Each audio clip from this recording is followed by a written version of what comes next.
All right, ladies and gentlemen, after what has been nearly a 4-month shit show, we are finally here with the Swain Valley League Season 6 championship round between Team Saltshaker and Thomas the Dank Engine.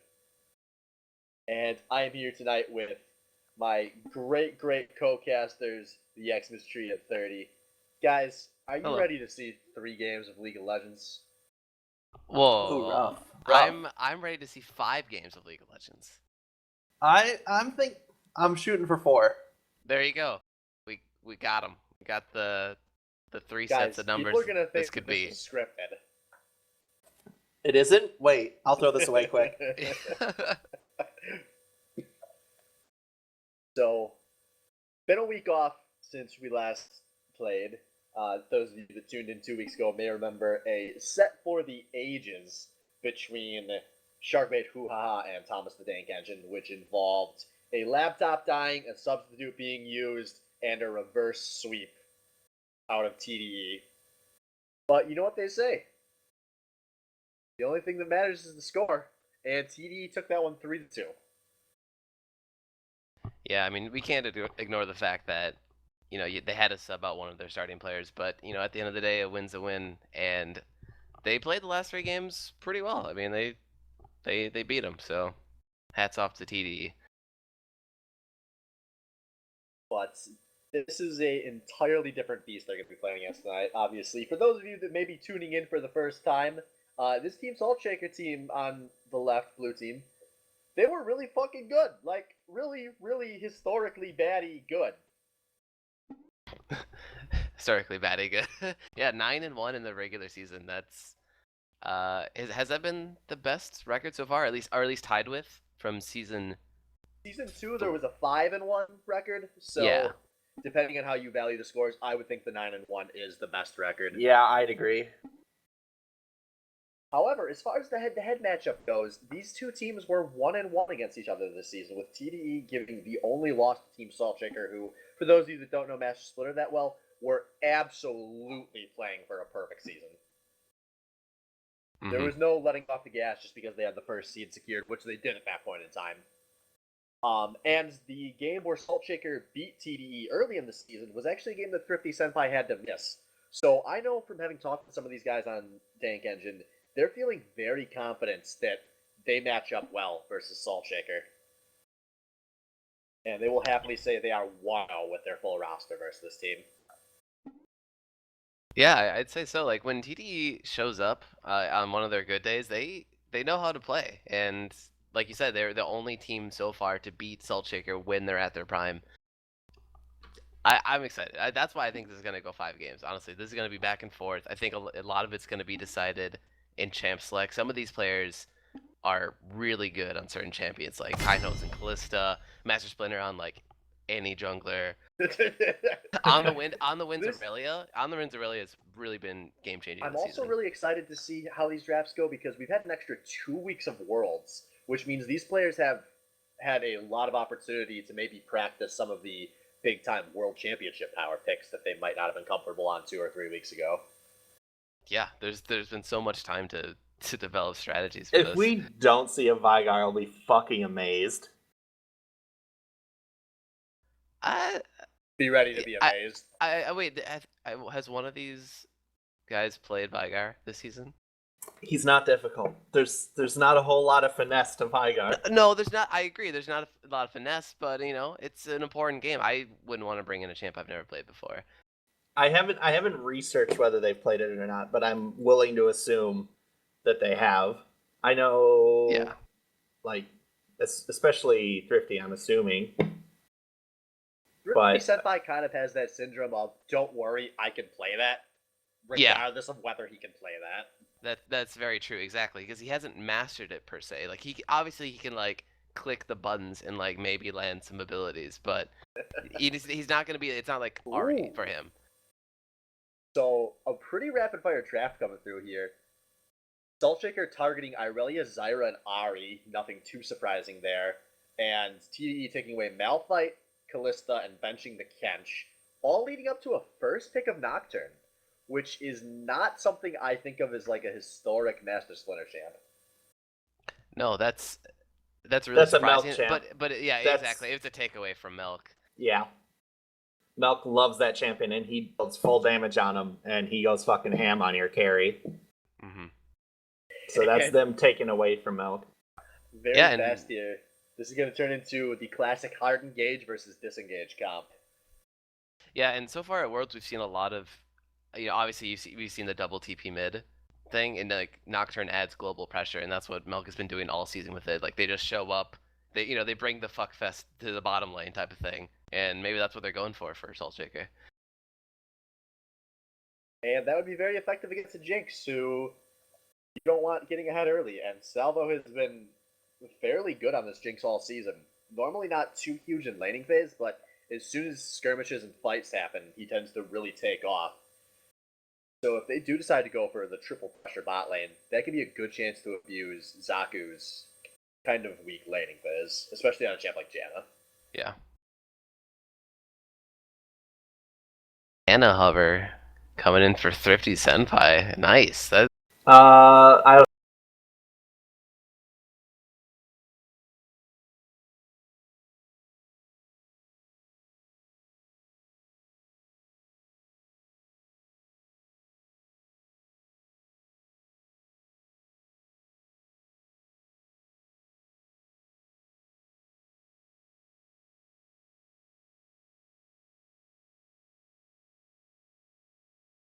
they just want to farm. I mean, Diana doesn't have the most effective ganks pre-6.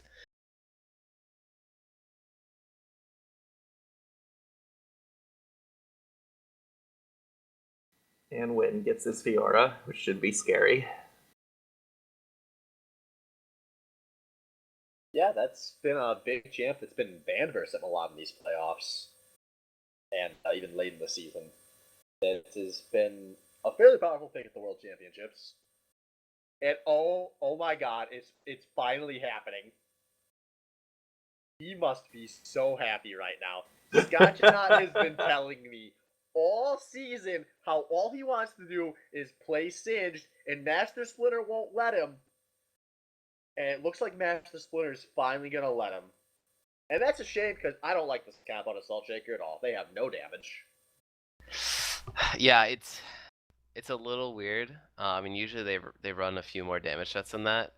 I'm happy I finally get to see the Singe. Because initially, like week 1, when I was scouting out the teams, I found out that Scotch plays Singed, and that immediately triggered me because like Singe was the first champion to ever put me on tilt back in like season 1. You remember the first champion that put you on tilt?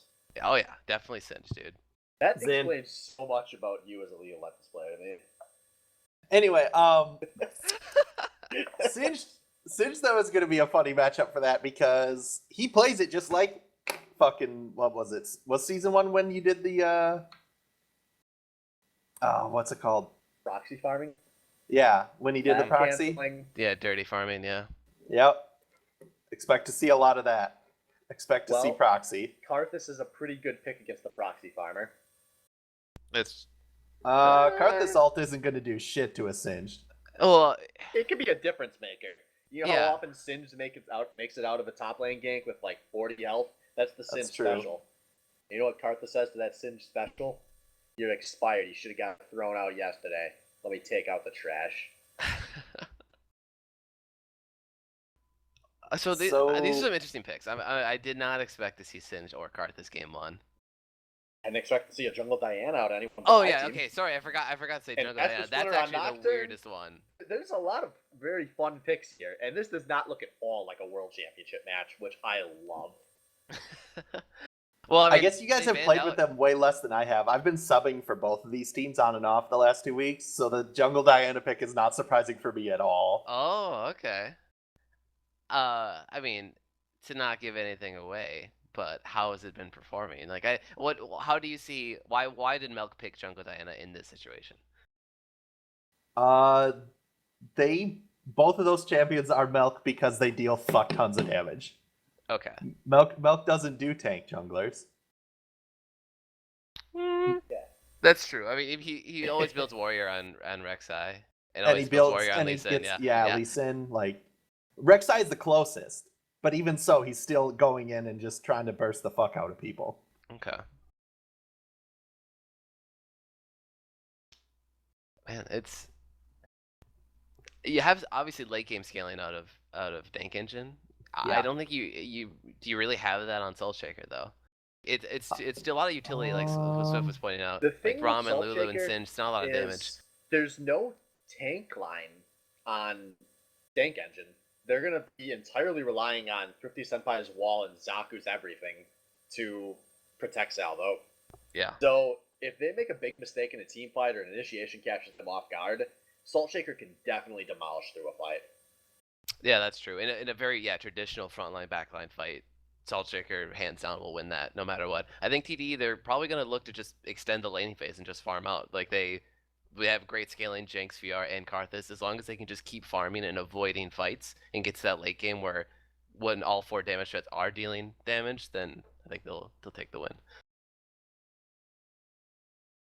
Yeah, And, that is definitely a bonus. Having so many damage sets can be good, assuming you can handle their tanks. Right. Just you can't get behind with 4 damage threats. Yeah. So one other thing worth mentioning while we have a chance, Michirugi is running the teleport mid lane for TSS, and Thrifty Senpai is running his typical exhaust on Karthus. So, like we were saying when the Nocturne was picked, this is going to be the global fuckfest bot lane clown fiesta dank meme EU West shit. I don't like teleport on Lulu mid. That does not make sense to me because I think when you bring teleport, you have to be able to use it in such a way that you can teleport into like a fight and be effective. Like, oh, sure, you teleport in like Lulu ult someone, but like You know what you can teleport in and be effective? Anytime during the laning phase when you can make bot lane a 5v4, because Riot fucking makes a shitty game with shitty summoner spells called teleport. in this thread, 3 bot lane mains salty about double teleport meta. Dude, I've become jaded long ago about 24/7 fuckfest bottom. The other thing about double teleport is it gives you so many more options in late game when you need to handle side wave pressure. Okay, because you have 2 people you can send to handle a wave. Yeah, that's exact. I was gonna exactly say that. Yeah, that is the benefit of Lulu teleport, I guess, because you can clear the waves very effectively. They also have Nocturne Jungle, who is not a real global, but once he hits level 2 on his ult, is very big. Oh yeah, you can pretty much be in a side lane. Yeah. And level 1 is fairly small. It's not going to get you very far. It's basically just meant for getting into ganks quicker. But level 2 and 3 are pretty big. Well, boys, loading screen is here. The champions have been picked. We're finally going to get these games underway. So who are you going to take? Thrifty Senpai and the first 4 silver players he could find, or Master Splinter and the first 4 blue bumps he could find? Oh, Battle of the Diamonds, huh? Fun fact while you think, this is the first time that Master Splinter and Thrifty Senpai have met in the BCL Championship in this league's incredibly storied history. One of them has been in every single championship, but they have never met. Oh.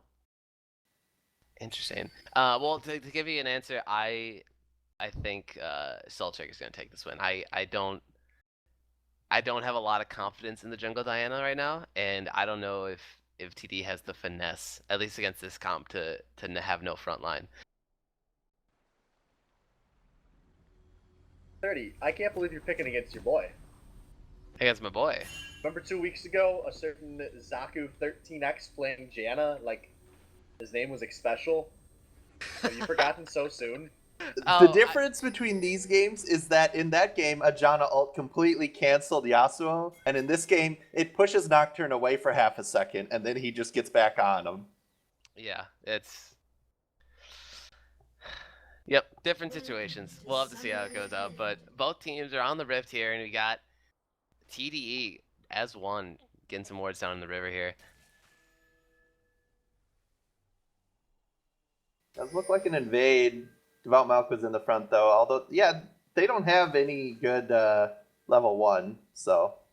Level 1's not about what you have, it's about who you are. What the fuck does that mean? That's exactly what it sounds like to me. Are you a fucking man? Please Soul explain Shaker to must be me. fucking Oh man, Oh, Soul what the Shaker, they're all fuck? camped in this Bloom Rush right here. Oh, No, Oh. Thrifty Senpai doesn't flank. Oh, now he's going for the flank. What the fuck does he want to do in there? I don't think you can flank a 1v5 as card. everyone's a pussy. You could have Yeah. had one of those. Like Well, I good said, good it's- word out of TDE or Yeah, that was necessary. That, otherwise they would have face checked a lot of people there. Yeah, without that ward, someone was dying level 1. Yeah, especially with Braum on the field. What is Tim doing over here? I don't know. I mean, he still has time a little bit before Yeah. minions thrive. I don't know. He's just showing us who he is, dude. Yeah. All right. Standard lanes coming in, obviously. Both Yes, top laners Salt doing Shaker double doing- jungle. Yeah, both. Not surprised. We saw a lot of this last week. I know Master Splinter's a huge fan of this. Can we just get the camera top lane and cry as those minions die to nobody?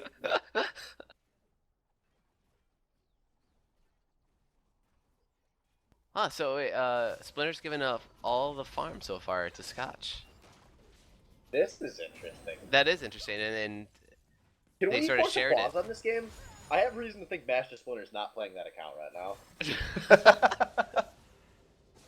yeah, that was a little odd, but I mean, maybe he really wants to put his top lane Singe into a good spot so he doesn't have to try to babysit him early on in the laning phase. Maybe after an entire season of begging, Master Splinter finally said, okay, I'll give you everything you could possibly want, and if you don't hard carry this game, you're back on Malphite for the rest of the series. And Scotch was like, challenge accepted. Yeah. That would be a hilarious a if that's test of what fate. happened. Literally, like, all right, I will give you everything you want this game, and you better go like fucking 20-0, or you're back to the shit I want you on. Yeah. Yeah, Tom Kendra's even banned out from TDE, so that another potential Scotch or not. I'll just Yeah. farm top lane and be a wet noodle. But this early game, I mean, he's kind of getting chunked out, but I mean, that's expected, honestly. Like, Right. This is the weakest point of the game for Singe, but it only gets better from here. And he does have a way of coming towards him and a jungler there to assist him, so he should Yeah, no be ward. able to, in the next minute or two, actually get a CS advantage in that lane. Yeah. He burns through his charges effectively. And Oddly Oh. going very deep. Yeah, the flip over. Master Splinter's here Oh. on the... Nah, there's no gank there. On the wind's too fast. I- Still had flash up. they could have gone for it, but they would have lost all of that farm for it. Or they would And have just died to creeps. Yeah, that's possible too. Scotch would have been tanking there. But and, like, it would not have been pretty. I sure hope someone made the call, like, just get all the farm. Like, this is guaranteed. This is basically a kill in farm here. Right. Don't try too hard to get a kill when you really don't need it. You just need to farm up on the Singe. And luckily, the wave's in a good spot for him now. Yeah. Hopefully, he can try to keep that there and keep toggling the poison just the last hit as little as possible. Dallas already up a bunch of farm in mid. Yeah, 10 or so CS so far. And Michirugi, he's never been a player this season to like truly dominate the lane. I mean, obviously we've seen him a lot on like utility mids or even just control mages, and he'll get behind in CS, but he always makes it up in like the first dragon fight. Yeah, but at the same time, this is exactly what Alice wants. A guy playing a utility mid without a second combat summoner while he gets to play a hyper carry champion. Yeah, that's true. He's pretty fucking safe in mid lane. Obviously, you know, with the jungler gank maybe, but he does have exhaust for Splinter if he comes in. Yeah, especially true. Yeah, he'd definitely blow exhaust first, and he definitely wouldn't have to blow the flash though, the first gank attempt. Yeah. Man, Scotchnut's getting getting pretty really low. low here. Yeah, it's almost like triggering for a dive here, and I think Oh, yeah, it's gonna be first blood. Look A very graceful slap on the wrist from On the Wind, and first blood going at over to TDE. all of those creeps he's losing. Oof. Look at all of those creeps he's losing. He got But the 7 creeps- CS the in creeps- the jungle, man. Those creeps he lost are why he was there in the first place. He was in that position where he's like, if I go back now and play it safe, I lose 2+ waves of minions. But he stayed and died and lost 2+ waves of minions anyway. How tilted do you think Master Splinter is right now? Not.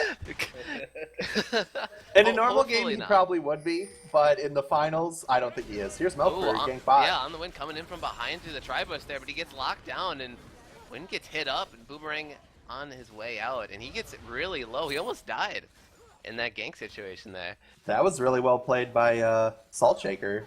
Kindhosen and Babies playing that perfectly calm and just getting shit tons of damage out, not really wasting anything. I really appreciated the part where Devout Milk hard engaged onto a million babies instead of Kindhosen. That's the kind of stuff I play Daddy League for, is that shit.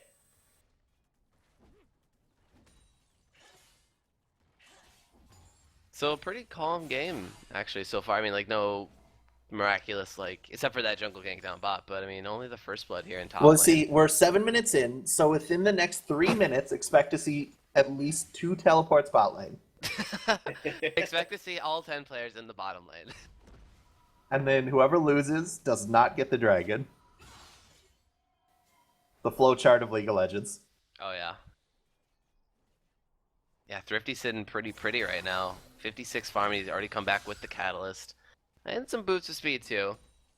Farm a little bit faster.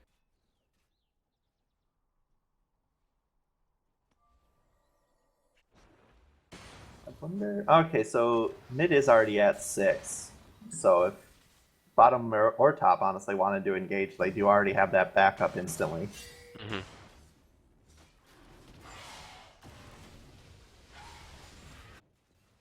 So Master's going with Ranger's Trailblazer, and he's got the longsword, so that makes me think he's going into Warrior Enchant. Interesting. I thought I might have seen a Devour out of that. I like the Warrior on this. Yeah, equals I like so much Warrior more better. Master Splinter to me. Who, by the way, did just hit level 6, so... Scotch is in danger yeah, again. He just got Fiora goes ulted. down. Yeah, Scotch or not. There's a flash down on the wind. He's going to try to get the hit. Oh! He flipped into the tower for a tower hit, and on the wind is taking poison damage. He's so incredibly low, riposte, but it's not going to be enough. Auto attack will secure the kill for Scotch or not, and the outplay. Oh, the ult. Oh, and Thrifty Senpai doesn't care about your outplay today. He snags him a kill on the way out, so a 1 for 2. All this skill going 1 on for in 1, top yeah, lane to sorry. outplay, and then Alice presses R. Yeah. Thank you, Karthus. Overall on that trade, more gold going to Dank Engine because they got assist gold there, but Scotchshot is going to be up in time to teleport to that massive top lane wave, which is a fairly substantial advantage that he's going to get over on the win. Or he's going to just not teleport.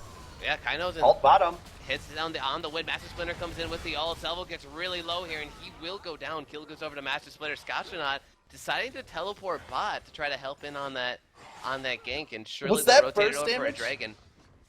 Was that burst damage from Splinter? Good lord, those swords, though. Yeah.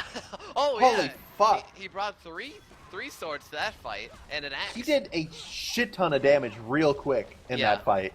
I don't think Salvo really expected that kind of burst. He did not use the heal there. But I'm pretty sure he was dead either way after getting CC'd by, I assume, a million babies hit that first winter bite there. Yeah, I mean, to be fair, you don't expect 3 long swords out of anyone that's not Rengar or Riven. That's just not a normal build. 3 pointy things of any kind, because Rengar likes to build like 4 Doran's plays. Yeah. So Like, easy every time I dragon see a to Riven carry. or a Rengar, just swords. Yeah, but It this does is look gonna like be they'll a get top tower for it. trade ultimately. So the only thing that Salt Shaker got out of that was a kill and a dragon, which for all of that EXP that Scotchshot lost, I'm not sure was that worth it for how hard This could be dangerous for Win. Yeah, on the win, taking a lot of damage from the flip into poison. Lays down the goo, but he's going to avoid a riposte there. Fiora goes down, but I don't think On the Win can stay and fight this. Scotch not at the point where he just doesn't give a fuck. A lot of poison damage still coming in on the Win. And On the Win's in a really bad place, has to retreat to this tri-bush here. He doesn't have the flash. We're looking at bottom lane.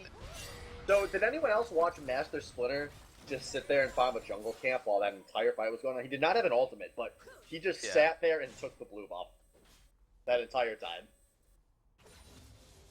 Yeah, I mean, he didn't really think that there was going to be a fight there, I think. I think he thought On the Win was just going to go back. Yeah, but I think that was definitely some miscommunication with the way On the Wind ran. Master Splinter should have been able to walk up and secure that kill. And On the Wind still has a little bit of a CS lead here, but Scotchnaut already has that catalyst and is on his way to a Rod of Ages. I think Scotchnaut on Sins right now, I think he's in probably a good spot, a very decent spot.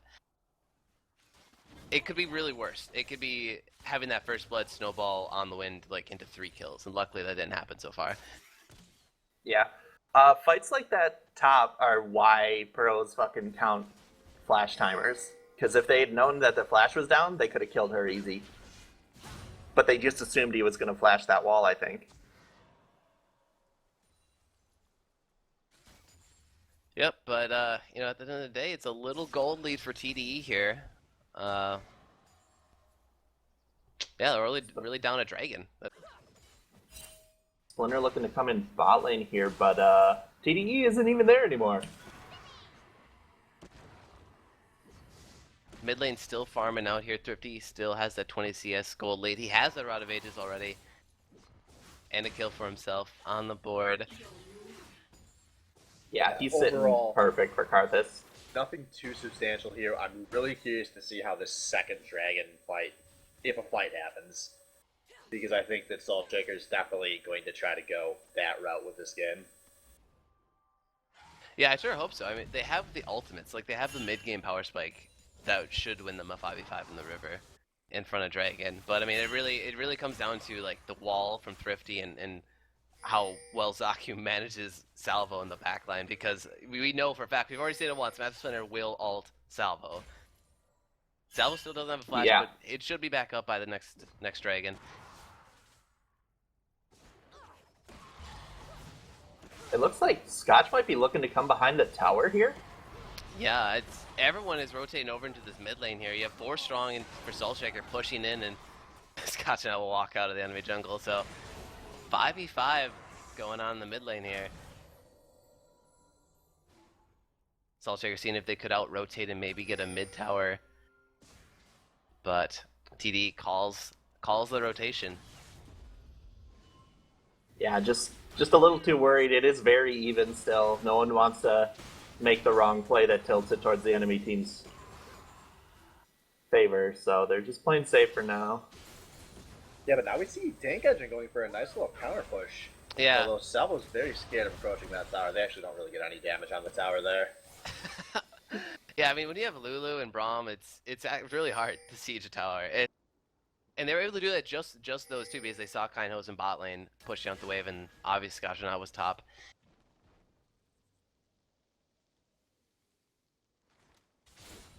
Yeah, honestly, it looks like everyone's just waiting for the dragon to come up, something that's safer to fight over. Although if that is their plan, there's not a ton of wards on it. There's some around it, but... Yeah, Kaino's taking a lot of damage from those Karthus Skittles, and Winter's Bite land, Master Splinter goes in, tries to stun. Big fight breaks out, Zaku uses the Monsoon to disengage the fight off the tower, and no one goes down. Thrifty Senpai got incredibly low there, had to burn both of his summoners, and he will have to recall. Has the ultimate up, and we have a minute till Dragon. Yeah, 3 summoners burned for TDE.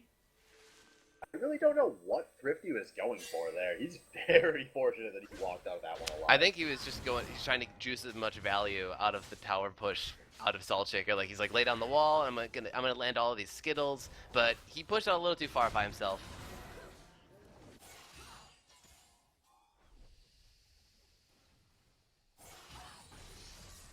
Still a very close game. CS, I think, sorts itself out among the teams. Yeah, none of these leads have actually all gotten closer, really, in the last 7 or 8 minutes. Yeah. I wonder what key Scotchnaut has laugh bound to. If he's a pro, it's bound to his fling key. Yeah, that's what because it seemed like he flung and then it laughed. So that's what I'm kind of thinking too. So, worth noting here, we got 10 seconds to Dragon. On the Winds does not have a teleport available, and Scotchnaut does. So this is an easy 5v4. if Soul Shaker wants it. Yeah, I guess that was the big thing from that tower push, is that On the Wind had a TP into the tower to try to protect it. Fiorel goes down. Scotchnaut has to use the Ghost and the ultimate to try to survive here, but they're still fighting down bot.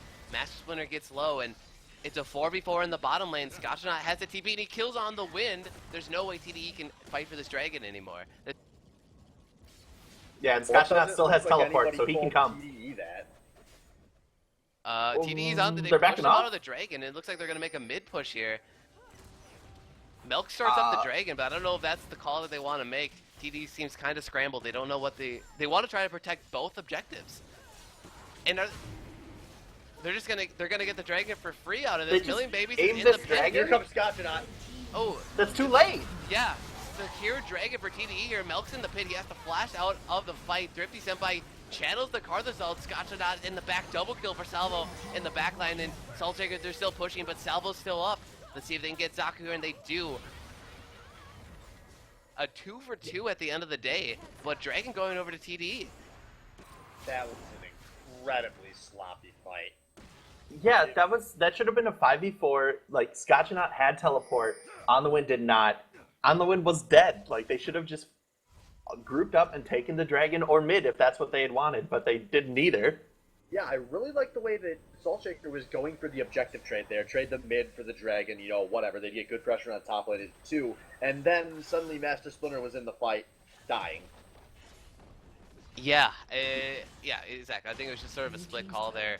Thrifty just went mid lane and he tried to clear the wave really fast. Now, was that enough to really deter 4 members from taking down mid lane?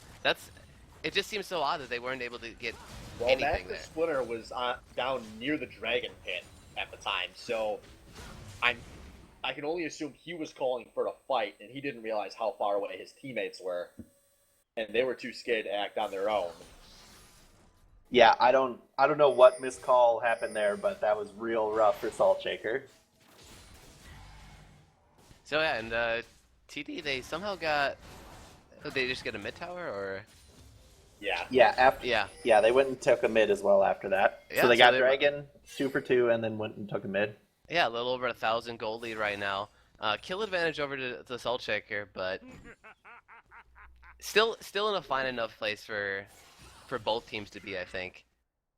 Yeah, it's not the end of the world for Salt Shaker or not. It's just if they have another fight like that, this game's gonna turn so hard against them. Right, they have to be a little more concise in their strategy there. And On the Wind is taking the fight with Scotchnaut, but both junglers are here to try to help him out. On the Wind gets really low. Let's see if he can proc that ultimate.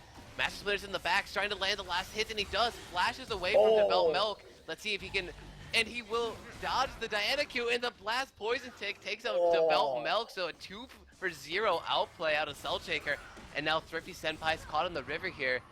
Michirugi getting incredibly low. He has the double buffs. Million Babies stand behind me. Comes in for the save. Combo goes down. And Salvo's here to try to clean up. Rockets on. Oh, Michirugi uses the Lulu ult to negate the damage out of the Salvo ult. And no more deaths for this little skirmish. But 2 kills going over to Salt Shaker and a pretty good outplay. It's been a while since I've seen a half map team fight. That started in top lane and ended in mid. And it's not over yet, guys. Oh my god, Kainos gets so low. He didn't have enough. He had mana just for 1 spell shield there.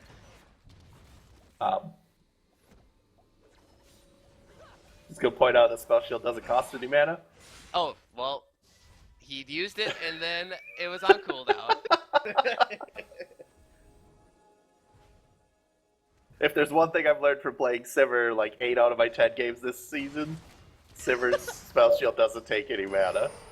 I'm glad that after 8 games on a champion, you knew one of her moves was a free It's all I know, man. That's all I know.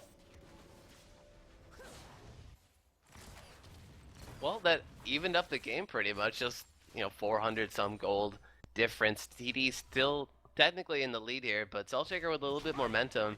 They're feeling pretty confident, I guess, after the cute little outplay in the top lane there. Is On the Wind the one instigating these fights onto Scotchnaut? It seems like they always want to get into a scuffle. Yeah, I think what's happening is he's trying to poke him a little bit, but he's trying to poke a Singed, who's like, okay, But here's the thing, you don't get to leave. Because I'm Singed, and I have fucking goo to throw on the ground, and I can flip you behind me, and I can ult and run faster. Yeah. You don't get to just poke me if I don't want you to. Yeah, pretty much. I mean, he has Flask, and he even has Mana Pots on top of it. I mean, he pretty much stays in a lane for as long as he ever, like, it's forever, basically. Yeah. Master Splitter comes in with the ult. The tethers will land, and the Fear will proc on the wind, trying to do his best to stay alive there, and he will not. 4 deaths are on the wind so far.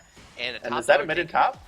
That is mid and top. Oh, top Not lane mid. for sure, yeah. And they'll have to push out another wave here. They should be able to take this mid tower, though, because the bot lane of TDE is still in bot, and they will trade the tier 1, but damage going down into tier 2 tower for Soul Shaker. but they're very scared to push out Thrifty Senpai. Blue team's turret has been destroyed. I don't know if they're gonna get this second top. Oh, Melk's caught in a really bad place right now. One more hit from being stunned, and on the hunt is popped, and Kenheisen's kind of going for the dive. Luluwal comes in, but it's not going to be enough. Oh. Thrifty Senpai is still alive somehow, and he's still chasing. The Skittle lands, and he'll pick up the kill on Scotch. Alright, a little greedy. Didn't need to go that deep for it, but he did eventually get the kill, so it's not the end of the world. Oh, good And I spell get- shield coming up for Kainos to block that Oh, Jinx rocket. wow. And mid tower will finally go down for Soul Shaker. Oh, the towers are now even across the board. And Dragon is up, and it looks like TDE are feeling pretty good about trying to take this before Scotchnaut respawns, although he does have teleport once he's up. Yeah, pretty much a secure Splinter, dragon they're for backing, TD. though, they yeah. have really good vision set up around the dragon too. I have no idea when they're able to. Oh, I guess when the bot lane rotated up, they probably laid that down.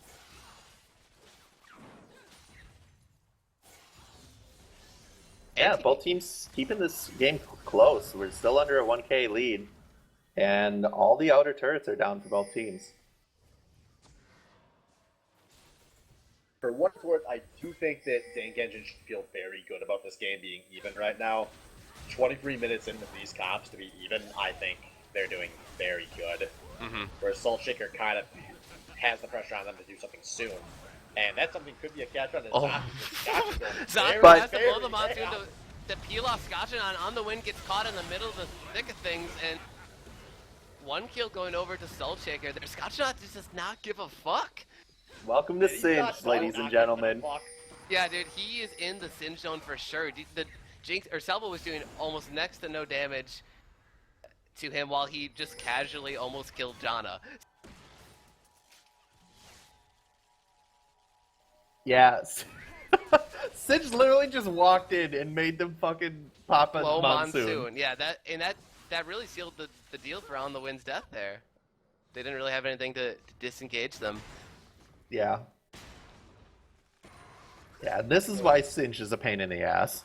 Let's just take a moment and thank God that we are not a professional league, because otherwise Singe would be all over solo queue after this match. Oh, yeah. I don't know. Last year at Worlds, didn't Looper play? Singe? Yeah, but Looper was bad. And Scotch are not as good. Scotchnaut's pretty good, dude. He's on a team that went 9-1 in the SBL. Has Looper ever done that?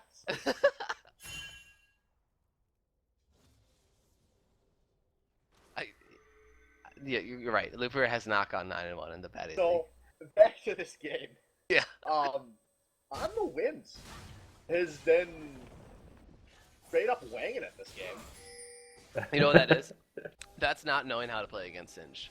And also, I don't know what the Fiora versus Singe matchup is. I'm sure actually no one in the world knows. I don't think there's actually been a Fiora versus Singe matchup ever out of all the games of League of Legends, because who plays Singe still? I actually just looked that up on op.gg .bronze, and you're right.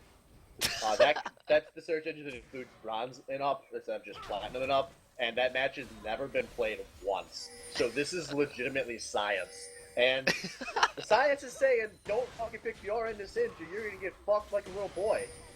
Which On the Wind currently is. Yeah, I mean, What's there was a very interesting to small me- window in the early game where On the Wind had that advantage, and he got first blood, but ever since then, slowly Scotchnaut has entered the Singe zone, and with help from Yeah. Master Splinter too, he is pretty much unstoppable at this point.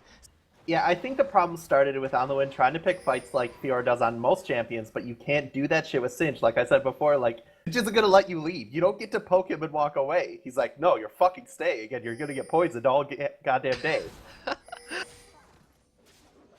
And what's funny is, On the Wind first, went for that Ravenous Hydra right away.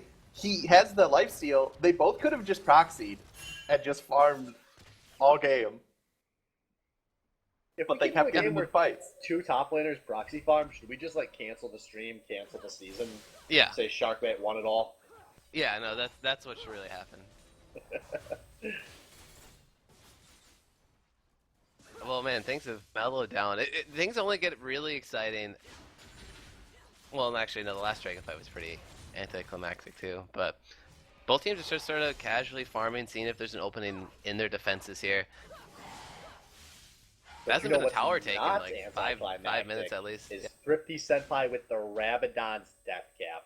There is going Ooh. to be so much damage going out in this next fight, which might not happen until 30 plus at this rate. Yeah, Yeah. that's the difference here. If it's a skirmish, Salt Shaker's sitting really good right now. If it's a full team fight, I think TDE should come out ahead. Yeah, and a very extended team fight where Thrifty is able to deal tons of damage. Like, especially if he can die in the middle of everything, he'll be doing a lot of damage. Master Splinter with the ult on the Wind. It's under a tier 2 tower here, but On the Wind, he does not have the defenses to survive the 2 tower dive here. And Salvo getting some damage down on the Scotchnaut. Zaku's on the retreat, and Solchik doesn't really have any place to go. They're getting smushed in here. Develop Milk with the knockback onto Scotchnaut, and Master Splinter will go down for this gank. Milk will also pick up a kill for himself, and Mitsurugi, now he's caught out too, and this seems to be a route for Salt Shaker here. Karthus ult goes down, and it will not be enough to pick up Mitsurugi, but Milk flashed over the wall to pick up that last kill. Double kill for him, and the ace for TDE. Wow. And they fall back into the gold lead. So, speaking of full team fights and TDE winning them, here we are. Well, it's not like there wasn't 5 versus 5 at any point in that fight. Right, It was strung out the entire half of the maps. Right. But the whole time I was sitting watching them fight right next to red base, I was just waiting for Jada to ult them over that wall into into the enemy base. And I was like, do it, Saku.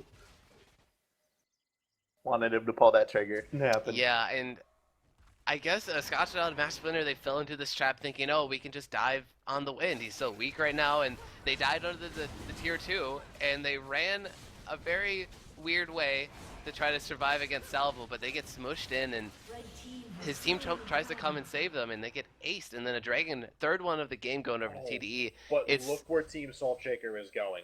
oh, You know what's in that pit? Ooh.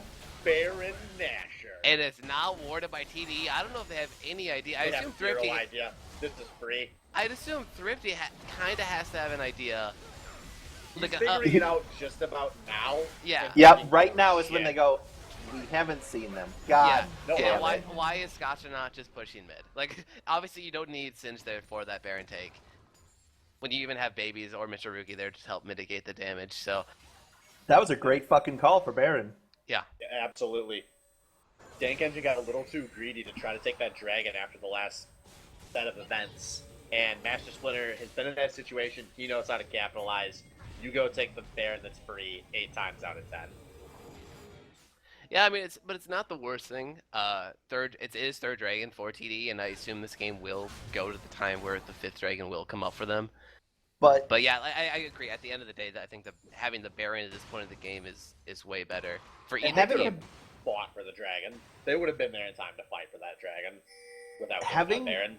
the Baron on a Singed is so annoying. Yeah. And he has teleport is up. I mean, it's This Yeah, is I'm going to actually be the pretty most upset just annoying thinking split about push. it.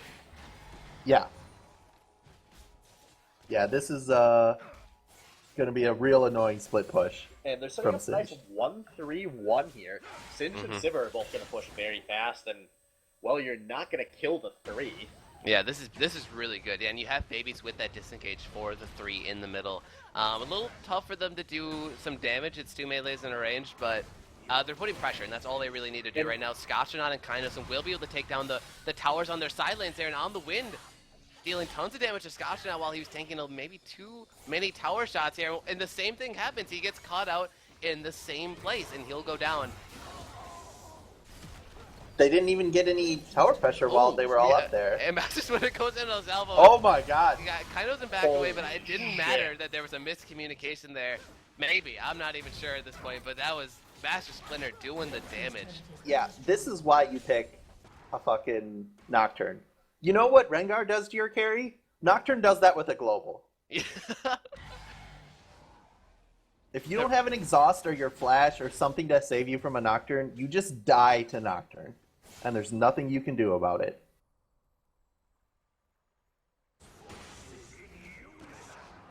So, an alright Baron power play coming out for Salt Shaker. They're up about 1k gold now, so. I mean, they got top and bottom inner towers. Yeah, they came damn And a close kill, to getting yeah. mid too.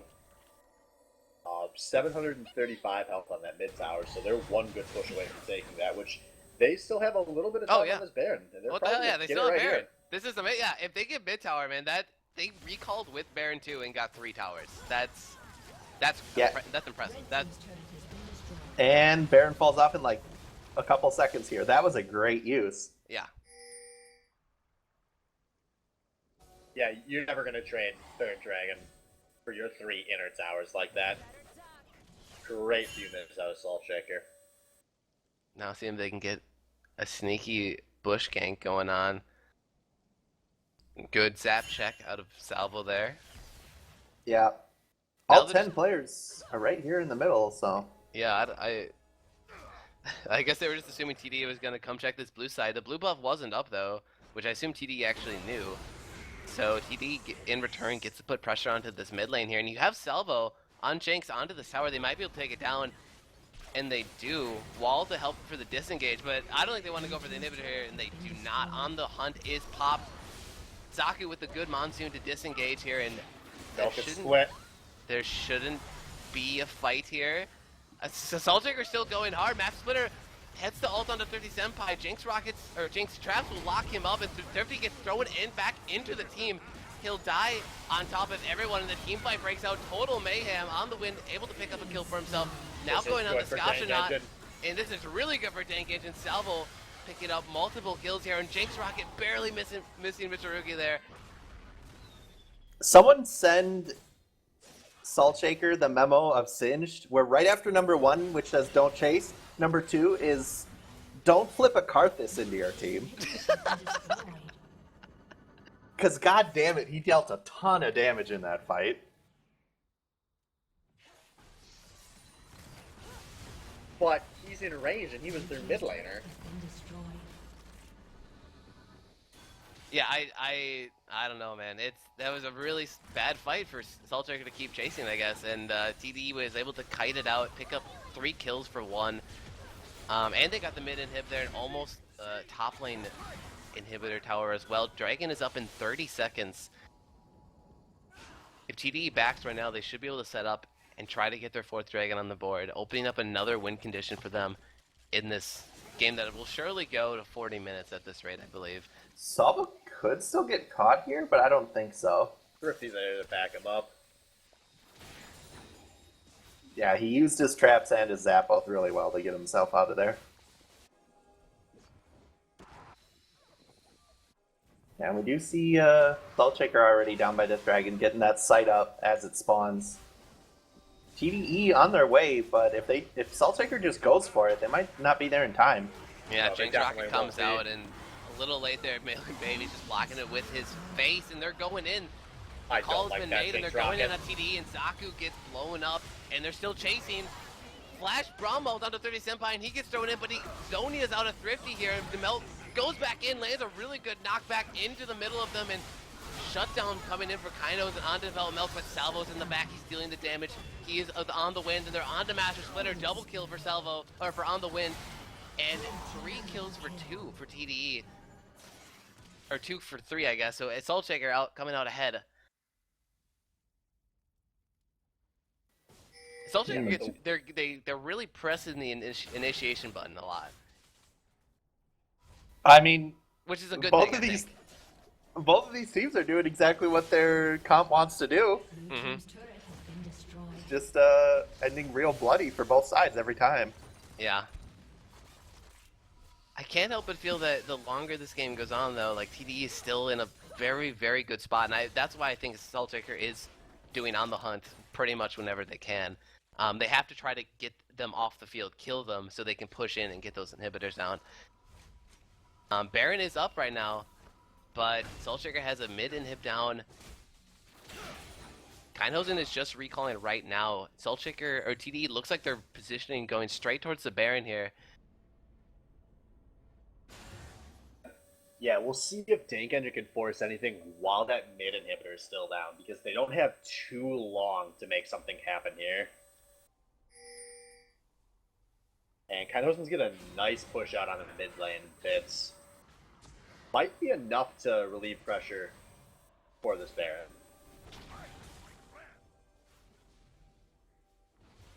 Yeah, it'll give them some time, but the problem is if you push out against supers and you only push them to mid and you too many waves of supers are left, they'll push in with multiple supers at once. Yeah, but you at least have a minute until that actually happens. Right. It is a way to buy React. yourself some time. But looks like on the win, maybe gonna go split push this bot lane, try to use his TP pressure to set something up for his team. Speaking of on the win, from 1-6 to 5-6, showing off that newfound Fiora late game. Yeah, I mean, if you're just looking at kill deaths, he's not tied with Scotch. But yeah, that's pretty surprising for Fiora of all people to suddenly come back. And I guarantee it's partially because he was 1-6, so they just ignored him in fights and focused on bigger threats. But Well, that is also a big part of new Fiora. She does have much more of a bounce back mechanic. And speaking of bouncing back, Smite in the bottom lane in 38 minutes. Folks, don't ever do that. Don't ever do that. That's not good. Yeah. But he is a Nocturne, so I think we're gonna see a fight break out here. This Baron's going down, but it's gonna be a little slow. Here comes the teleport out of Scotchonaut. Million Baby's going in, but red team secures the Baron Nash with that Splitter going into the pit. He is on the carries of Tank Engine, but Salvo goes down to Scotchonaut, and this is looking like a really good fight for Team Salt Shaker. Although this Requiem might be enough to turn it. A double kill for Scotchonaut.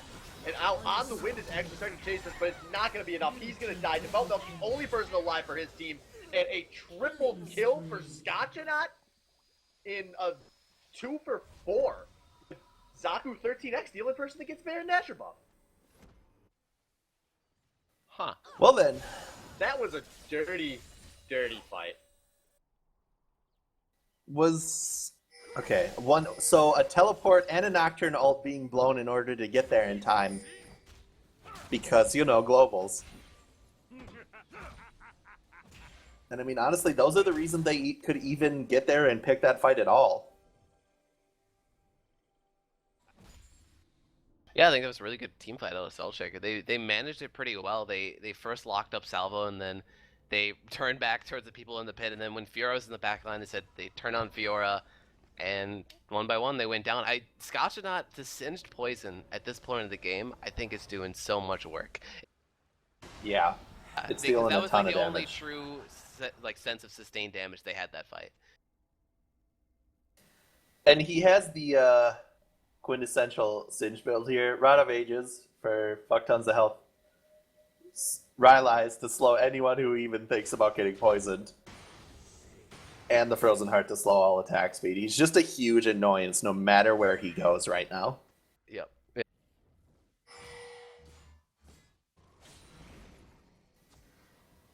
This is a massive wave in bot lane for blue. That has 3 siege minions in it. Yeah, I think that they're just gonna let that one be. Good sight before this dragon breaks out, most likely, which this could turn into a pretty big fight in 35 seconds. I hope they're planning on using that bot wave pressure to get something, because that's another player on the map right now. Like, they can force something, and Alice is going down there right now. Yeah. They have the Sivir ult. Right when they he routes back up. If they saw him go to the bot lane, they had to make a play. Why are you going bot lane with the thing? No. He's proxying even harder, dude. Just Yeah, get just this creating big wave pressure. going. They just want to get the dragon here, and he's creating some good pressure. But dragon, The not 6-man being started. strat doesn't work if you're Do the near the dragon. 6th man. Do the dragon. Start it. Do it. All right. TDE, Yeah, they're but coming in. They're on the Dragon choke wants to point, fight though. this. Scotchanaut's really far out, and Salvo is on the front line, but Dragon goes down, secured for Soul Shaker. Now A Million Babies gets a nice 4-man ult, and Salvo has the flash defensively. Here but comes he Scotch. is being chunked out here. Salvo goes down, and this is not going to be good for Dank Engine. 50 Senpai has not died yet, and he's fairly far out of this fight, but he does have a Requiem still, which he is now using. And Soul Shaker, they want to turn this, but that Requiem does a lot of damage, and Scotchanaut Here come the poison still kills. with all of the health. Now, on the win, trying to chase his friends down, but he's getting slow, he's getting stunned, and a nice turn out of Master Splitter procs the stun, and Oh on the my win is God. going down! Yes! Dude, that on the wind, he was like, oh man, look at this. A nice triple kill in their enemy jungle. Nope.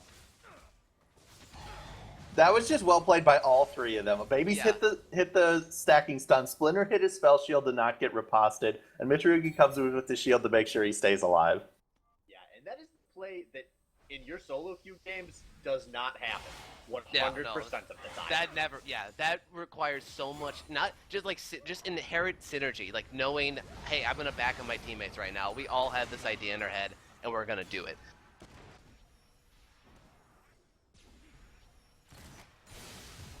So Dragon's ultimately going to be evened up at 3 apiece here. That will hopefully take 5th Dragon off the menu tonight. Yeah, so Yeah, it should. what every one of these fights is turning into is TDE starts out really, really well, and then Singe just kind of happens over enough time where he's still in there, and he's still in there, and you're still taking damage, and he's still not dying. Where's Yeah. all this poison damage coming from? Oop, we lost. Yep.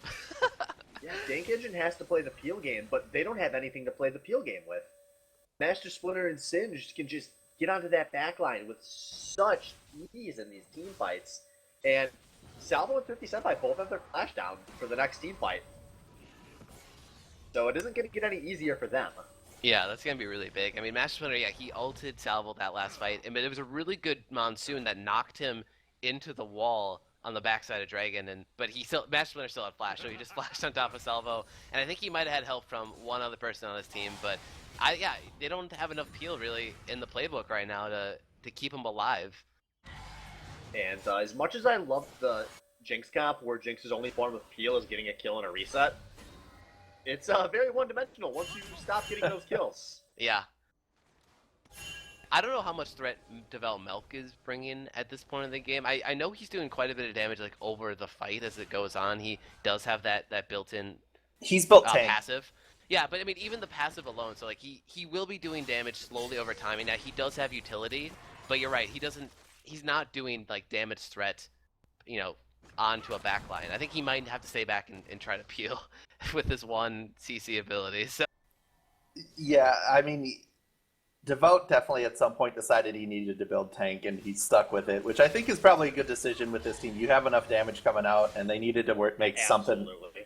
come out. And I wouldn't be surprised if this last blasting line is going to be an Abyssal for Thrifty coming out here. oh yeah, well, without a doubt it will be Abyssal. And it's not like a full tank build. It's like this weird quasi, like, hey, I still want to do a little bit of damage, but I also want to bring a lot of utility build. Well, it's the AP tanky items, which you can get away with real easy. I mean, it's like a fucked up version of Singed But build, basically. Kainosen is really far from this fight, and Scotchanaut's kind of being caught out. Yeah. No, just kidding. He's Singed. He just ulted with red.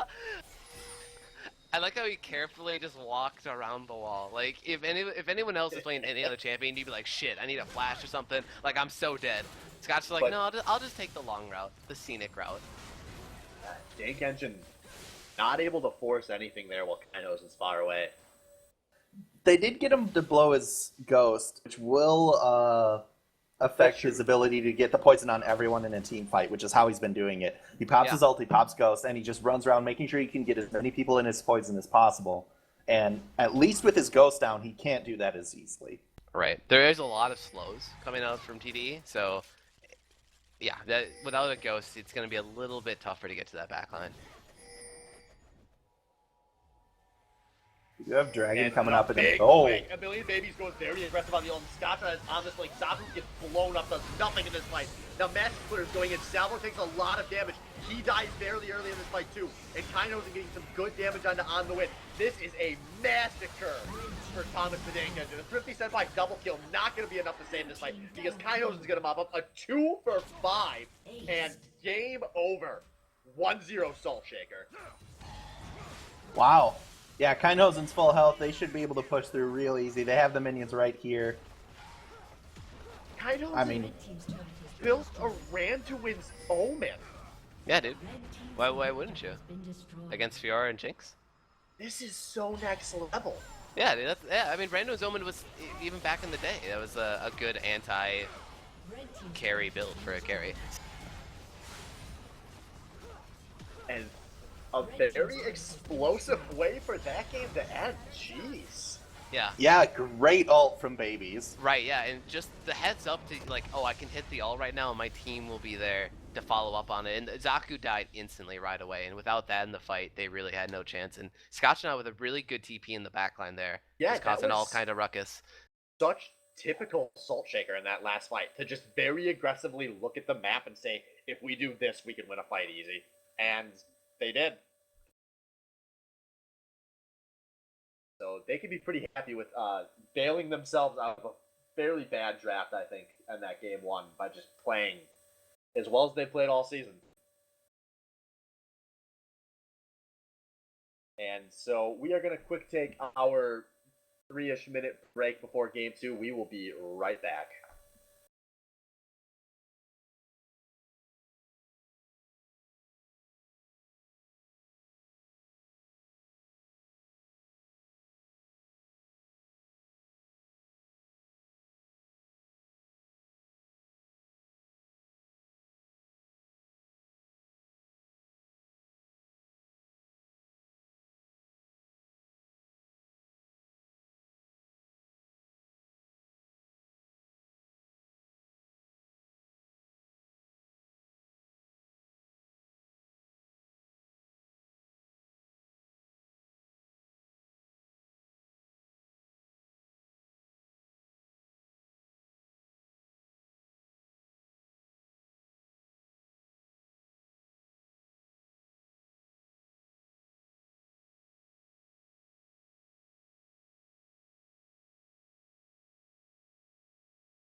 All right, Alright. folks. No, you do it. Go ahead. I believe in No, you. that's Do you fine, do you Tree. think? I'll let you treat. I want you to try this out. I want to see if you could be a good host. I've done this before.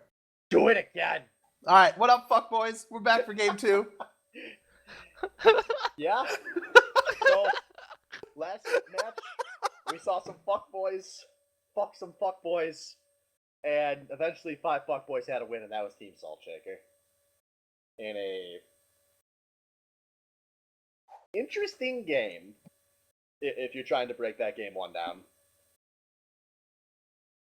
I Well, thought I'm, it was interesting, but I really went by the books to how these two teams have played throughout the course of the season. And we were just talking about it before we went on air here, but Kindhosen's on the hunt. That button, that ability, so good. So, T-minus 1 minute till Singe ban. Yep. Yeah. There's That's there's no way where TD doesn't ban Singe for the rest of the series. So, Scotchnut passed his test. So does If- Scotch not get like the first 10 creeps this game? Yeah, Or maybe give him double buff at level 3. It'd be interesting if they add Singe to the ban rotation. So they banned Malphite, Tom Kench, last game. I forget who the third ban was. Callista?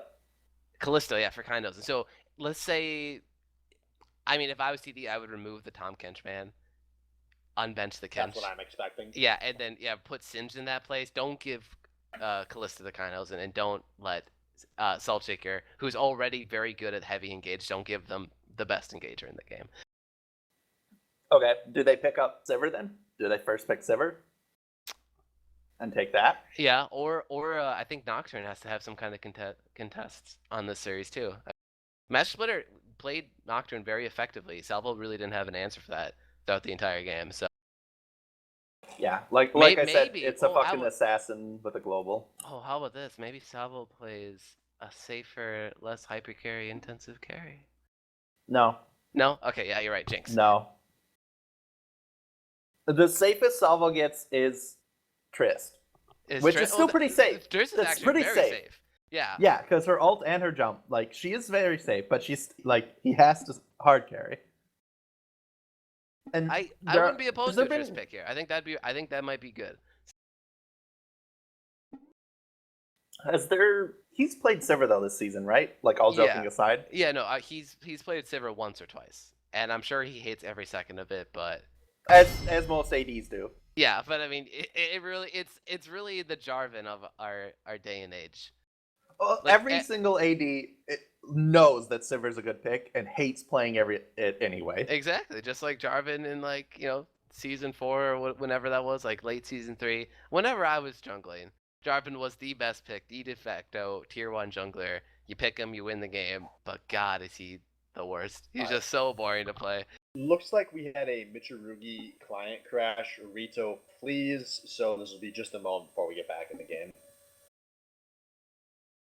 Yeah, so I mean, just to sum it up here, I think obviously the pick and ban phase it's going to be drastically different. I think the Yes. second you put in Singed into a ban phase of a champ select, that's when things change. Like, does Scotch? I mean, with Tom Kench on the board, does Scotch play that, or does even Babies? Does he know Tom Kench support, which has been really huge so far this Worlds?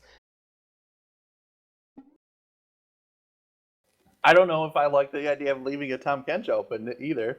Yeah, I don't either, but I mean, I think you have to do it in this situation unless TDE mixes up their bans totally. Like they start new and they start number 1 Singe and then 2 and 3 are up for discussion.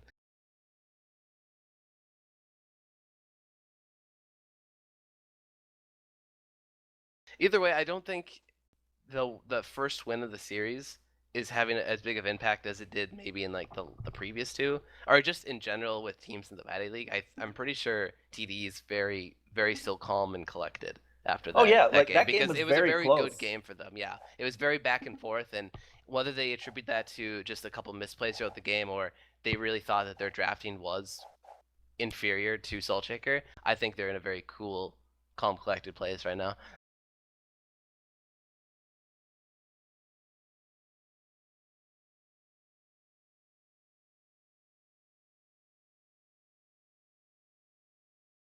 All right, I assume we're getting a remake here. Yep, we Yeah. are remaking real fast because of the awesome League of Legends clients.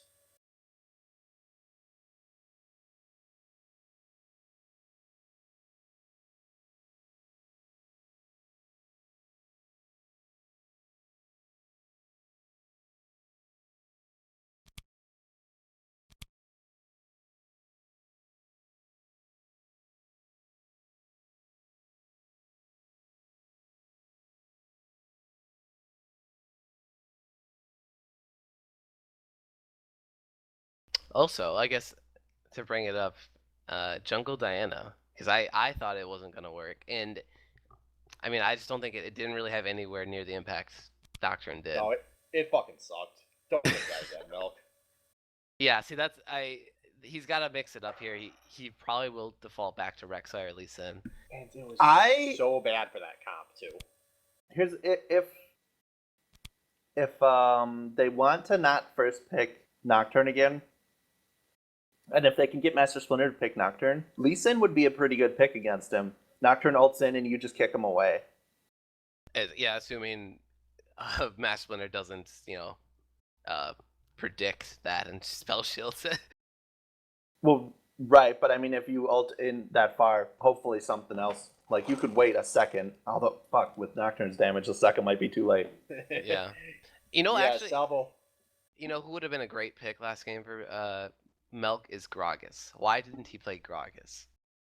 Gragas would have given them everything. That team comp would have been stellar with Gragas.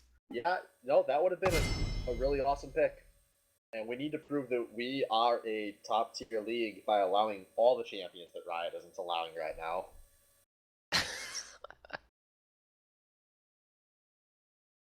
But the Kench has been benched again. Along with Malphite? No?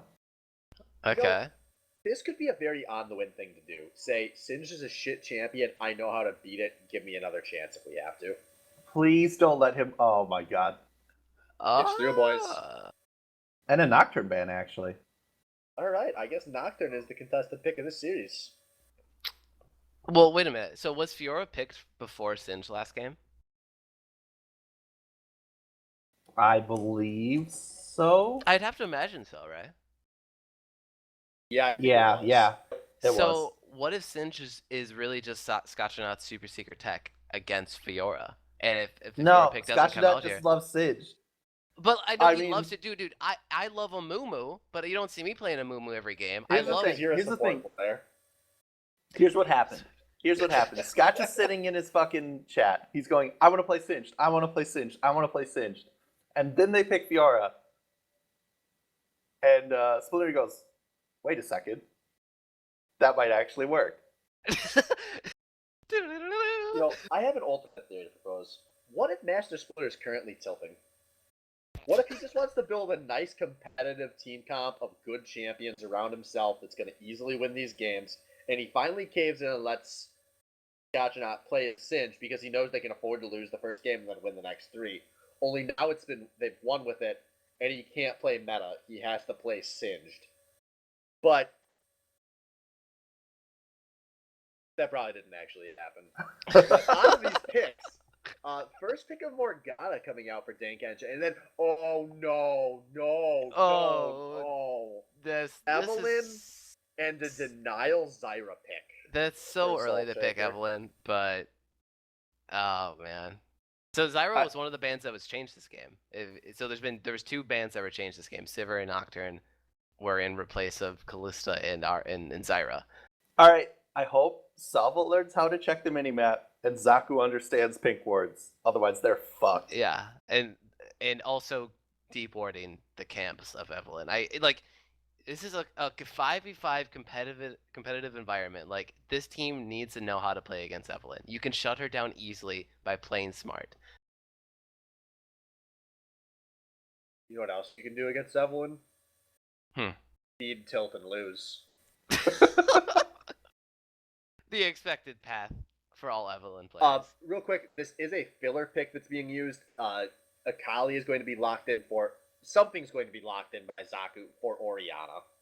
So that is Orianna picked in the mid lane for Dank Engine to go with that buy. Tilt lose FTL. That's beautiful. Okay. Oriana on the board. Obviously a very safe control mage. You can pick that blindly. I guess you're not actually picking it blindly, you know. Wait a minute. What? Who's playing Zyra? I actually just wanted to get to that. Yeah. Because I have Support, no I'm idea. assuming. Yeah. I'm assuming that's a support. Is that a baby's champ? I Fuck if could I just know. I can never imagine babies playing Zyra. It just doesn't seem like, his sort of cup of tea, but all right. I like it. I love support Zyra. So hopefully. It's a good pick against Morgana. I assume they just like off the bat they assumed that was Zaku's support morgue because he's done it in the past, and Zyra is a very good pick against it.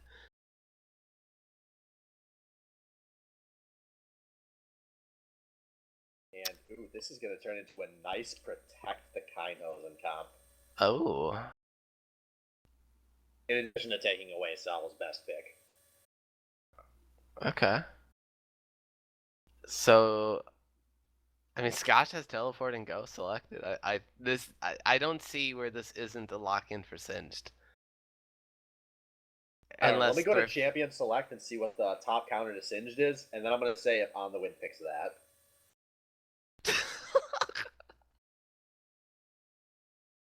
Oh, you know what that is? It's Teemo. Teemo shits on Singed, dude. That could be the secret strategy. On the Wind finally caves into Cancer. Dude, maybe that's why Zaku was like, "Oh, I'll use Teemo as placeholder," but then On the Wind was like, "No, dude, don't. I need that." On the Wind just screams into the Jones! He says he can't contain his inner demon anymore. He's officially sacrificed himself to Satan to lock Teemo in for this one. Is that some gameplay?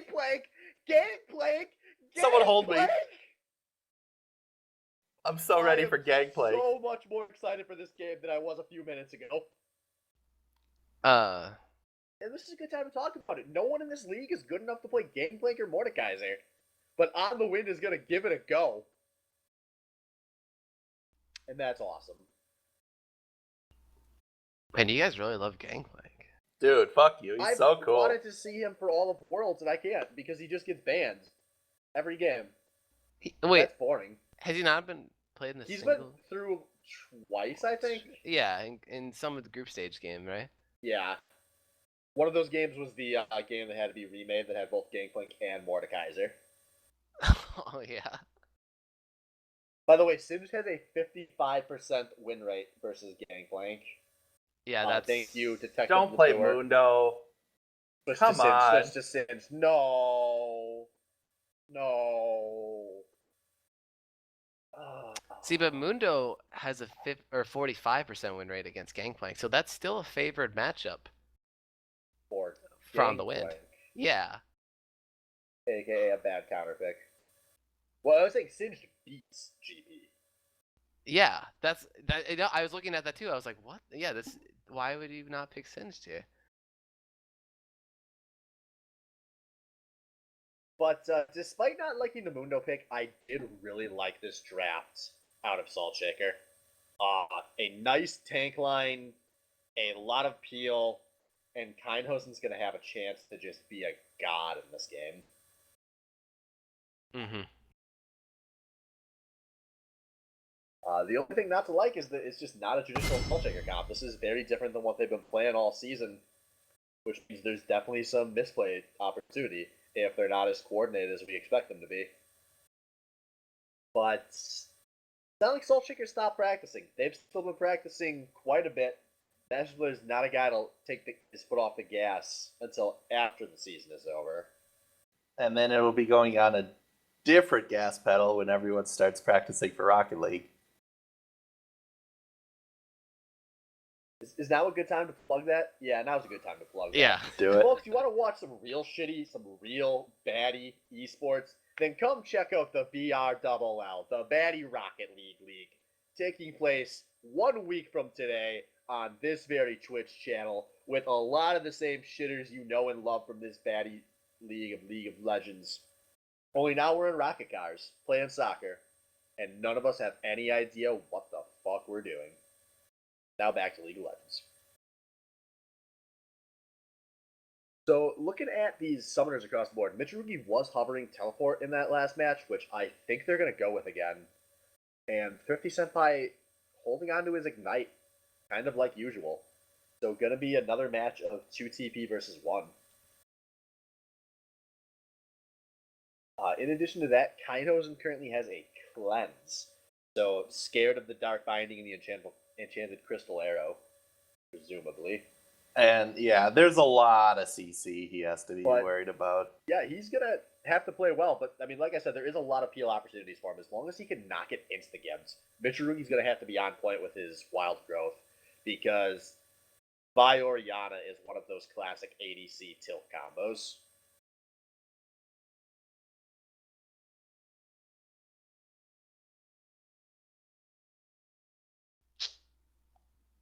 Yep.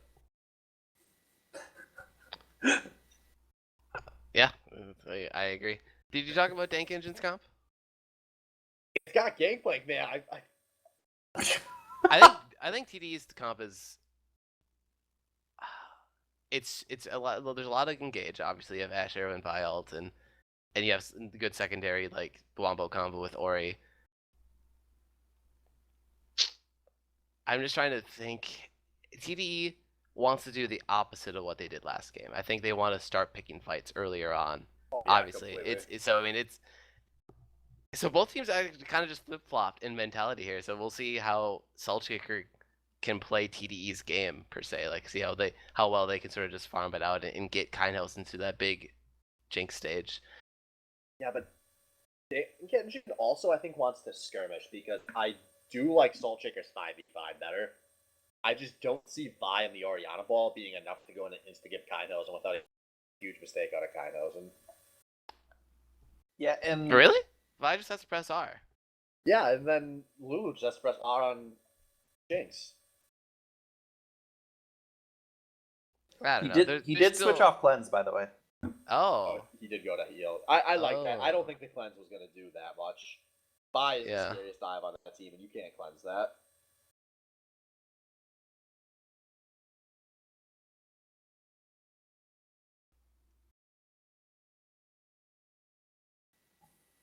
Yeah, I think Sengen should have to pull ahead in mid game, or else they're going to be in for a very disappointing late game when Vi jumps in and then just gets peeled off Kainosen.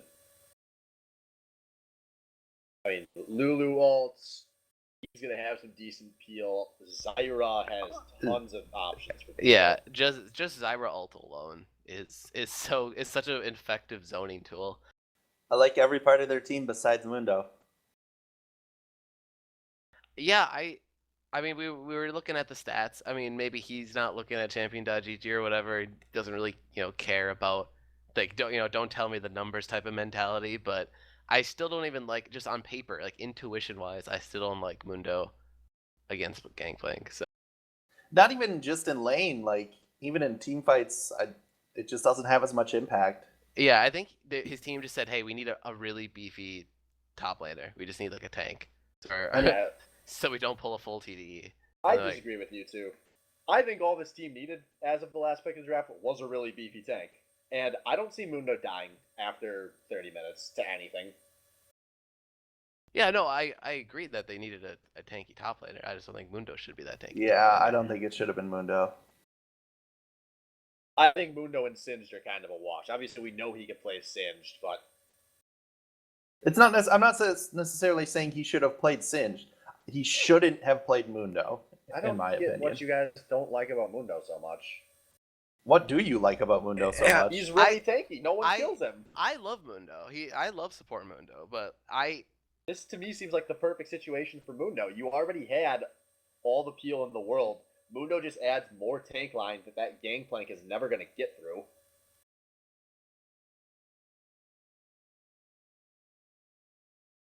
I guess we'll assuming see. Scott We'll see. assuming Scotchernot gets to that point again, like he did on Singe last game, because he had a lot of help and a lot of things went his way on a champion that shouldn't be getting all those resources. And Mundo is pretty much in the same boat as Singe. Like he really isn't effective until he gets the resistances, until he gets those tank stats to be a damage soak. We'll see here. I'm excited to see some aggression coming out of TDE early on. But I guess we'll have to see how Master Splinter counteracts that with playing Evelynn across the map. You can't be too aggressive, especially Sabo on Ashe. Okay, I take back all the nice things I said about Mundo. I do not like that boot start. Boots and Welcome no to pots? Summoner's Looks like he's Rift. gonna go for a camp. Then do some Oh. double jungle, and maybe he's gonna go to lane with boots and cloth armor. But I would have rather just seen him start with the cloth armor and then be able to get some wards. Anything boots. The Boots is such a bad level 1 buy. Like I there's probably a few champs like in the game where maybe like a mid laner. Yeah, there's But a few champs. yeah, there's a 30 few, but seconds until Mundo's the not one of them. I'm already tilted, dude. Like I feel like Scotch just lost the game for his team there with that level 1 Maybe buy. he did. I don't see that going well for him at all. Like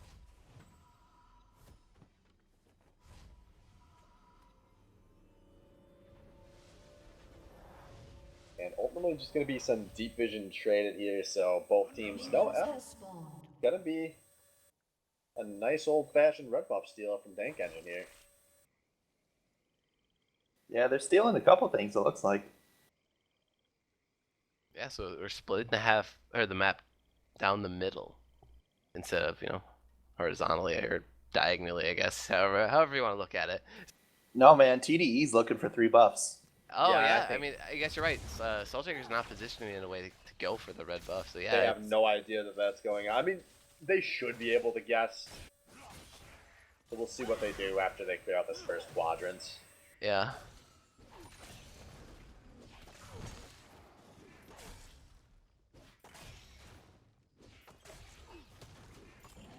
Okay, so Master Splinter getting a little bit more farm this time around in the double jungle, which I would highly recommend.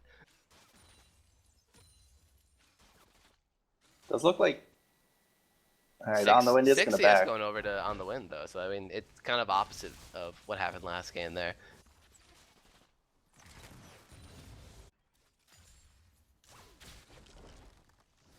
And Yeah. sadly, no level 2 team fights in either jungle here.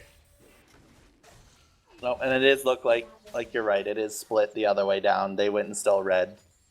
Scotch took red. Alright, I guess that the jungle's changed a lot since I last played League of Legends. Nope, I don't think it has that much. I don't like that. I don't know if that was intended. Okay, but you're right. He went boots, cloth armor, and 3 pots. I would have rather seen him have a ward or two than those fucking boots, man. He... No bueno. Your items are no bueno, Scotch. Oh god.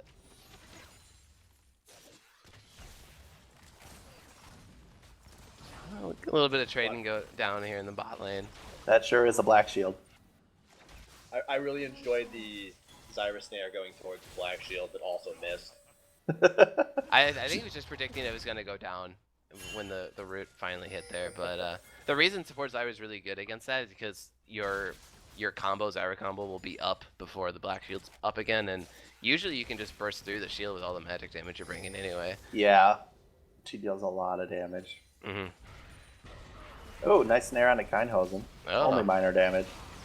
Oh, but Actually, decent trade on the Kainos, and this is a win for the Dank Engine bot lane. so yeah, Salvo actually waited till he had his full 5 stacks on his Q and then popped that and then went after Kindhosen. And meanwhile, in this top lane, What? Gotch not taking the damage. I mean, he's got that sick red buff to help last hit there. And also take out that barrel. Nice. Yeah, that's what he needed it for. Nice. But you know what that red buff didn't help him do? Stay even in CS in this top lane. Oh! Hashtag wrecked. Got him. Got him. Got him. Good thing he Man, never had to play a real look top at the laner time like AJ Milk- at 0. Milk is putting so He's much been time. here so long, Well, dude. yeah. Oh man, and Scotch not. He's being really patient here.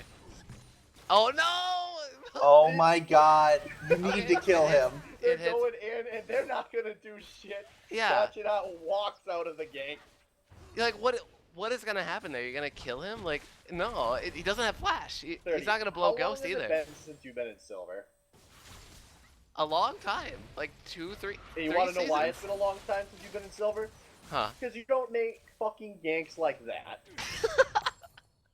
That was god awful. That Yeah. was like a full minute. He's And look so at this, far he's- behind. Yeah, 10 CS down now against Evelyn. Evelyn just. Match was gonna get pretty big. The creeps were never even a good position. They were, like, you could tell This that is how that you was not gank. going to change. Look at top Now, lane. here comes Master Splinter. Dun-dun. Dun-dun. Dun-dun. Dun-dun. Dun-dun. Dun-dun. Dun-dun. Dun-dun. Dun-dun. Dun-dun. Dun-dun. Oh, he flashes out. God, that's disappointing. He But, looked like he had the intuition there. Maybe Scotchanaut was sort of telling it. Because he laid a Maybe- barrel in that bush behind him. I'm so sorry, Milk. I just realized what he was doing. He knew that if he spent that much time in top lanes, he would guarantee Master Splinter would come in there for a counter gank after he left, and he would be able to waste a good 15 seconds of his time by forcing the counter gank. That was really next level out of development. Is that the trade you're looking for? Instead of trading like Dragon for a tower, you're trading a minute of your time for 15 seconds of their time? Is that the trade now? You're also giving up your top laner's flash. Yes. But it's Master Splinter. 15 seconds of his time is pretty valuable, you know? Mm-hmm. But a nice 20-ish CS lead before 7 minutes in this top lane. That is not good. No, and Scotchanaut didn't fully push the wave into the tower there before he backed, and now it's in a pretty good spot for On the Wind to be without a flash. It could be a little bit better, but It's This gonna is be still good. pushing. It's gonna be pushing. yeah. On the Wind doesn't have very long before he's in Master Splinter danger again. Yeah. On the Wind is at the point though where he can honestly sit under his tower for the rest of top lane because he has that sheen on Gangplank, and he can just lay two Could. barrels down and Q it and kill But all the Mundo's never fucking gonna minions. But Mundo's never gonna push on him. It's Mundo. Right. Yeah. Scotch just wants to sit back and farm under his own tower with cleavers. Mm-hmm. So Melk, now this would be a good time to go back top actually and push it in and like force it, Or like to it'd be a bounce good back. time to fight at the enemy blue buff. Ah. He's backing out. I don't they saw the bot lane back there, but it's a pretty short run. Oh, here. Oh, but it is mid lane, a nice shockwave is going to force a wild growth out of Mitsurugi. And 50 Senpai really wanted this, but little out of range.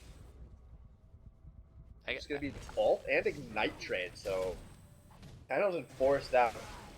And this actually turned into a nice Dragon Ball from Dank Engine, who are going to secure it. So, Yeah, so he was just doing that preemptively to make sure that Mitsurugi wasn't there for that dragon fight. So that's Yeah, that's pretty smart. I agree. Because I looked at it and I'm like, well, you lost your ignite and Mitsurugi just had to blow an ult. So I mean, it's not that big of a deal. But yeah, the dragon take on top of that, that's some good teamwork. Yeah, they didn't lose anything in any of their lanes to get that dragon, which is the biggest thing, because so many people will tunnel vision on dragon, they give up so much for it. They didn't have to bring in their top laner, they didn't have to bring in their mid laner, their bot lane had the wave push. Right. Well, That's as one good of the as nice dragons you can ask for. one of the nice parts about Gangplank is he has a global ult that doesn't bring him to the fight, which is one of the few. That's true. Almost all other global ults bring the person to the fight. And now that I think of it, once again in lieu of the second teleport, they have a champion that has global pressure, like they did with Karthus last game. So it's interesting. Well- they just don't like to bring the teleport, but they instead bring something else to supplement. Well, it's two globals on Gangplank though.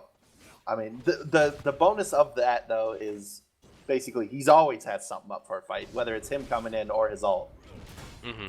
It's almost guaranteed Gangplank will be a part of a team fight no matter what.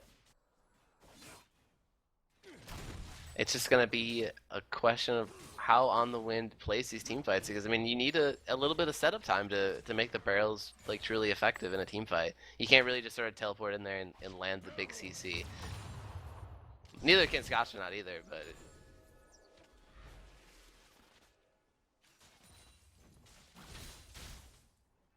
I'm sure On the Wind's not gonna have a problem just bullying out this top lane.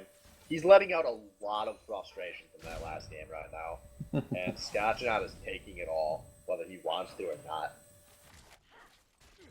Splinter's sitting bottom. It looks, yeah, Salvo and Zaku definitely knew something was up. Wanna know why? That ward at the entrances to their jungle.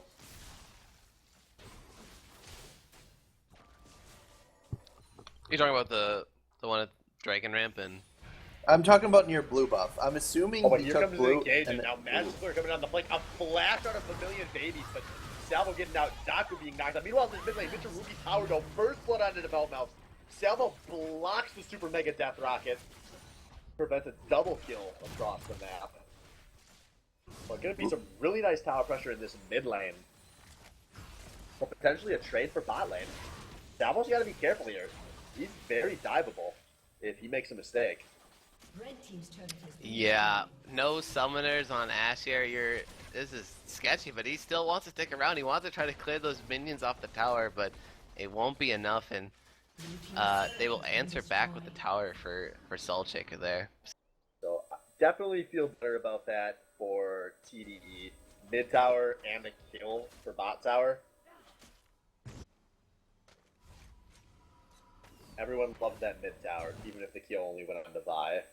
Yeah, that's still all right though. I think a couple early kills to Vi. That's all right. I mean, Oh, it's he not is bad. It's just no. Well, he is going Cinderhulk. Really? Wow. Milk, we hyped you up before this game, saying how yeah you always play the aggressive junglers, you always build warrior, and you're gonna go do something like that? I didn't hype him up. I lined him up, man. I mean, I think Cinderhulk is a good play on Vi, and maybe this turns into Cinderhulk into Triforce, which would be pretty neat. But he did get boost some mobility to just sort of roam around the map and gank a little bit easier. I want to take a moment to congratulate Kainosen for something real fast.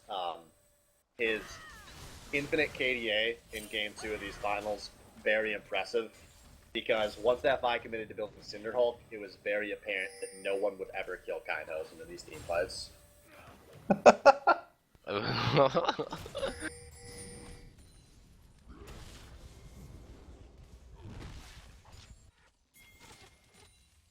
But besides that, none of these leads too massive. The top lane CS lead has only really grown about about 2 waves actually. That's a decent amount of growth.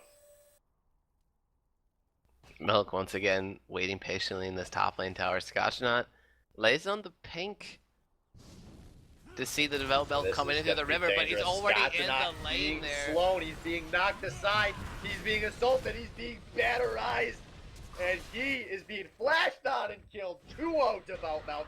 But meanwhile, a nice max range snare in this bot lane. But Mash Splinter drops his ult, a good disengaged Solero out of Salvo. Gonna prevent any further bloodshed.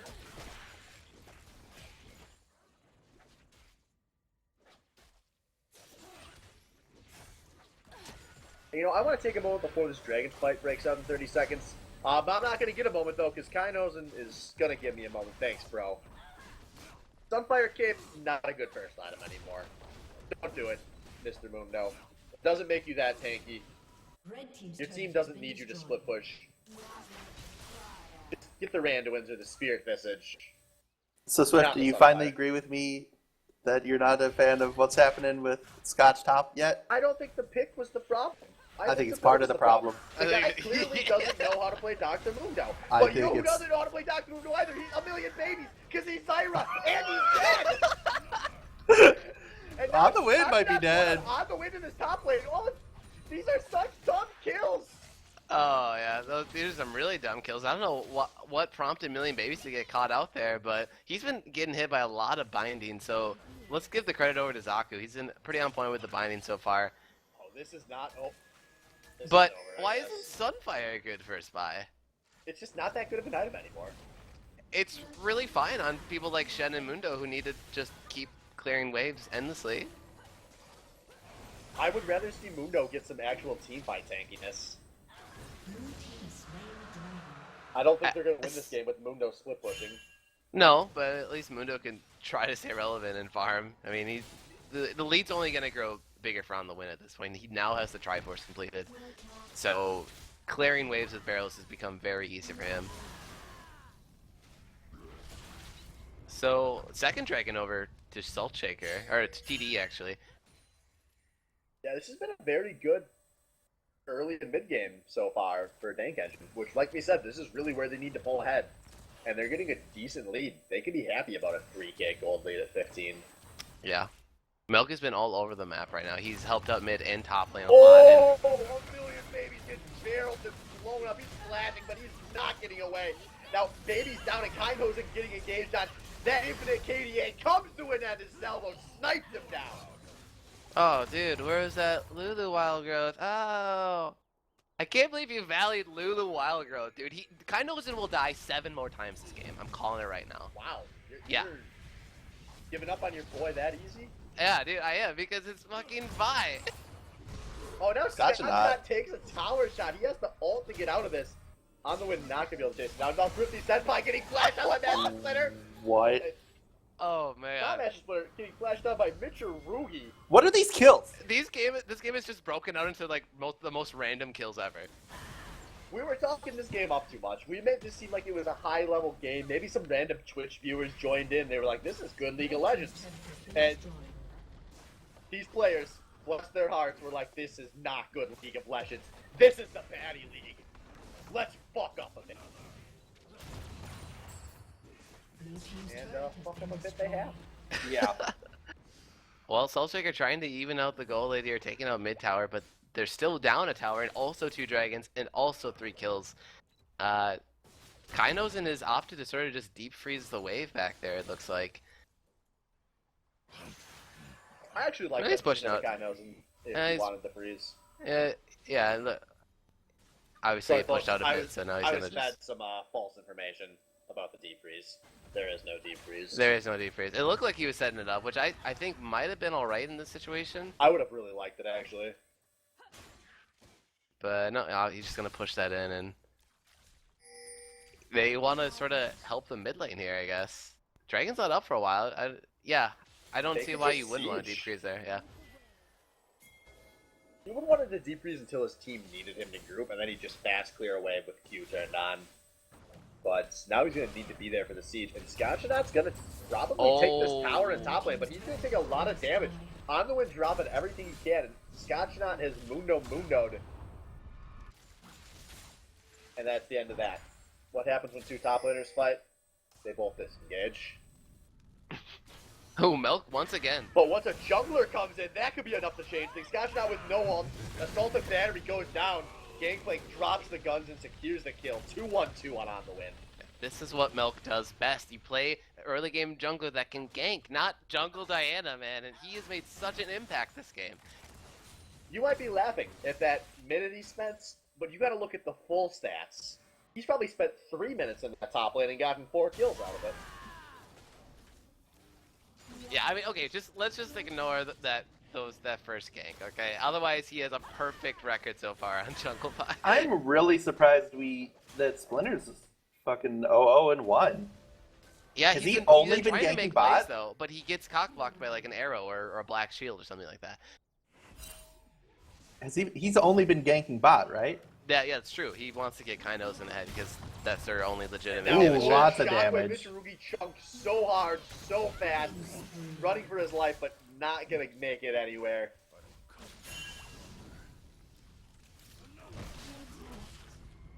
And Scotchnot he gets this kill. No. The greed. The greed was pretty hard. I mean, to be fair, Oh, not even close, baby. To be fair, I mean, that was very close at Thrifty, but, you know, he held it as long as possible and then flashed away. He had shield, and On the Wind just went back in and Thrifty murdered him. Senpai's not a normal player who makes a bait like that happen. I go, wow, what a brilliant bait. 10 out of 10. Welcome to baiters, bro. This Thrifty Senpai, he dies all the fucking time doing shit like that. He doesn't get the benefit of the doubt. He got lucky and barely walked out of that one. He got lucky that he pressed his flash button away from the enemy champion and had an ally there.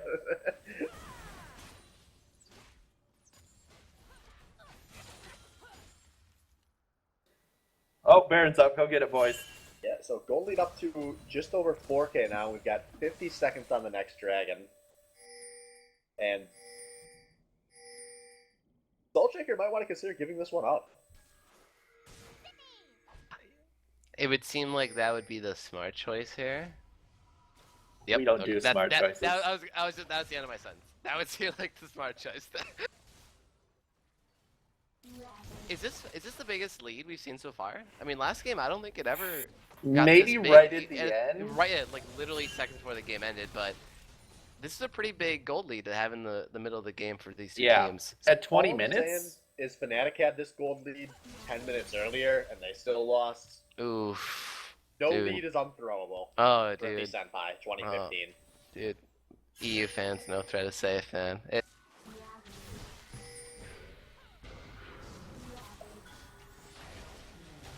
Good old Hope going over the wall. And Dragon is up, by the way, being soloed by the Belt Meltdown on your map. Yeah. Oh, babies. What are you doing here? He's got that Seeker's arm guard. But Development's gonna be kind of slow if this turns into anything. And it looks like Jenkins wants to get the hell out of this one. That was a good use of sight and timing on that dragon in order to get that completely unopposed. Yeah. I think Soulshaker wanted to try to set something up there, like a mid push, or like try to trade something for the dragon, but at this point in the game, they're not really in a position to do so, and you kind of just have to give that dragon up for free. They do have a big top wave pushing now that I see that's being pinged out by TDE, but that's really all they got going from. Yeah, they're not in a position to capitalize on that at all. But that's fine. They don't have to necessarily capitalize. They can just keep farming this out, not dying. Not dying is an objective sometimes. And right now, that should be the objective for Soulshaker.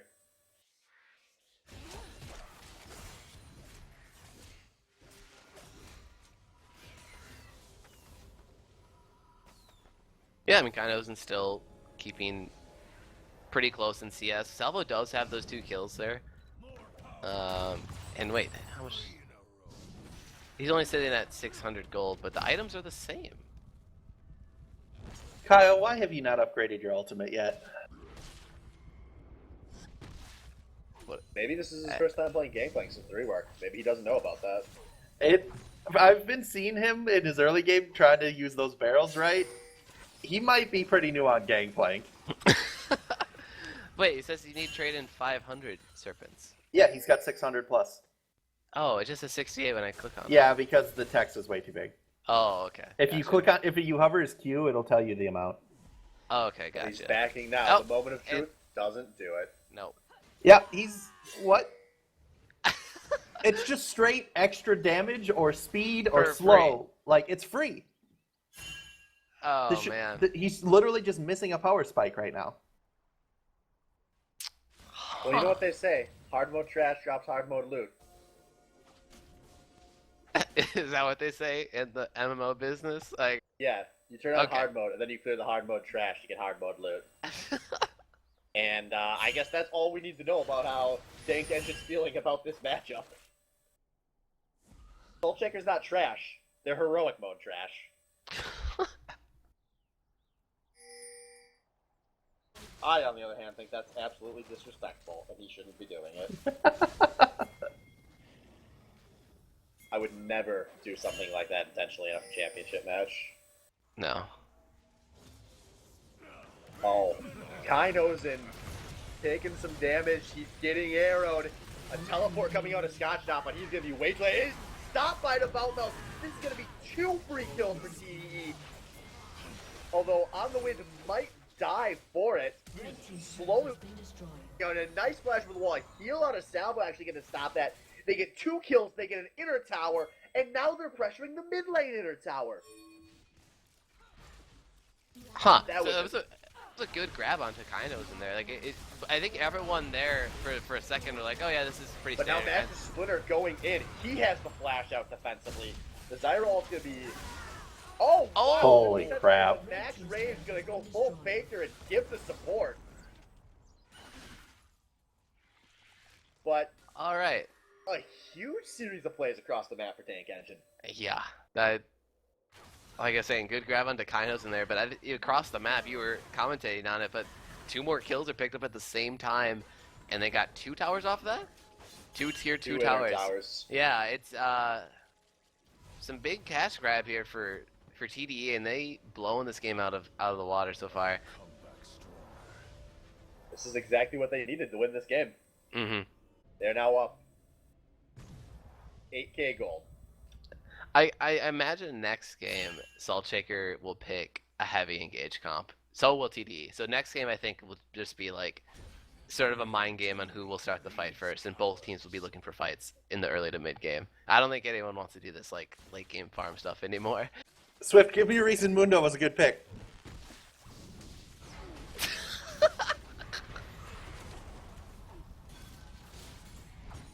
I hope Swift is so fucking triggered he can't even talk right now. Oh yeah, I wish we had caster camera right now. You know what would have been great picking this cop, Singe? Can't believe he didn't pick that. It was open. yeah, and the stats don't lie. Like we had the numbers on our side to why Singe would be a good pick here, but oh man. I don't think there's any contest here for this dragon. Yeah, I don't think so. I think they need to be shoving something else right now. And just force them to not do the dragon and... 4-1 and 3 on Gangplank for On the Wind. Triforce and Infinity Edge completed. Yeah. He's sitting real fucking pretty. This is the part where Gangplank just deals so much goddamn damage to you. Yeah. And he upgraded his ult! Yay! I was just about to say that. Which one did he pick? Can we take a moment, guys? Round of applause for On the Wind. He upgraded his ult. But no time for clapping. Thrifty Senpai being engaged on. Mega Death Rock is going to go wide, but that shouldn't matter too much. Actually, Master Splitter is taking a lot of damage. He's not taking shit in this fight. He gets arrowed, he gets slowed, and Devout Mouth going deep to secure the kill. Now Devout Mouth going all the way in. He's on top of Kainos. Devout Mouth being exhausted, but the Wild Growth going to buy some time here. 1 for 1 thus far. Scotchknot is in a bad place. This but is turning. Might be a decent turn on a Soul Shaker. Kainos is going to get a good reset. Zaku's flashing away, but Kainos is going to try to chase. A 2 for 3, but On the Wind in some very aggressive positioning. This fight is not over. On the Wind says it's over. It's a tense moment right now. Kainos and Baby are kind of stuck right now. They don't know which way it's safe. And when in doubt, go to a neutral objective, and they're going to do it. But here comes On the Wind. He's being snared. He's being slowed. He gets past the Flame Choppers, but the rockets over the wall. Oranges. And On the Wind in a lot of danger. He is a long way from base here. Oh, the max range snare out of a million babies. No, if he can keep using his barrels, he's fine. He can't do anything here. And now he oranges! Because he's using Zaku as the bait, and the snare misses. Oh. So was that a second super mega? That was the second super mega death rock in that fight. Yeah, that was the second one. And now Devout Milk coming in. Oh. Instead of doing commentary of these fights, I just wish we had like a live Mexican mariachi bands. That as soon as the 2 teams engage, we start playing some troll music. Because that would be way more accurate than anything I can say.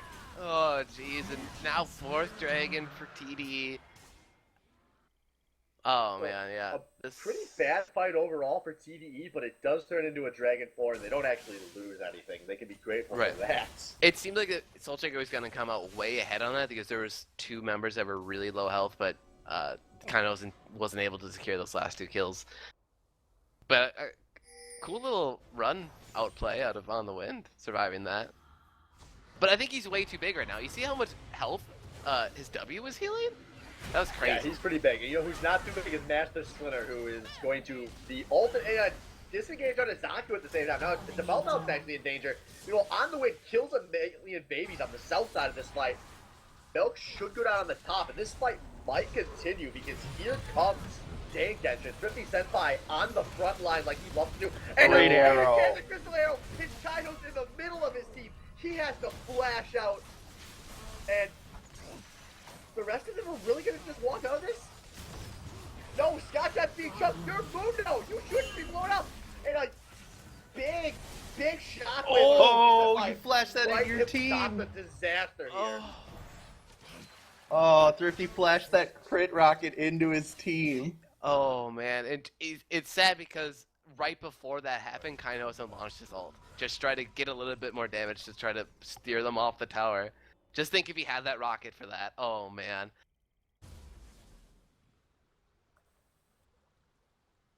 I mean, Kainosen's at the point in the game where Jinx is getting kind of relevant. I mean, she still only has 2 items, and like a Last Whisper would be like really cool right now. Or probably a Bloodthirster against their team, but it's just not enough. That was a good arrow, almost catching out him, or almost catching out Kainosen there in that last fight. So Yeah, it looks like he just picked up a pickaxe, so he is going towards that Last Whisper, which, assuming the Devout Milk is going to probably build some armor in the next few minutes, could work out all right. yeah, at least you're getting some value because you'll have a guaranteed diver on you every fight that you can burst down with Last Whisper. But just as far as like the other people go, Bloodthirster would have been better for survivability.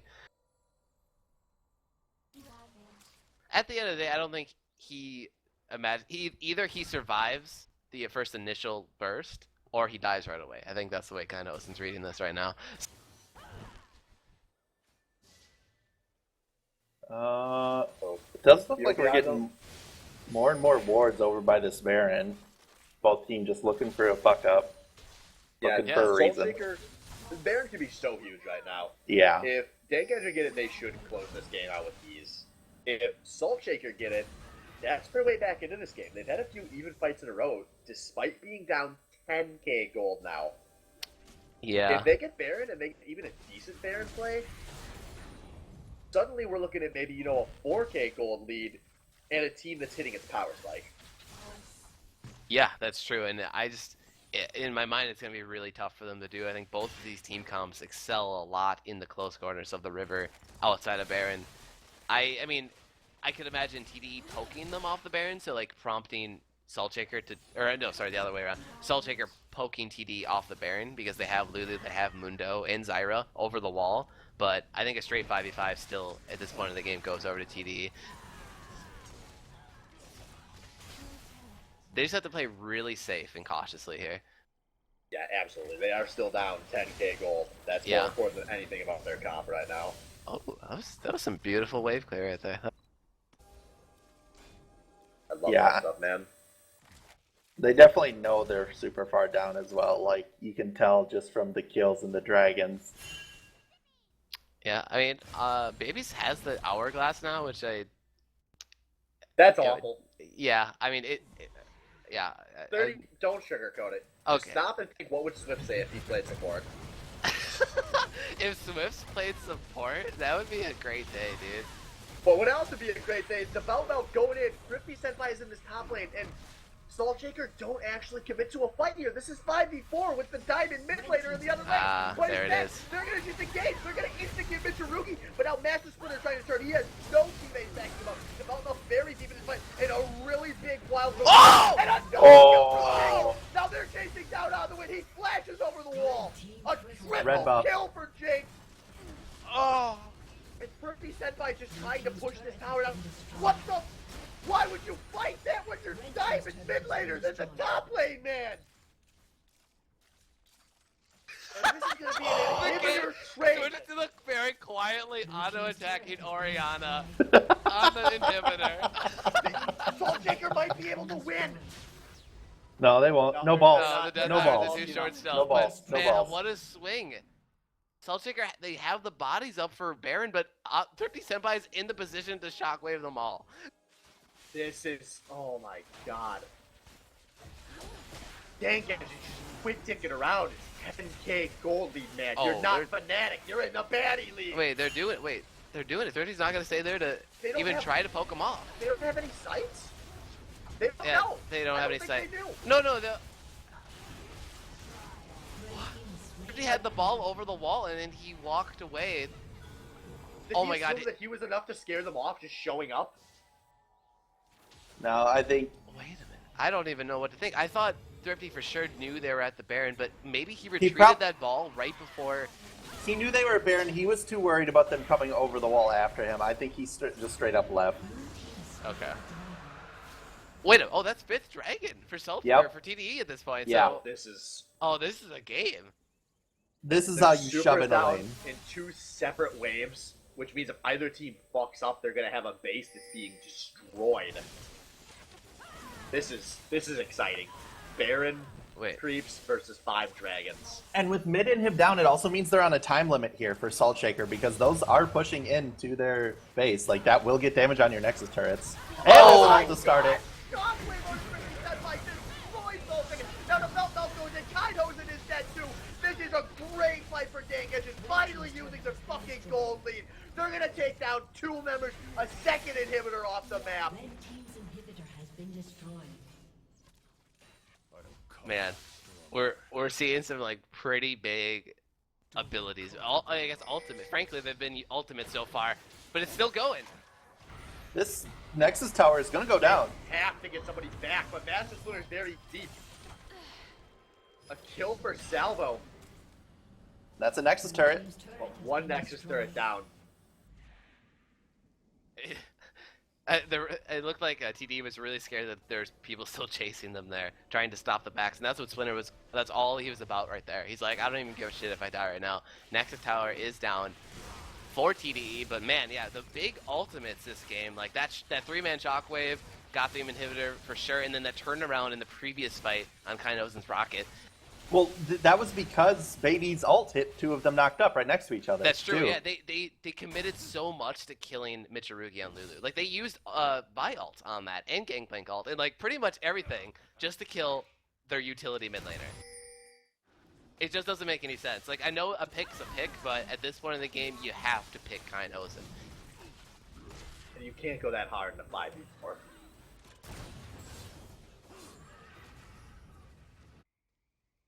Man, still, there's only 9 kills for TD or for Salt Shaker. God, I was keep mixing them up. But yeah, Salt Shaker, are they still in this game?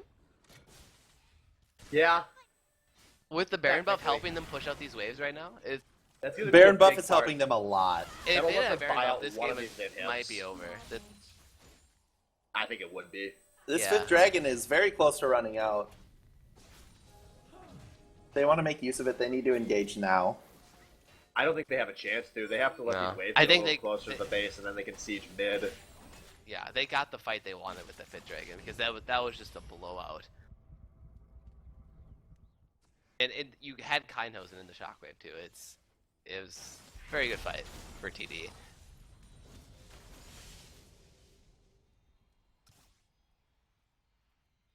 But finally, these 2 waves of supers going to crash into Salt Shaker's base. We're going to see a siege set up.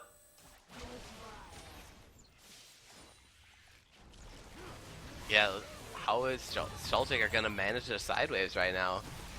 Oh, Binding Lance. It's Scotch Pops is Looks like he also wants to Salvo hit. flash? A decent flash on a Salvo, I guess. He didn't need to take any risk there because they should be able to just slowly turn this fight. A lot of damage going in both directions, but Kainozen not really getting any damage down. And the turn gonna happen, a triple kill in the blink of an eye for On The Wind, and that is gonna be your dagger. On The Wind flashes in to secure this ace. And that's game. Red team's And it took him inhibitor a has little been longer than it should have with that gold lead. Red team's But turret Thomas the Dank Engine, even up our finals 1-1. Blue team's inhibitor has responded Oh soon. man, 2 Infinity Edges, Red dude. team's turret has been destroyed. Damn, it How- feels good to be right, man. How closer to the edge of Infinity can you get? Well, Infinity Squared is pretty great, but you could go for Infinity Cubed, which is Ooh. a gigantic fucking number.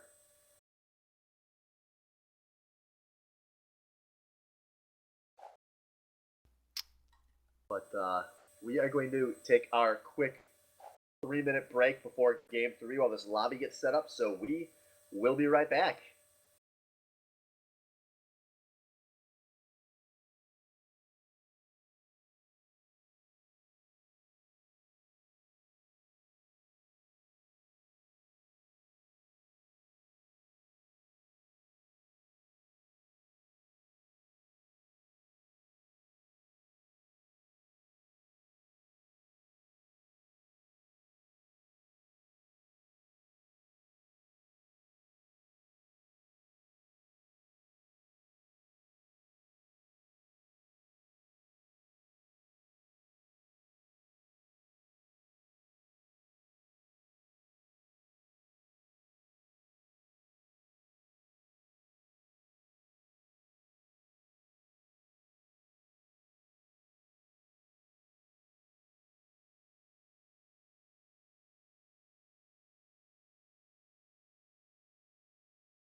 Tree, would you like to?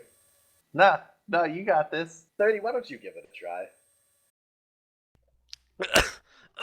Okay, sorry. Hey, welcome back everyone to Game 3. Don't even worry, I didn't have anything in my mouth. What about around your mouth? We're back for Game 3 of the Season 6 Swain Batty League Finals. And it is 1-1 in the series so far. Who do you think's gonna win this game? Before we even go into Champ Select. Don't even... So, not who's gut going to win instinct. this series, who's going to win this game? Yeah. Team Salt Shaker. TDE.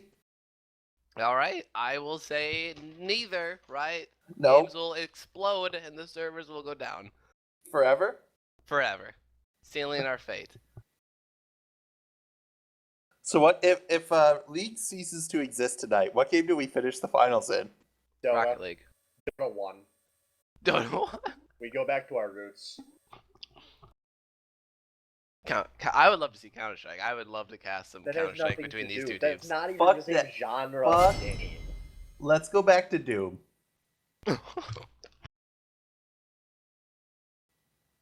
Alright, so we are going to pick some bands here for Game 3. And first band overall going to be that Thrifty Senpai Zyra. Not too surprising. Yeah. I But think opting they for a found band out instead of picking- babies cannot play Zyra support. It wasn't awful. It It wasn't was awful. fine. It was which it is was fine, but like it's not his. I cup of think tea. the worst pick last game was Master Evelyn. Fleur and Evelyn. Yep. He just had 0 impact on that entire game. Ooh, Kindred. The first time I've seen that icon. It's a shame that's not available. I thought you meant they banned it. I was like, well, that's a waste. Yeah, so I want to see Salt Shaker go back to what they know. Hard engaged. None of this scaling bullshit. Keep benching that Kench. Mm-hmm.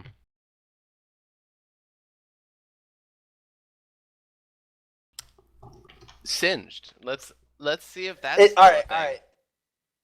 They don't have to pick Singe. Just don't pick Mundo. Tree, it's okay. We can read between the lines on what you're saying, which is you have to pick Singed. No, that's not it at all. Yeah, it is. They have to pick Singed. No, just don't pick And, fucking Mundo. I like that GP ban out of TSS. On the wind went off last game. Which Yeah. We didn't really get enough of a chance to talk about how good he was playing. But he got to Infinity Squared, which is a pretty good place for GP to be. Yeah, it's a fuck ton of damage. Could we have called him Buzz Lightyear last game? No, we didn't. Because once you get that second Infinity Edge, you've really gone to Infinity and Beyonds. Oh my god, freak. Get out. They really do not want Thrifty on Ari either. Yeah, it's been a pick that Thrifty's really favored for most of this season when it's been available, but not something I realized was inspiring so much fear in the opposition. Right. Yeah, I was gonna say Nocturne's still up, choosing not to take that away like they did game 1, and Milk quickly locks that in. And Zaku on Morgan, which he's performed, he really performs well on the pure supports like Morgan Jana. He really just kills it in that category. Not surprised to see a Callista finally coming out here. Yeah. Oh yeah, there was really. a bunch of things that are still up. Ari and Callisto were both unbanned this game. So. I never That's expected late. to see Callista picked up as a counter pick. It was only ever going to be banned or taken by Keinhausen. It's not really Salvo's champion. I don't know. The idea of Salvo playing Callista is giving me a good chuckle over here. I would kind of like to see it. Yeah, but why is it giving you a chuckle? Because it would be Because funny would to be watch him fuck up? bad. Yeah, It exactly. would be really bad. That's exactly why it's not his And I don't think champion. he's going to pick it. But it would be funny. But instead, we're gonna So, where's their second knockup? They just letting Thrifty do all the work? You don't need a second knockout. You don't need it. But you know, when you're playing a 5v5 game, it's usually nice to bring one. Yeah, well, they got to the BCL championships by letting Thrifty do all the work, so what's one more game of it? That's not true. Actually, Thrifty hasn't been that good this season. He's been plenty fine. I think He's been what he's needed to be, but compared to some of the standout seasons like his other championship seasons, he was much better in either of those seasons, I think. But he's also had the best teammates. Wait a minute. I've seen Blab in the chat here. Is Singed Flip a knockback? Or knock up, I mean? Yeah, I'm pretty sure it is. If Yeah, On but the Win it's on the plays wrong team. Singed for us to come full circle. Oh here, my god, don't do it, Win. Don't play Singed. What the Is that fuck? Is Timo this- placeholder? Is this a preemptive Teemo pick for if they try to pick Singed? That has to be a placeholder pick. Yeah, they just whispered me late. Timo is Trundle. So Timo and Trundle picked. Scott. Trundle and Hecarim picked. Which Trundle top. Okay. are we positive? Master Splinter Hecarim? Of course we are. Yeah. Well, I mean that It's would most be likely. something, man. If I think it's Hecarim most- gets played top lane with Master Splinter on the field, that's something.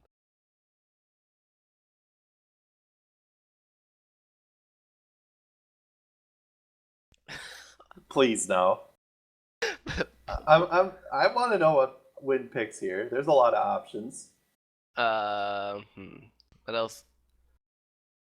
Some good frontline initiation to help out Nocturne and Yasuo to get Gnar? into They the need back some line. magic damage Oh. though. That's what scares What me about this Gnar? guy. Gnar would be good. Oh, we forgot about our boy, Mr. 99% ban rate himself, dude. And that is actually, I think, a very good team for a Darius to be against, just skimming things over. I'll On have the to Win's gonna wait for us to be, be back in to know what it is. You didn't just pause the stream on your second monitor, you filthy casual. It's paused way earlier. Why did you pause it way earlier? Because fuck you, Swift. You don't run the stream on your second monitor? It's Why would you run the paused. stream Why would- on your second monitor? Yeah, I have chat up and that's it. Watch replays, dude. You need to confirm that, and apparently the League of Legends client does not like Michirugi, so I think we're gonna have another remake here. Alright. How else are you gonna be able to appreciate an LCS big play if you can't turn and see it again 5 seconds later? I have a literal replay client that I'm using to spectate the game with. Yeah, but then you can't be watching them simultaneously. I'm taking my casting very seriously. I would not want to look away from what's going on live. You could learn a lot from me, Tree. Yeah, how to fit the maximum amount of dicks. You'll have to teach me that technique sometime, Alright, dude. when you come up in a few weeks, I'll teach you how to suck all of the dicks. Alright, sounds good. Wait, you're coming up? Maybe. Okay. There goes that spoiler. Sorry, Tree, I should have let you break the news. You could have done like engagement photos, or like announcing a baby photos. You could have just done the trees coming to the land photo shoot. I would have really enjoyed that.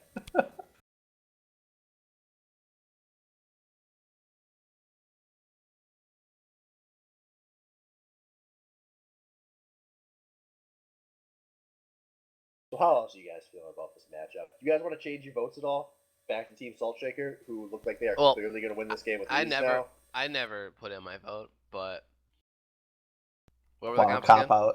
Fucking cop out. Yeah, I wanted to wait till champ select. I'm not an idiot, but You asked! I know. You're such an NA caster. I gotta see these team comps again. Dude, I'm sticking with my 4-game series. I think TDE wins 3-1. Were you Wait, really? You think Yes. he wins 3-1? Yes.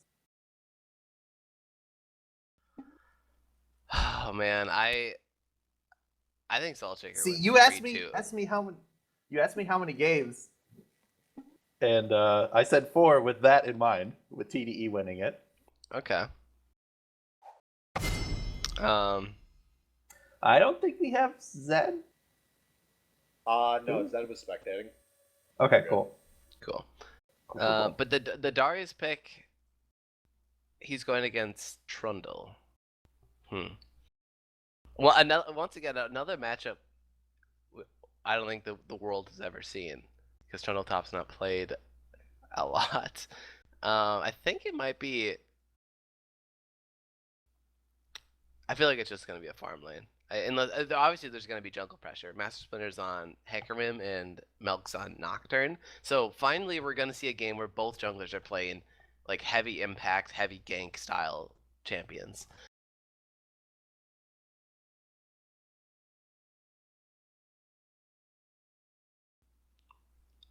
I kind it of looks like like- Salt Shaker's comp here. I think I like theirs a little bit more. It's more I balanced.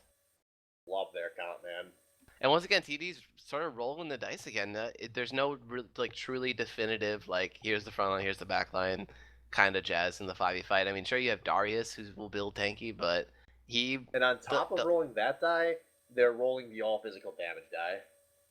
Oh, good point. Yeah, that's really not a dice you should ever roll in my mind. Like it's really just you have to win those games so early on before the itemization kicks in, and then you deal no damage. Well, you know Actually, what I take that happens. back. I take that back. Yasuo has armor pen built into his kit, and Darius is Darius. Like it really doesn't even matter what type of damage Darius is dealing; he'll just deal it. Well, hey, if you don't roll a lot of dice, you can't get a Yahtzee.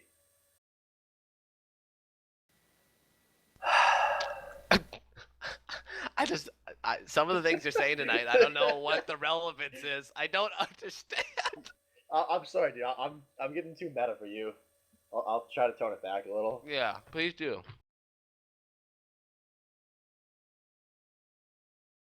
I, for one, do not believe in Yahtzee comp. I think Salt Shaker are going to win this game in under 30 minutes.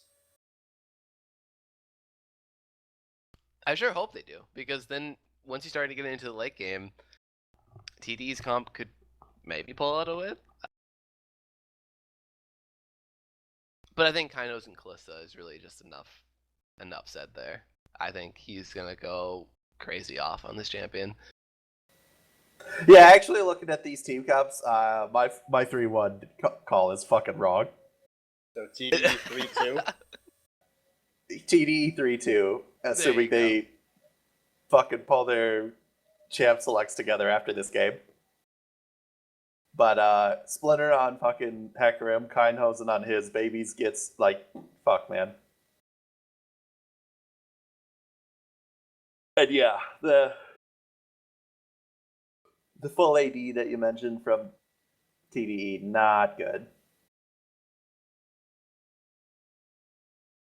Maybe Zaku's going to just build hard carry.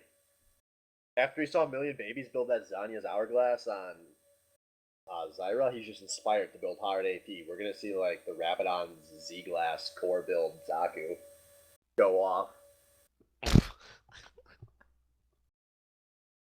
Oh, God. Is that your final answer? Fuck no, I stand by my 3-1 TSS.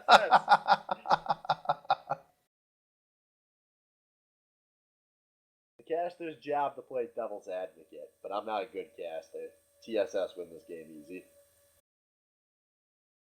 Yeah, I don't. I think we're all in agreement here that Salt Shaker on paper right now wins this pretty easily. But I think once again, once we go into Game 4 here, I think TD will relearn their mistakes in team drafting and maybe pull out a win. When you draft badly in 2 out of 3 games, You like, shouldn't if you win draft best of badly fives. once, I agree. You should not win a best of 5 if you draft badly in at least 2 games. It also says to me that you don't actually know how to draft well. Like, Like, if you you know, draft I know badly we're good. once, maybe it was a fluke. If you draft badly twice, you're bad at drafting. You know how I know we're good at casting? We're talking about Game 4 and the delay leading up to Game 3. Hey, this stuff's hard, man. Riotcasters have like an analyst desk that talks about this shit. They don't have to wait out 3 minutes of delay. Yeah, they just You go can into the talk game, about man. Dr. Mundo. We need Yeah, that's my commercials. I say Hey, I Dr. Mundo, everyone goes silent. Blap said earlier, SBL Season 6 Finals Game 2, the Mundo debate. I would pay money to watch that. Like I had we my debate, draft- and I we was fucking draft- right. Maybe season 7 will do that. We'll like game 2 of the finals. We'll let them draft, and then just instead of doing commentary, hold a debate for the entire match.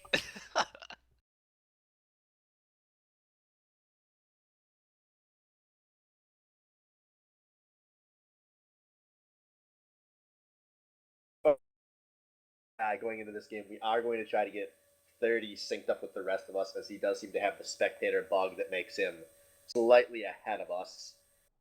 Oh wait, I know. I think that's a bug for everyone else, right? Like mine seems to be working as planned. The other 3 of us. If everyone else has the same problem, you have the problem. No, dude. No. That triggered me, Tree. Okay. Here, we'll wait a second. Here. What's your in-game time? 20, 21, 22, Yeah. 23. Mine's that too. Perfect, you fixed your bug. We're good. Yeah. Wait, no, you guys fixed your bug. Good job. Yay. No. Okay. All right. So we're going to the game. Speaking of bad League of Legends, how do we feel about the boot start again? This time on Yasuo. Well, Probably a little better. That's a little better. Actually, I was gonna jump to conclusions. That's actually a lot better. See, folks, there are times when it's okay. Yasuo is one of those times where it's a bit more okay. Yeah. In the mid lane. And Tank Engine really want to bait out this invade, but they're not going to get it. 30 seconds until minions spawn. Yeah, this is the first game where TDE didn't go out and venture and lay down deep wards as a 5-man unit. They're trying to predict an invade out of Salt Shaker here. Do they and have try to like get some first treaty bloods.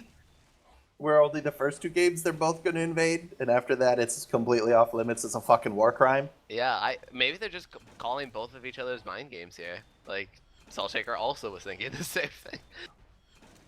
Yeah, I'm thinking it's that. Minions Game 4. God, we'll what see is another that ball noise? out I can't look at it anymore. I think that was Nocturne. It was Nocturne. Jesus. Being a prick. What time are you at now? 41, 42, Okay. 43. Cool. It's still synced up. It should stay synced if you're off.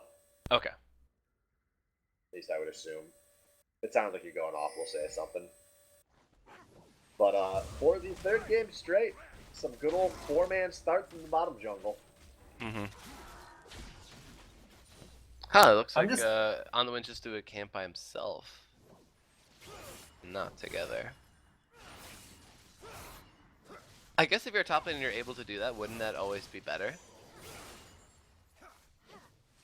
I don't know. I mean, he I hit don't, level I 2. don't really You wanna think buy deeply what about you wanna these double jump start. things. Yeah. He's only got 190 gold, so hopefully gonna be picking up some rewards. And some extra health bots. And he's going to blow his TP. I don't like that. Don't like it at all. Kainos isn't taking half his health here. But Zaku is going to get stunned. Yeah, this is 2 level 2s versus 2 level 1s. Zaku gonna, fortunately for him, be able to just walk out. Some good trading going on in this bottom lane. I'm interested in this top lane matchup. I mean, Trundle is supposed to be good against physical melee characters. It seems like this on paper, Scotchnaut should be able to win this lane. Yeah, because his Q steals damage. Right? Yeah. And because Darius is so immobile, it makes the pillar that much more effective. Yeah. Like he'll basically guarantee a flash blown if Master Splinter comes up. Assuming he doesn't like pillar and then get pulled over the pillar. Yeah. Alright, Master Splinter spotted out there, but he secures that top lane scuttlebug.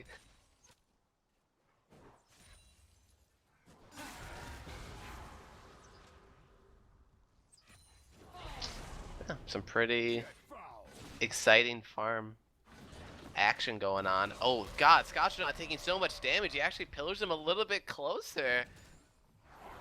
Oh man, Scotch, I just don't know if he's knowing how to manage that wave correctly. No, his laning phase has definitely not been his strong suit all season, and it's been fairly poor tonight.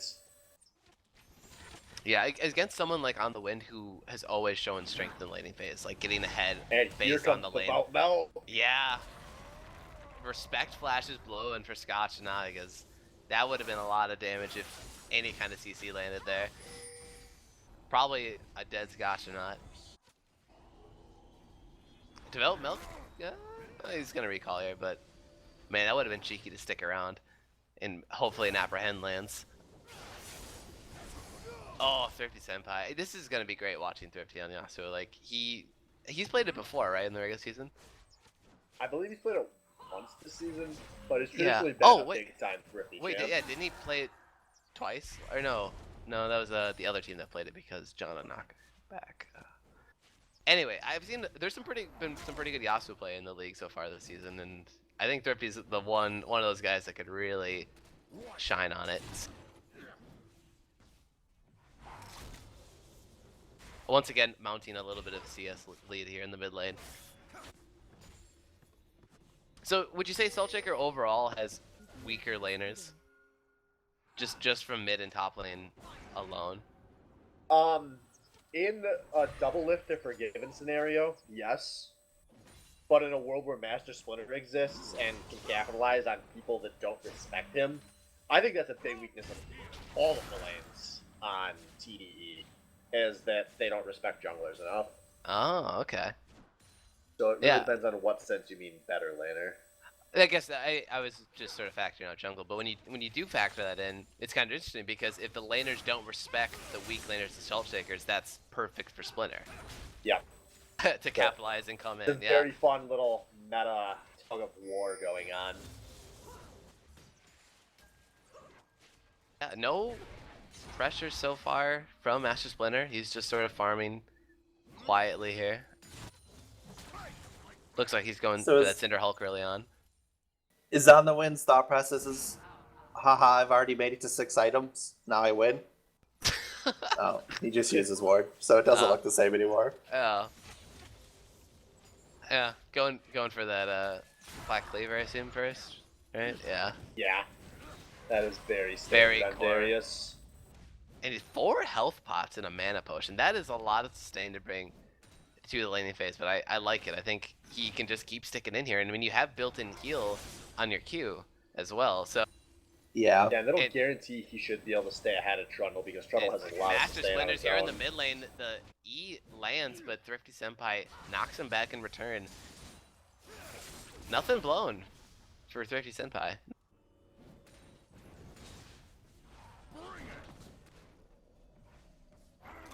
It doesn't really do anything to slow down Thrifty's CS lead, which feels like it's turning into a trend.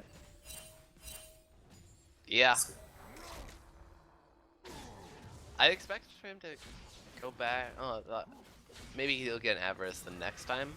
I see a lot of Yasuo players get that Avarice blade early on because, I mean, really all you want to do right now is just keep farming. Keep pushing this wave out and seeing if you can roam and get some kills there. Yeah, he just needs 200 gold and he can get an Avarice. But at Scotchnaut, at least he's trying to keep up in CS. Like, he's doing an Yeah, alright job. He's being he's pushed had into the it- tower, so. He's had it under his tower for a very long time, which was important because if it hadn't been under his tower, he wouldn't have been getting any farm. Yeah, that's very true. And Trundle does pretty well lasting under the tower there with Yeah. his Q auto attack reset, so.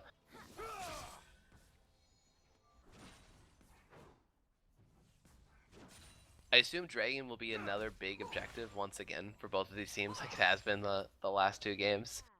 Yeah. Oh, it whoa, seems to be whoa, kind hold of up. a- Dragon's big? Well, I mean, you know, professional teams in certain compositions, you can just give up like the first 3 dragons. That's totally This is fine with them. SBL, son. The dragon is the most important. More important than Baron, I guess, in game 1. More important than the Nexus.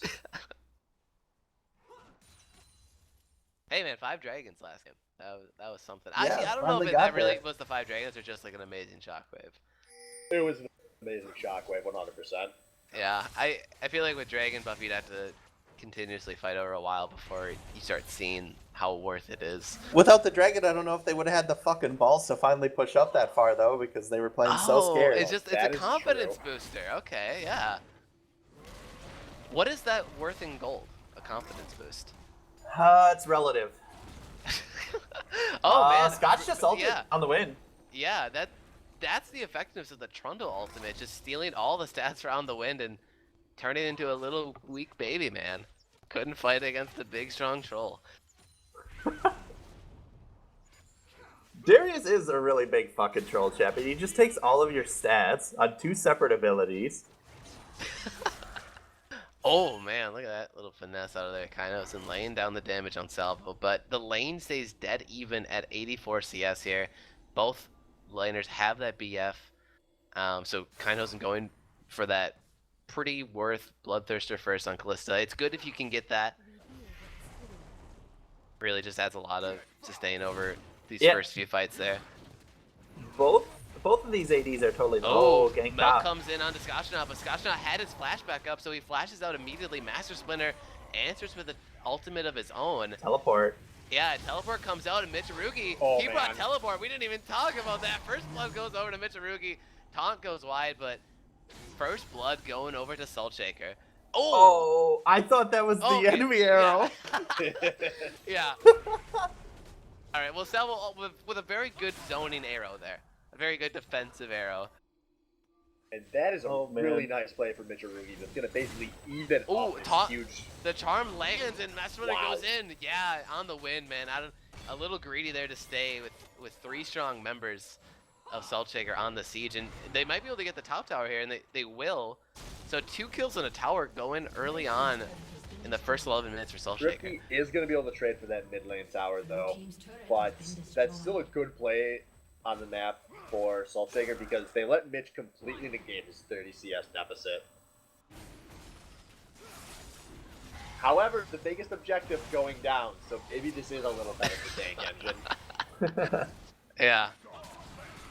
Oh, kind on of the wind now, just going at bottom. On the wind there. Winter Bites land. He gets stunned up. They're being kind of has to retreat. He has no mana. Bind barely misses here, but Thrifty Senpai is still on the side here. All 5 members for TDE are here in this bottom lane. Babies has to flash to stay alive. And almost 2 kills there for TDE. That has got to be really disappointing for a TDE to walk out of that without getting either kill. Yeah, but I mean, they had the dragon down here too, so yeah, it is a little disappointing. I thought surely they'd be able to pick up like Braum at least there, but they got the flash, and they'll go back to the lane. They're probably going to get this tower. They've got 3 down here. Oh, yeah. Yeah, Oh, good wait, series of Babies play and for Salt Kainos Shaker. didn't recall here. That's Yeah, big, they're going to take that tower. Yeah. They definitely didn't expect that, TD at least. This is a really good start from Salt Shaker. Yeah, this is very, very good. TD, they have to play from the back foot now and try to farm up with their 2 side lanes down.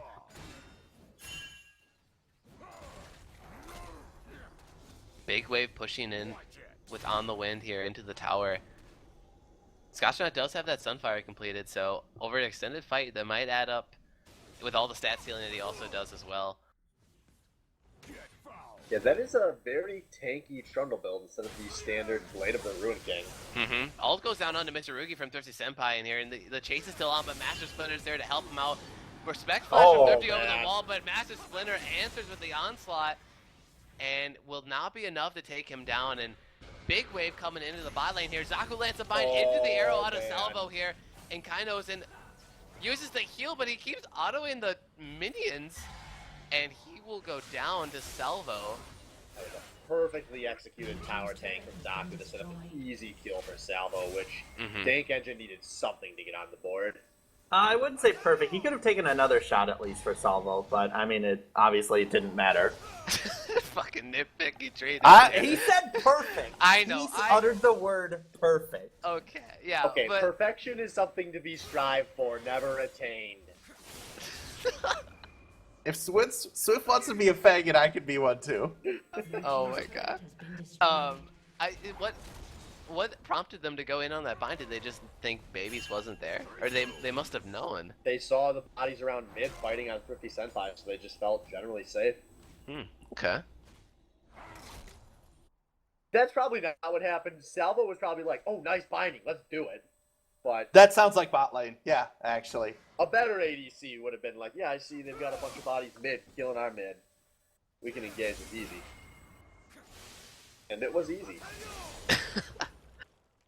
So actually, a slight gold lead for TDE at this point in the game. Just 1,000 gold. Yep, They're pull up ahead that on tower and a towers. dragon. Yeah.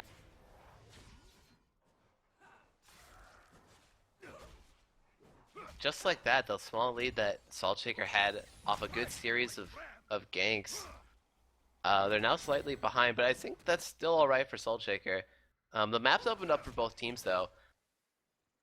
So we'll see which team can ward more. Holy crap, look at these wards in the mid to dragon area for both sides. That's a lot of wards. Yeah, and dragon's not even up soon. But I mean, it's just generally good to have that vision. 4 members strong for TDE here, roaming onto the top side. They're meeting with On the Wind here, and they might catch a Scotchonaut. Yeah, binding lands, and it will surely be a dead Scotchonaut here. He flashes out, though, but the arrow comes in. Develop Milk has the ultimate on top to secure the kill. Actually, the kill going over to Salvo there. Salvo with a very early flash, with a flash charm onto Salvo, and he will get exhausted, and he will go down. Masters winners in the fight, and a big knockup on a million babies out of the Callisto, all the Kainos, and it's ripping them to shreds.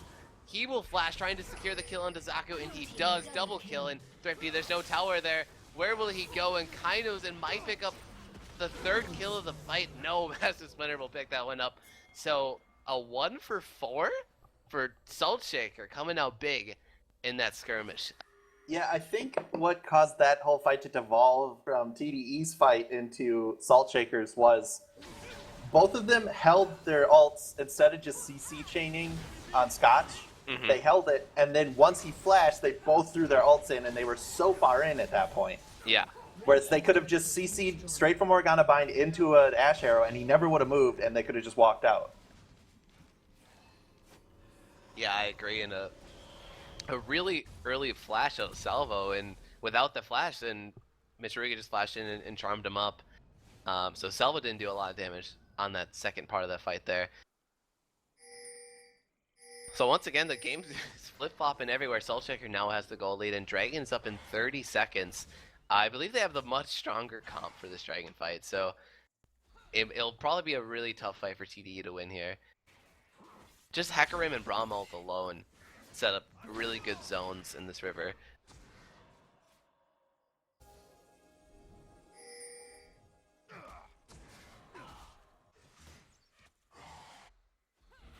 Doji Senpai is 0-1 and 0 right now, but he has 30 CS up on the other mid laner. He's just not at the point right now where he's doing like Yasuo type damage. Oh, TDE is split up right now. Develop Milk lands, or he hits the ultimate onto the backline, onto Kainos, but he will easily be peeled off and kited back. Master Splinter goes in onto the backline of the enemy team, but On the Wind picks up the kill into Scotchonaut, and now the re-engage happens. On the Wind will go down, double kill for Kainos, and Splinter will go down to the bleeds, though. So 2 answers right away, but now it's 2 for 4 right now, and then Zaku will die as well. An ace for Saltshaker and the Dragon. Wow. One conclusion. In some seasons, we have like 3, maybe even 4 teams that can do this if we're lucky. But this season, there is only one team in the Batting League that knows how to team fight, and that's Saltshaker. They just look so much better than TDE, and everything involving 10 champions right now. Yeah, but they're also picking comps that allow to do that. I think they go into Champ Select having in the back of their mind like, okay, there's a checklist. Can this team fight? And they always pick yes. Except for last game 2, actually. I mean, they picked a good team fight last game. It was just not the forward team fight. It was the backward team fight. And they realized they didn't want to play this game like a big bunch of bitches. and they went back to the Salt Shaker style for this game 3. Yeah. Yeah, I think, but yeah, I mean, really, they're just capitalizing on TD mistakes. Like Tree pointed out last game, the Ash arrow was too late, and they dove too far into the jungle. And then that last fight, Melk starts the fight off with a very easily seen Nocturne ult on 4 of them. Like he's gonna just die for free right away. Yeah, Scotch not body blocked the enchanted arrow. There was no follow for Devout Milk, and then Devout Milk finishes the fight off with one of my favorite flashes of the season to like kind of get out of that fight, but still be in range of everyone at no health and just die. It was some straight up Devout Milk like vintage. Yeah. Yeah, and slowly TDE is choked out of their own jungle. Blue buff seal going over to Michirugi. Yeah, this is only a 2.5k gold lead, but it really feels like Salt Shaker's in much more control than that. Yeah. They're in a position right now to get this row of tier 2 towers. And if they get an easy pick on the Scotch now, it's going to be even easier. Trying to steal all the stats doesn't matter in the end. Luckily, On the Wind gets that kill over to Salvo, trying to put him in a pretty place here. Kai knows, and though, look, oh man, just like I said, 4-1 and 4, man. He's got that Hurricane. Working on the Bloodthirster, actually. Huh. Hurricane first, okay. I guess because he thought they were going to be team fighting a lot.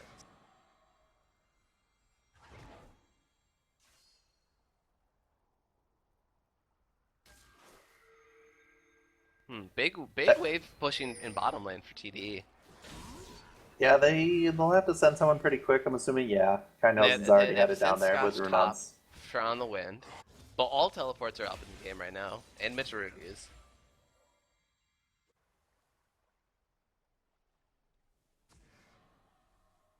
We do see some sight going down by Baron side. Yeah. I don't know what TD's trying to do here. They're setting up all their wards on the blue side. Of Soul Shaker. I think they might be trying to get a rotation going onto that top tower, that tier 2, but either that or they're really tilted and they wanted to force Baron while Kainos was bot. Ah, yeah. That's the other thing it might have been, but I don't know if that's a good idea. Or maybe just a general pick. Threaten the stupid Baron, because sometimes the opposing team will think, this is such a stupid Baron, let's get the big pick. And then it's a brilliant mind game where you just wanted the pick all along.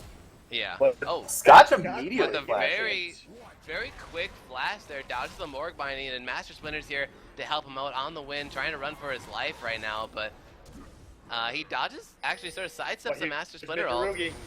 Yeah, and Zaku's channeling the ultimate. Mitsurugi's in the back, he teleported into the fight, and Zaku will go down. Mitsurugi will pick up that kill, and Kainos is actually on top of Salvo right now. Salvo turns around, arrow to the face, but he's gonna survive, and look at all those Ren stacks kinda hosing.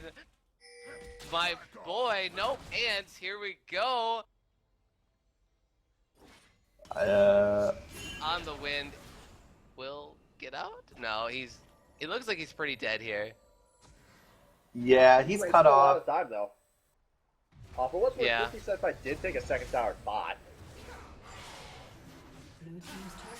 Oh, Kainos and gets picked out into the open with the Belt Milk. Diamond battle! Diamond battle! Oh, Master Splinter, it's an unfair fight though. He's so big on the second room right now. He has Triforce and Cinderhulk.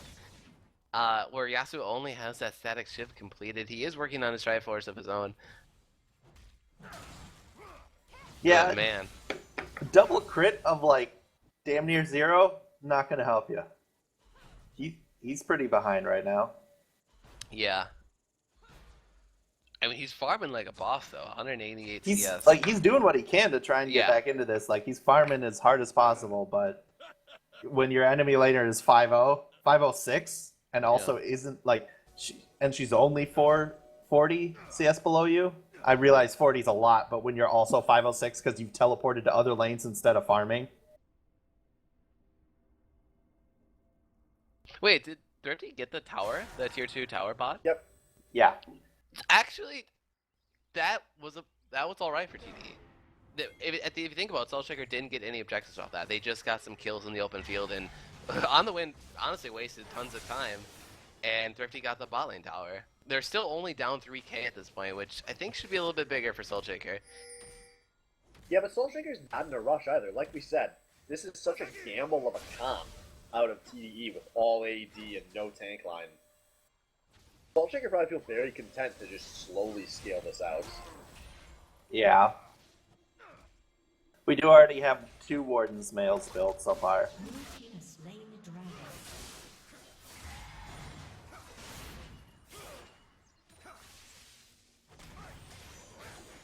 So another dragon going over to Salt Shaker here. 5-man push coming into the mid lane. They want to try to open up the map a little bit more so they can keep making these picks. They have a really good pick comp if you think about it. They have tons of CC that can catch people out. Especially that Trundle Pillar. I feel that that's going to make a pretty big play here in a jungle later in the game.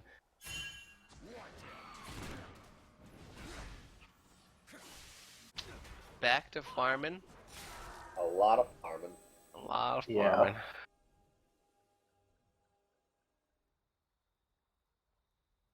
I mean, in 5 minutes in last game, they were up 10k already. And technically still possible. 5 minutes is a lot of time, to be fair. Yeah. But it's definitely a slower paced game. So what do you think is going to happen in the next 4 minutes for this game to end? It would have to be like just this colossal chain of events where like waves would have to be perfectly synced up and pushing, and Soul Shaker would have to get like a clean ace 5 for 0 at Baron, but while getting Baron. That sounds really exciting. I can't wait to see it. I have a feeling that's not gonna happen, and No, dude, the Prophet AJS0 predicted this game would be over before 30 minutes. Man, I can imagine these teams being where they are, the champions where they are right now, exactly in the same spot 5 minutes from now. Farming the exact same things. Yeah, I can see that. And that Yeah, terrifies I me. can too. And that'd be really sad, because I think Soul Shaker, after they clear out this jungle here, you know, donate the buffs to whoever needs them. They need to be proactive and just force something at a tower, or at least, yeah, set up a split push. You have 2 teleports. You gotta make something happen here. Like I said, I think they win if they scale this out. As boring as that is to watch. Here we Yeah, go. but They you're can still play as slow as opening they up the want. opportunity for TDE to win. Ult on the Yeah. win, and he gets bitten and Well, there destroyed. you go. That's the pick they were looking for. But Thrifty Senpai just doing his no teleport, no bullshit bot lane push. Yeah. Yep, Yeah, getting wards as he pushes in. I don't know if Just they're gonna shoving send it. any. Okay, Master Splinter. Wait a minute. Okay, yeah, I was gonna say they off the Baron. You're sending your jungler back right now to stop the non-teleport split pusher. And So this is Thrifty gonna be a actually- 4v4? Pillar lands and Babies is in the front here. It lands the Witch's Bite onto Zaku. Gonna keep chasing, see if they can pick up this kill. Black Shield goes down, so he can't get stunned right now. And the charm lands on the Salvo, actually, not Zaku. He sidestepped it by a pixel. Oh man, and Zaku had Salvo had no chance to survive there. I know what's happening right now. I was like, what the fuck? Why didn't you block it? And Zaku, he's not, but he should be saying, why didn't you sidestep it? I did. Yeah, Salvo's giving Zaku so much shit right now. But for how that went, that actually was very close to being a disaster for Salt Shaker if they didn't get that pick onto Salvo. On the Wind was just about to spawn with a teleport up, and Thrifty Senpai was going to be there way before Master Splinter with a fairly good opportunity to flank. That pick onto Salvo ended up being huge, I think. Yeah, that's true. It seems like Salt Shaker had to either make an alright decision or just like a really bad decision there. Yeah, so it's just a 3k gold lead now. They're up a lot of kills. They're actually down a tower and up a dragon. I just don't see why Soul Shaker's being pushed in here right now. Maybe Is no the one wave thinks clear recently. that good for TDE? Is like Thrifty really No, influenced it's the game not. by farming these? Maybe no one's there's hit tab two. in a while. There's They don't- wait. There's 2 static ships. Like obviously they have pretty good wave clear.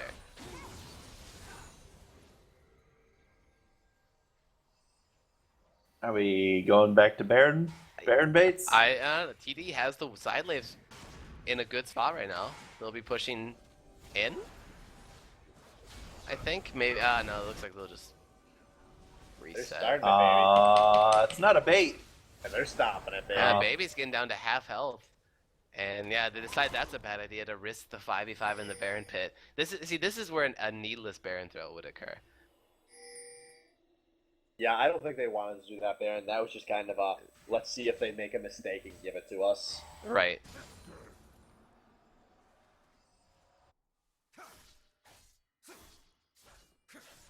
But really, guys, you think we can maybe budget that Mexican mariachi band in for Game 4? Dude, We'll how much try. would it really cost? I'll pay for it. Like this. Do you have this needs pesos? to happen. What? Do you have any pesos? Okay. And 5 minutes later, No, we We're got farming. another minute to go. Don't worry, I'm sure something will happen. Dragon spawn. Oh yeah. before the Oh yeah. 5 The minutes biggest are up. objective in the SBL. Oh, thank you, Here- base dragon. Here we go.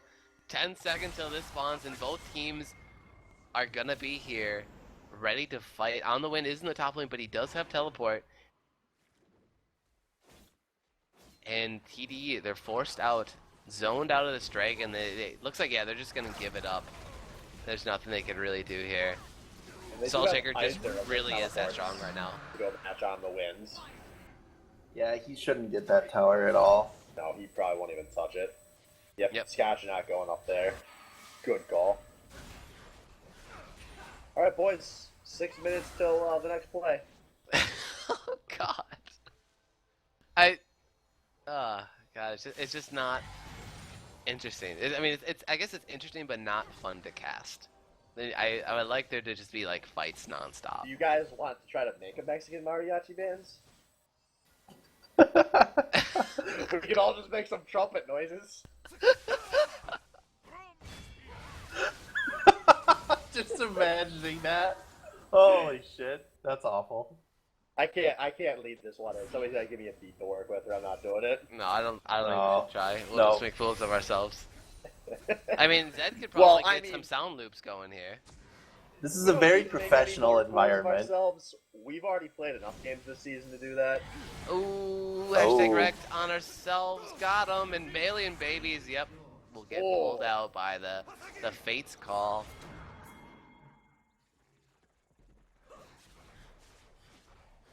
And more split pushing going on. Scotch not trying to get that top lane. On the Wind does have teleport, but is walking up instead. That's a down turret.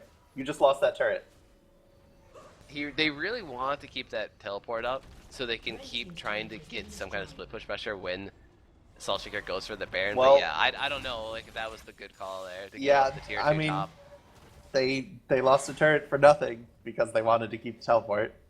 Yeah, yeah, exactly. And decisions to see if that pays off for them. That could have been a free kill for them. They had Ash Arrow up. Yeah, but there's a lot of pressure on hitting a skill shot like that. I mean, what if you would have missed? Then don't pick Ash. Oh, The shots fired. Shit. Ah. Savage. Like, seriously. If you're that worried about missing the ult, don't pick Ash. Well, Salvo, you heard it here. Don't pick Ash.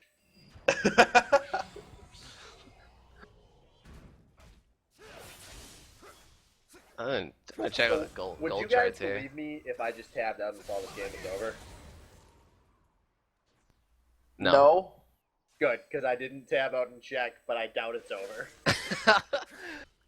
Just checking the gold charts here. Kainozen has 12k accrued for himself, so he is leading the game right now in gold. He's about 2.5k up over Salvo. So he is an entire Last Whisper and some wards better than Salvo? That sounds pretty accurate. Yep. Oh, Kainozen actually Oh, gets no. apprehended in. He has to blow the flash early on in the fight.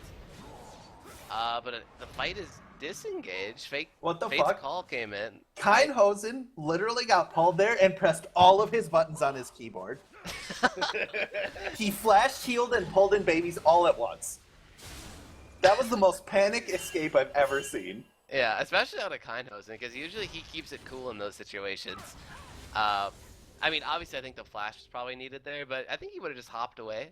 But yeah. You guys, the problem is you gotta roleplay your characters a little bit. Imagine you're some little like 5'2" kawaii undead girl, and suddenly a 7-foot basketball player is in your face yelling, "Good job, yeah!" I fucking shit my pants and flash out too. Swift Kalista kills people. Not that bullshit. That's Oh! like her job. Babies get split Oh, up this there, is and not the good. Thrifty lands the ult onto Babies, and he will go down the first one in this fight. And Thrifty, he's out and he flashes to survive. The fight continues, and on the win, he's on the front line trying to deal the damage, but he won't. He has to flash out back under his own tower, and Scotchnaut leading the charge here, able to pick up the kill on Thrifty. The charm lands on the backside. Let's see if they can pick up a couple more kills, but Salvo returns the kill. On the other side of the fight, a 2-for-2 at the end of the day. How was that a 2-for-2? Holy shit, they were so close to dead. Yeah. Red Man, team's I love that flank out of Scotchnaut. He came in from such a good angle on that fight. Oh, He was on the win. Olgar teleports. He's going down the Mitsurugi. Velk has the ultimate too in the shutdown, and Kainos, and he's behind enemy lines right now. Seeing if he can Splitter. run to his team. Splitter. Splitter's recall. Splitter! He had Splitter, to help! go. Help! He had to Splitter! go. I know, like, that is the... that is the right call to back, right? So I want to actually commend Kainos in there. He probably just stopped Baron from happening by wasting that much time. That would have probably been a free Baron if after those 2 kills they would have rushed it. But TDE, you know what they don't do? Objectives. Instead, they're going to just settle for taking 2 kills and that's it. I just imagine Splitter just staring at Keinhosen as he walks over, and he's just like, the Shadow Isle send it regards. It's just like fucking cold-hearted, man. Wait, is Kalista from the Shadow Isle? Yeah, she is. It Oh. doesn't make much sense, but, you know. Okay. I mean, Swift called her Kawaii, so everything's up in the air. We've thrown lore out the book a long time ago in this series. Would you guys be more interested in League of Legends if Riot did a Kawaii rework? Because I would Oh. be. You mean you want to go to the Asian servers? No, it's Oh, not Kawaii. No. whoa. Oh, actually, no. Some of the Korean voices are pretty quiet, but then some They of the have Korean voices separate make you voices wanna shit your and pants. art that is like way more Yeah. Japanese. That's true. Yeah. I haven't even Okay, looked at I'll- the Japanese art. I think it's actually new and different. slain the dragon. What else is new and different is a 37-minute Baron, guys. This could be a real Oh my fight god, breaking out. Salvo, he's taking a little bit of damage from this Baron. He's chunked out half health, but Scotchnaut, he's 1v5 right now, and he mitigates so much damage for his team, and Oh, this Kainos is- goes oh, in. man. Oh, Max Splitter with a great ultimate onto the backline there, and Melks will go down as a double kill for him, and Salvo's the only remaining member for TDE right now, and he will go down a 1-for-5 for Salt Shaker, and man, that was not the time to do that, Baron. Scotch is such a problem for TDE right now. He really is, and it's deceptively so because he's 1-4-12, and he has, even CS with Darius, but when he steals the stats and when he goes in there and just tanks forever on Frozen Domain, Yeah. it's so big. It, This is a big wave. I think they just won. Red team's Oh. No! inhibitor has been Push it, destroyed. you fucking pussy! Mm, It's just the support spawning! oh, they want the Baron. You know they what? want, you know what's they better want the than Baron? guaranteed win. They wouldn't have won it. They would have They got would have won. both turrets and had to team fight again. I think they would have won. I think in their mind they had hesitation, and then that already basically said, if we're even hesitating about this decision, we should just go for the guaranteed Baron. Which is what This they is do. the super safe play. Going for the win there is 100 or nothing. Like, if they go in, they probably get 2 turrets and then have to team fight over that Nexus. And if they die, then TDE gets a free Nexus or inhib. Yeah. We'll never know if that would have been the game-winning push. We can't even set that one up in sandbox mode. Oh, Too soon. Oh my god, Master Splinter goes in. Milk was caught out a little too much there, trying to get damage onto the tower and melee range, and Thrifty will get caught out in the enemy jungle. 2 more kills going over into Kainos and scoreboard, and man, now this looks like a game-winning push. yeah. Yeah. Not a great game for Senpai. I was just No. gonna say that 0, 6, and 4 on the Yasuo. No bueno. Do they make sad mariachi music? We could play a little like funeral song for Thrifty after this game. Just get one guy with a violin, dude. No, dude, it's gonna be a weeping trumpet. Arrow goes in, but babies stand aside. Oh, wow. Oh, man. The reaction times out of babies right now to block that arrow, but Zaku lands the Morgult onto 2 members here. Kainosen's exhausted, but it doesn't matter. He's still in the back line, still getting down those Hurricane procs. Double kill for him, triple kill for him. And Milk uses the Nocturnal. That's okay. Full tilt. GG, This game's GG, over. boys. Yeah, full tilt. This game's over. The teleport really end the game. I was gonna say that was actually fairly badly coordinated out of Saltjaker. But Thrifty Senpai is gonna go down before I can finish this point. They didn't drop anything for Michirugi to teleport to at the start of that fight, and he just got a base that was sitting there waiting for anything, and no one gave him a ward to work with. But ultimately, that didn't matter because Team Saltjaker is a lot better than Thomas the Tank Engine, and they are up 2-1. So, let's go in according to, the plan. Because we rigged the tournament. Yeah, we did from the Yeah. start. Yeah. We also rigged the teams. Yep. This all the storylines you audience members have witnessed throughout the season, all set up. Me moving to Virginia is actually part of it. Yeah. Yeah, you guys won't believe what happens next. And on that note, we're gonna take our 3-minute break.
You've seen the games. You know the facts. But what comes next will shock you all. We are back with Game 4 of the SBL Finals. And I'm feeling pretty good about Salt Shaker taking the series because they looked a hell of a lot better in that game. You know, as we were kind of discussing early on, that was a pretty major outdraft. Yeah, like I said, I want to root for TDE, but if they draft like that, it's all over. Oh, don't get me 'Cause- wrong. I want to root for TDE. I really want TDE to win this series. But I don't think they will. You want to know why, guys? Why? Click here to find out. Ugh. We are into our draft. I can't handle it. Is this about to be the top 10 draft picks of Game 4? You won't Oh my believe number God. 7? Oh Jesus. Well, first ban Callista. You know why? Because Kainos is really fucking good on that champion. He has been for 2 seasons. Oh man, who would have thought? Too bad he went for 25 cents. Look at him in the finals. Oh man, look you at him really once have to- again. 2 you seasons have to- back to back in the finals. Should we talk about this for the final time this season? Kainos and 25 cents. I mean, it's been Yeah, I beaten almost to death. forgot. Basically like How could you ever a forget? fucking clickbait article. So perfect. What do Kainos and the 9/11 have in common? You would have never seen this coming. Oh my. It's that you should never forget.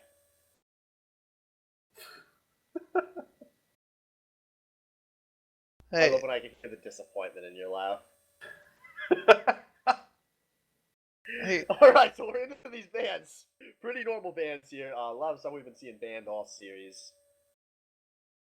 Sadly, Scotchanaut's still not going to get any of that Malphite, which I was really hoping to see once tonight, although I'm not too surprised that it's been gone every game. Yeah. Yeah, seeing Ari band coming out, they don't want it to be able to be first picked. And the Kench is benched for the 4th straight game. That is some Tom fear. Mm-hmm. And back to the original bands from Game 1 for TDE, and they learned their lesson. I assume they already knew that going into the series. Like, hey, we shouldn't. And we've gone Kainos full and circle. Alyssa. Oh my God. Self have. was on Sivir. This is great. This is awesome. Oh my God. His whole career, he said he hated this champion. But when his back was against the wall, you would never believe what he locked in. Dude, you should have heard me every single week I picked Sivir. I hated it every time.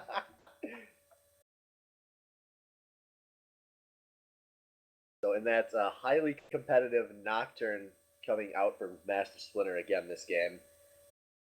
And he was pretty scary on that champ in game 2. Or game 1. Yeah, we've now know in Splinter could probably play any jungler in the game at a very adequate or above level, but man, I don't know. he really took it to him. He can play a lot of champions, but I don't ever think Master Splitter could go full Wang. If I whispered him right now and said I'd give you $20 to play Jungle Bane, he wouldn't be able to do it. Just out of keeping being able to sleep at night, dude. Like he only plays really good meta junglers.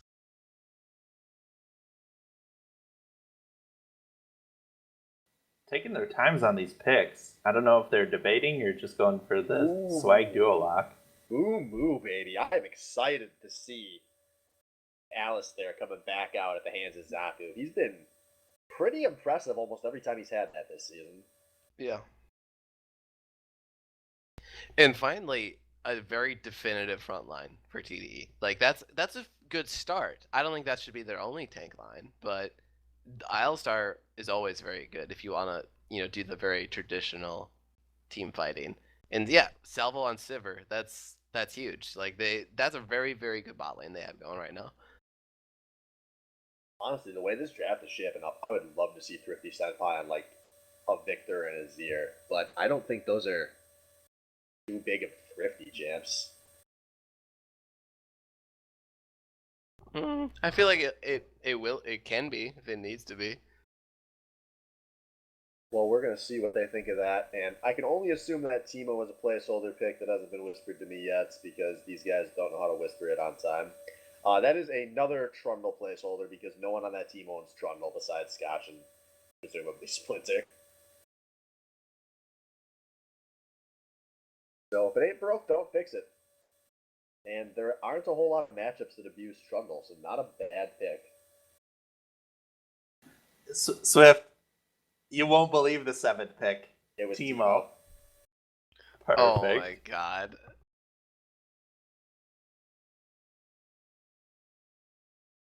Can't argue with BuzzFeed, man. They know. Oh, Yeah. they certainly do.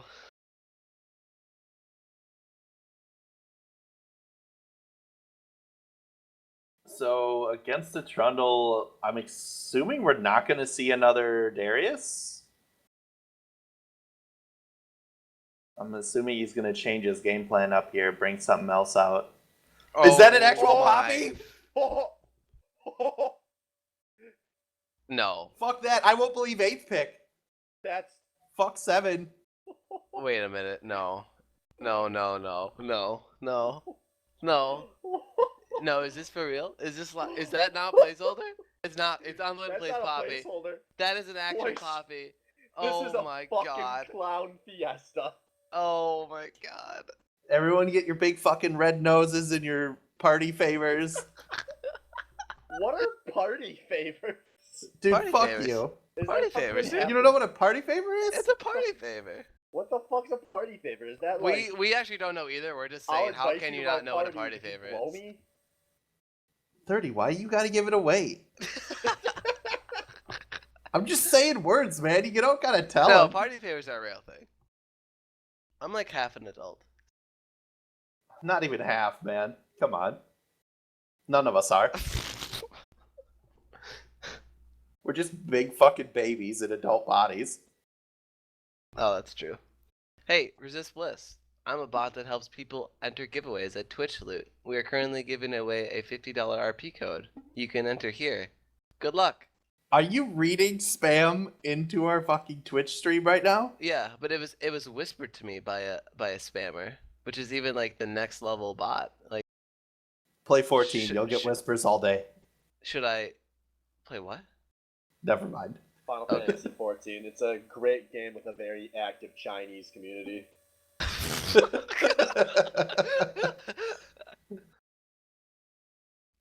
Man, I have a feeling I shouldn't click this lol.twitchloot.com. No, don't click that.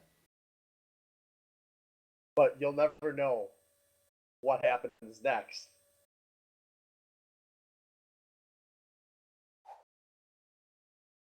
Mariah's PM me, is this fucking Candyland? He asked me if this was real life, so I don't know. It could be either, really. Yeah. This is We're about to see a Poppy. You know, In Game I'm 4 learning finals. so much about niche top lane counter picks right now. I'm learning so much. Singe is the counter to Fiora, and apparently Poppy is the counter to Trundle. If this goes to Game 5, do we get to see a Poppy v Singed top lane? Oh, or do we get to see a God. Poppy ban? Oh my god. A legitimate Poppy fan. I don't know. But hey, let's talk about Kainos on Corki, which used to be one of his old mainstays back when Corki was relevant. That's something new you don't see. It actually is a pretty alright pick against Sivir because you can spam abilities way more than her spell shields up.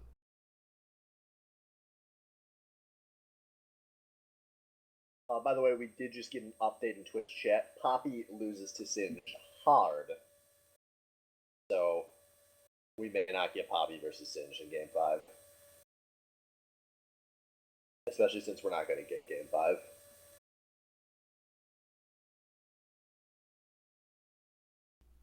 You think TDE is going to lose with Poppy top lane? Yeah, I do.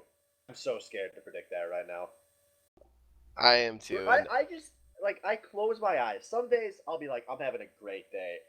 And then, it'll be time for bed. And I'll lay in bed, turn my lights out, cuddle up under my blanket all warm and snuggly, thinking happy thoughts. And then just like a flash of light in my eyes, I see Jungle Poppy coming into the lane, laying down the ultimate, and King just dying. He couldn't do anything. It was awful, and I had to cast it. I don't ever want to see anyone suffer like that again.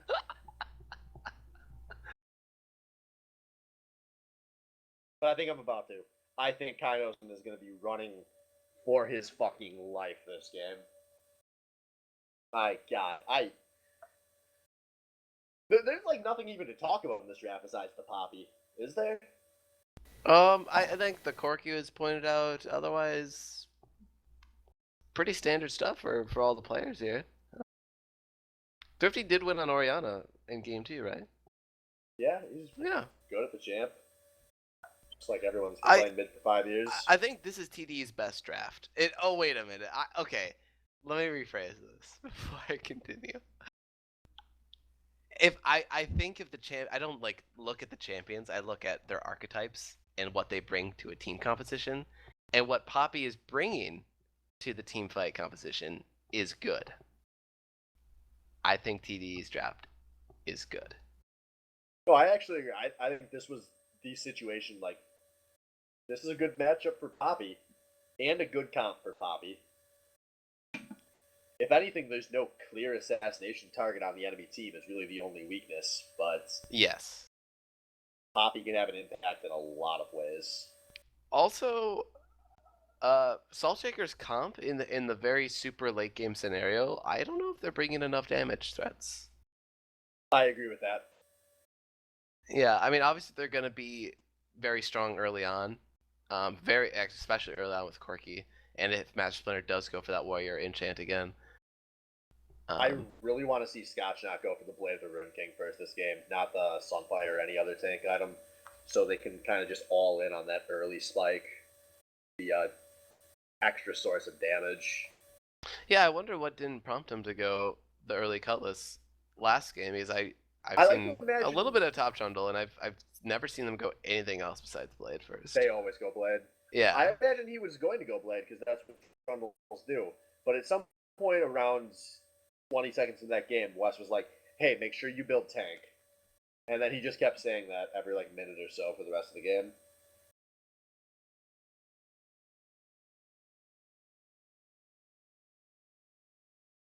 Said, you better have Silver Scrapes queued up. Hashtag TDE win. Let's go, boys. Oh, am I going to finally get to do my acapella Silver Scrapes? Yes? Yeah, do you want to? Kinda. Oh, well, dude, Would let's you guys help me out? Yes. 30, can you be the bass? Sure. Out of the 3 people casting right now, I'm glad I got the bass roll assigned. You're a manly man, dude. Manly man yeah. with bassy bass sounds.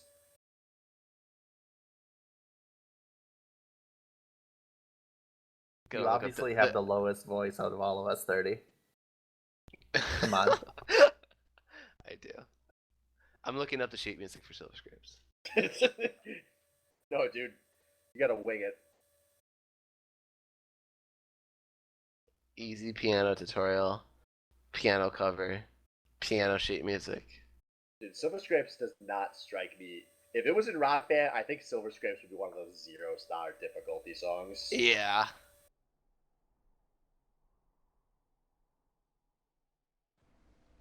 But we are in this game. With a Poppy. I will not be able to believe whatever happens next.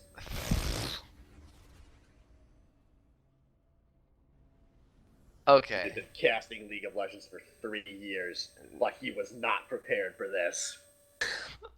No boots start for anyone in this game. That's the way I like it. Welcome to Summoner's Rift.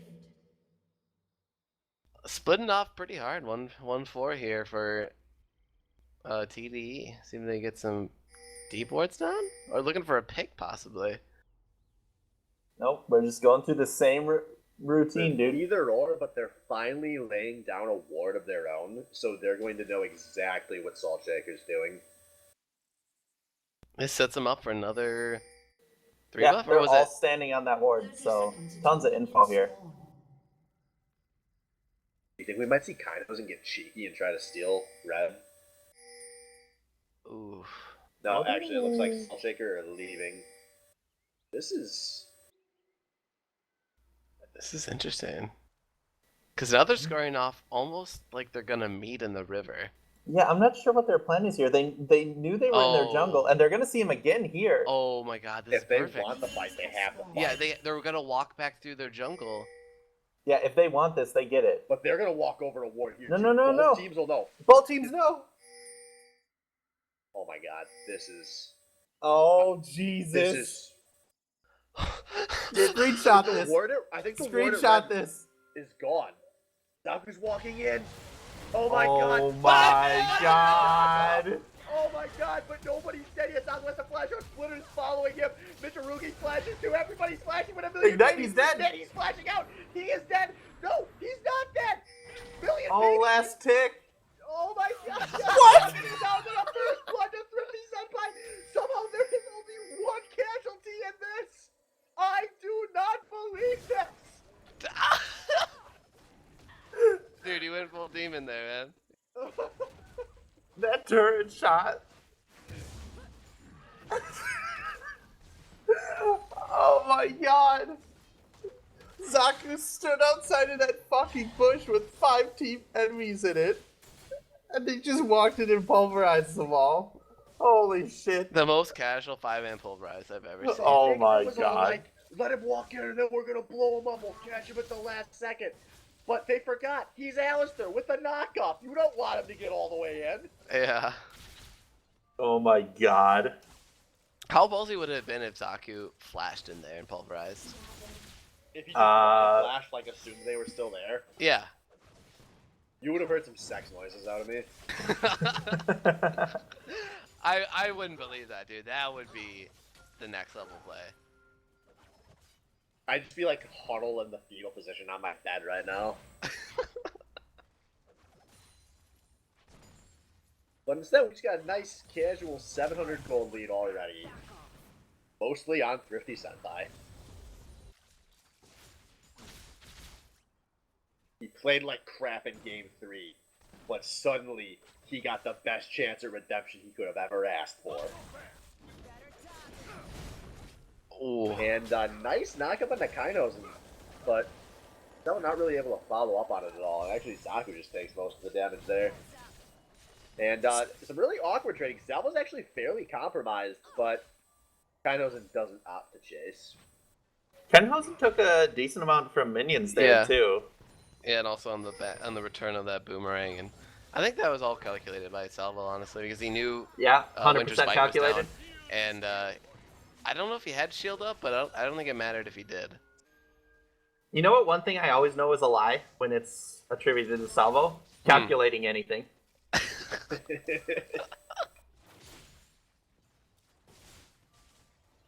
And they're just stealing this red buff. Fuck you, Nocturne. And that's a 3 buff.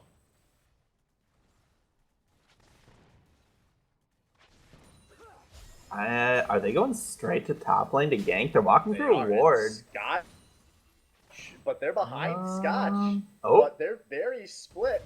And directed Yeah, they camera's don't get a finally kill. taking- No, directed camera. You're so spoiler. Well, I mean, as soon as we saw Vi's Q get interrupted by the pillar, there was no way that was going to be a kill. We didn't see that.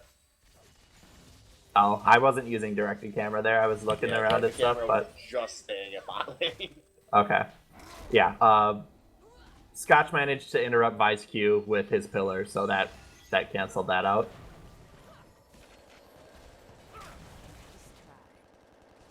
So on Poppy Watch, gonna be able to mop up most of that wave at his tower top lane. That's gonna pretty much even things up, which is decent considering he went for a jungle invade. With We Mo have earlier. Level some river 4 fights. Trundle versus level 3 Milk.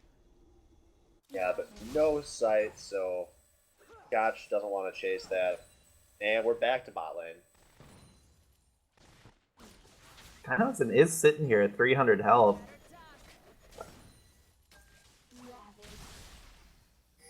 Oh man. Yeah, but no flash on Zaku since he had used it at level 1, so Kainozen was relatively safe to stay. He goes back to get the Sheen hole. Oh, Probably that's waiting so out. troll. Oh man, that's 4 autos right there because of that pillar. Yeah, that was pretty free. That was a lot of Yeah. damage. Yeah. Oh, but there's a lot of minions now. I don't know if Scotch doesn't want to aggro those and fight. Can't. But Master Splinter is there. These creeps are far enough out that Scotch will be able to TP. No, he doesn't have TP.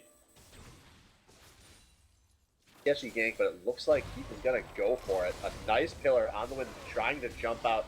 He pops his ghost, but he is feared.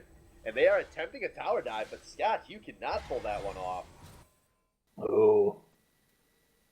That Nocturne did hit her with a Q, but Poppy's passive being what it is, kept her alive through that.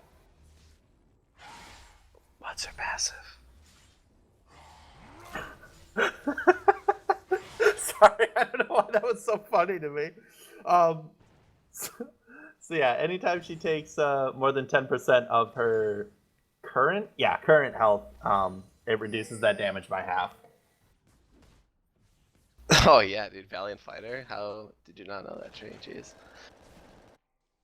Oh, that was an Sorry. actual question? I thought you just wanted me to explain it. I am a very well-versed League of Legends player, Tree. I was This gonna game say has been that. out for 6 years, and I can tell And you. Development actually gets stunned. This is big. He's got a flash, but he does not flash far enough, and an easy kill for Kainozen, who is probably going to start that Corky Ball pretty quick now.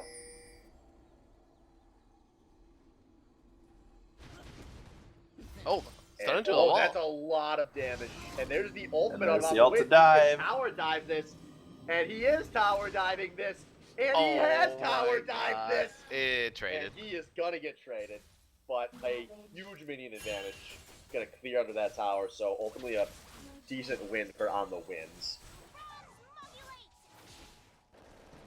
Actually, this creep's gonna be a little slow. Scotch will get EXP on most of that wave, so actually that's gonna be a alright for Scotch. Slight win.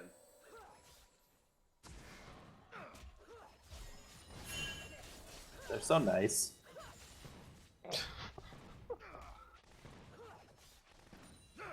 And this is something casual top laners don't realize. It's not about whether you trade kills, it's about what CS you trade while trading kills. I've seen top laners, like, get tilted off missing one wave and say the game's over. Is that how top laners play? Yeah, basically. Because the game is over. It's not like them blowing it out of proportion. It's literally over. It is 100% over. 100% over. I missed all that wave. CS differential.gg has some pretty good stats about it. And yet, this entire series, we've seen double juggle for both teams missing waves top lane. Well, that's different because you're getting something out of it. Yeah, Tree. You're a support, you wouldn't understand. I'll go get good, sorry. Oh, On the Wind must think that's funny too. Laughing up the storm here. This is the first game where Thrifty Senpai hasn't started dumpstering Michirugi at mid lane, I believe, in CS. Which is pretty crazy because this is the one where he started with the first blood. Yeah. Red team has slain Clean Dragon Take. Going over to Salt Shaker. Oh, Flash gets Michirugi, but Kaino's putting down some good damage. He's gonna scare them out of chasing that. And ultimately, a flash for flash trade. 50 Senpai and a million babies. Yeah, he was really looking for something there. I don't think there was any kill to be had there.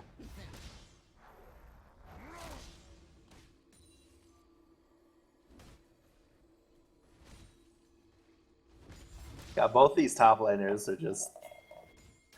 They're gonna be both such a pain in the ass in team fights.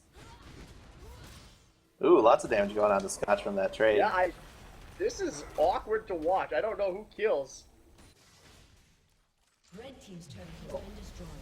Oh, and an ult Master coming out. coming in to Mouth takes a ton of damage. Master Splitter doesn't even need 3 swords. He takes out the lesser jungler. He tried. He got 2 swords. Meanwhile, that's a Senpai tough 2 swords. took a lot of damage. Both top laners are super low as well. And it does look like Trundle's about to go back. Yeah, I'm really blown away by how low of a CS game this is in the top lane. 11 minutes at 45 to 56. Not completely normal. No, definitely not.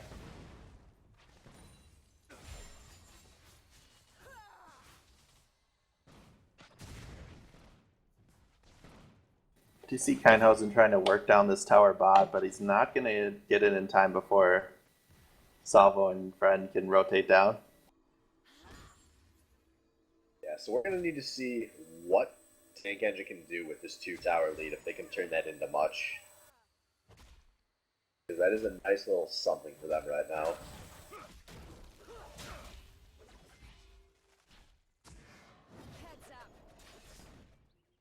Hopefully we don't have to wait 4 minutes for the next action.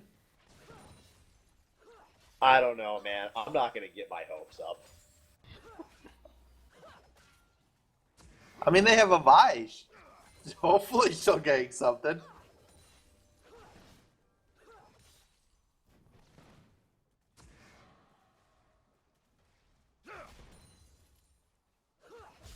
Oh, man.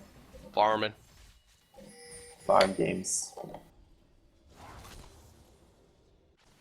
Yeah, and everyone picked pretty safe lanes overall, so without jungler help, I don't know. I don't see anyone. Look, 2 people coming up for Scotch there. And they're going to walk over a ward and then kindly get the fuck out. Nope, Every nope, top choosing lane. to stay around. And leaves. Choosing not to get ridiculed again for sitting in top lane way too Yeah, fucking maybe long. he's already seen that bot. Maybe Coach was telling him backstage, like, don't ever do that again.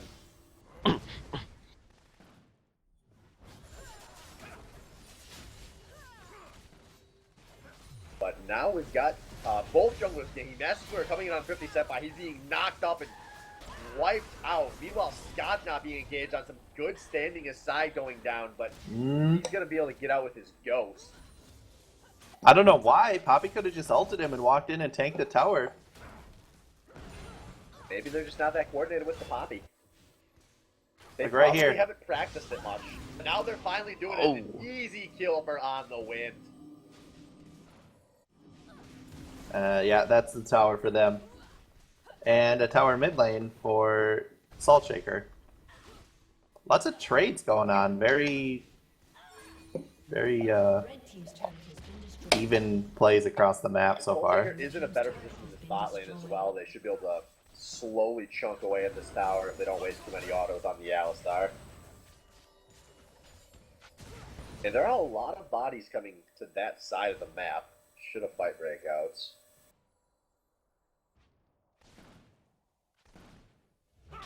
And Teleport bot. Big Oh. TV on the Wind coming in deep. A Million Babies gets exhausted. He's probably going to just be giving up here. He gets knocked towards the river away from his teammates. And a 3rd kill of the match for On the Wind. And my PTSD is kicking in fast. Yeah, I don't. When does Poppy enter the Poppy zone? 2 items. Alright. Are those Basically. Triforce and Whatever the fuck she wants. Yeah. yeah, I don't even know what's the. She probably enters it at 1 item. And, yeah, that's happening right now. yep. Yep, it is, boys. On the Wind, Poppy purchased Trinity Force. Oh man. Yeah, Scotch not once again going for the Sunfire cape, but he opted to pick up the Merc Treads a little first. Ult on a Big Mitsurugi. damage going on to Mitch, and here comes Master Splitter. Zoom, zoom. Boom, boom. Repeat How damage. hard-hitting journalism over here. How mad is Tim Boom, right now? Boom, boom. Should he be mad? Every time he tries to do anything middle, he gets ulted by Yeah, Splinter. he should know better though. Why do you have to open field shockwave the Lulu? Like that, it doesn't make any sense. Dude, if 50 Senpai were a pro, he would literally be the mid lane double if they're forgiven. That just complains about not getting honorable 1v1s. Yeah. But we got Mitsurugi teleporting in. This should secure a second dragon easily for Team Saltshaker here. No Yeah. smite, no I don't problem. think Splinter had smite. Yeah, he didn't even have. Yeah, he didn't have smite there. On the win, still fearlessly split pushing away. Wait a minute. Oh my god. Is that Lollipop that had the Triforce proc on it? Like, oh god, that's scary.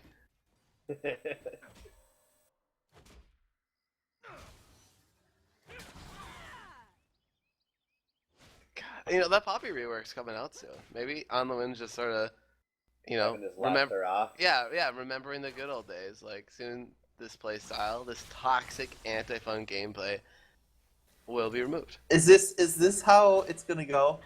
First, Mordekaiser was a joke, and then he was permabanned in Worlds. The thing was, I thought And- Mordekaiser was toxic before. Like, when he worked, it was very toxic to play against Yeah, Mordekaiser. but So it's Riot was even gonna more so rework him, now. And they made him more toxic. I know. What do you I think's could've, gonna like- happen if they rework Poppy and make her good? It's gonna be awful to play against. And you know what else is awful? Do you? What? Please tell us. Do you? I don't Yeah, know. Scott's not walking out of that 1v3, man. Fuck Yeah. Grundle. Yeah, you could see On the Wind was like he was doing the geometry in his head. He's like, okay, walk next to a wall. But Scotchnet played that really well though. He walked in such a way where he wasn't gonna be knocked into a wall.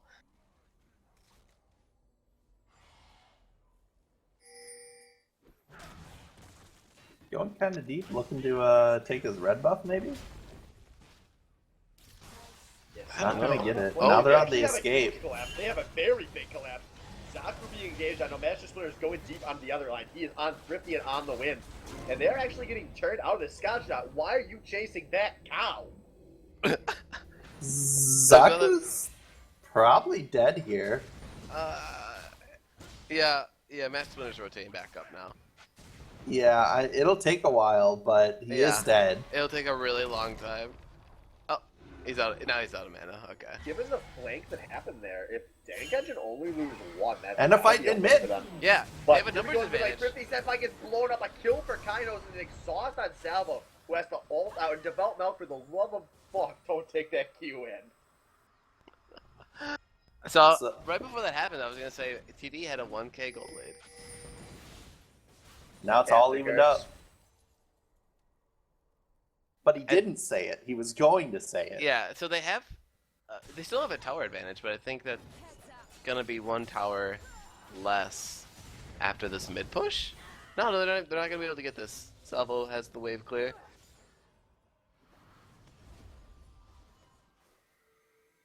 This game's so dead even, but I'm not quite sure which team's doing better right now. If it's dead even, I like that better for Salt Shaker just because they have the track record of winning close games. That's true. Yeah, Scotchnut's surprisingly doing really well, CS-wise compared to On the Win, but I think that's just because the way Poppy's really, really bad at farming. Yeah. Or in It's- the previous games, On the Win was on champions that could farm much easier. Yeah, farming's pretty difficult for Poppy. Not And of only is she course- like super like gated by mana, but yeah, it's just auto attacking. You have no wave clear. And of course, we gotta go back to Thrifty Senpai. They gave him first blood, but when you found out how they bounced back as a team, you'll cry tears of joy. AKA, dude, you got first blood, and then Wait, gave well, up 1 and 3. two separate They fights lost going on. Elbow. Master Splitter with the easy kill, Scotch it out with the other easy kill. And Scotch is gonna take a turret out of that. That's the second fight in a row where they got two separate kills in two completely different parts of the map. And Master Splitter 4-0-1 on Nocturne. And he did go for a damage build, a man build with that Blade of the Ruin King. This is gonna get worrisome really fast for Dank Engine. worrying trend. Oh yeah, a very worrying trend for how There's the more series has played to out. League of Legends in the jungler, but this is a worrying trend. And now Zaku getting troll pillared hard. Oh! Oh But my Senpai with a God. potentially game-saving shockwave. Now Scottshot's actually a little deep. He's gonna just skip Scop right out. But now Development going deep, but why onto a million babies? Zaku with a nice knockup, but a kill for Poppy, a kill for Corki. Now Scottshot being exhausted. He's gonna be a second casualty. But On the Wind gonna go down the back of this fight. Now Kaidos is trying to kite a 2 for 2. That it looks like Dangan should come out slightly ahead on. I think Senpai got some fucking help from a deity somewhere because that. How the hell did that shockwave pull Scotch back? I don't know. It's decent ult.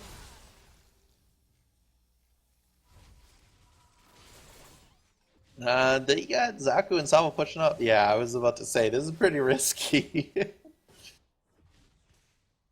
We've So- got 12 seconds on Dragon. If this series has taught us anything, is that there's going to be a fight for it. Not before Sama goes bottom, so he might not be there in time for drag. Actually, it's Silver. What the fuck am I talking about? He'll clear that in like half a second. And no, Master Splinter's Unless he gonna gets make engaged sure on. he's not there for Dragon, because he's going in. No, Master Splinter's actually kind of deep, but here comes Kaidos and misses the Q. Development gets the return kill, but now he's running for his life. But Kaidos is gonna be careful not to go too deep. Why didn't you go in? Here's On the Wind. Oh, jeez. There goes On the Wind. But Scotchonaut does not give a damn. He is in as deep as he can go.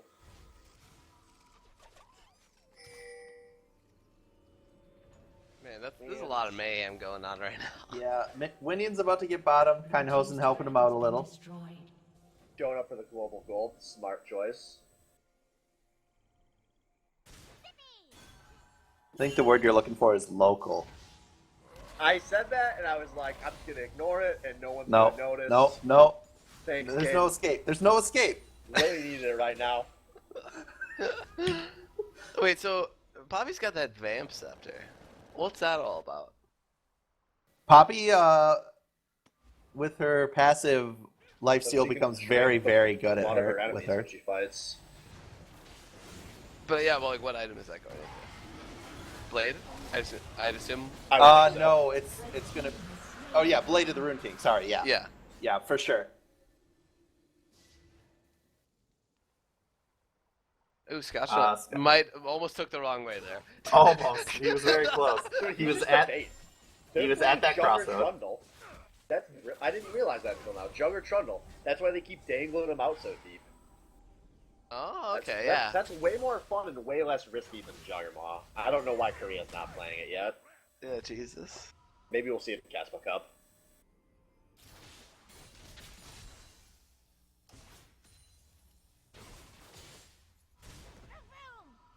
So after all is said and done, 1,800 gold lead for Salt Shaker. For Redragon's the 0 Salt Shaker. And Master Splinter and Kindhosen a combined 8-2.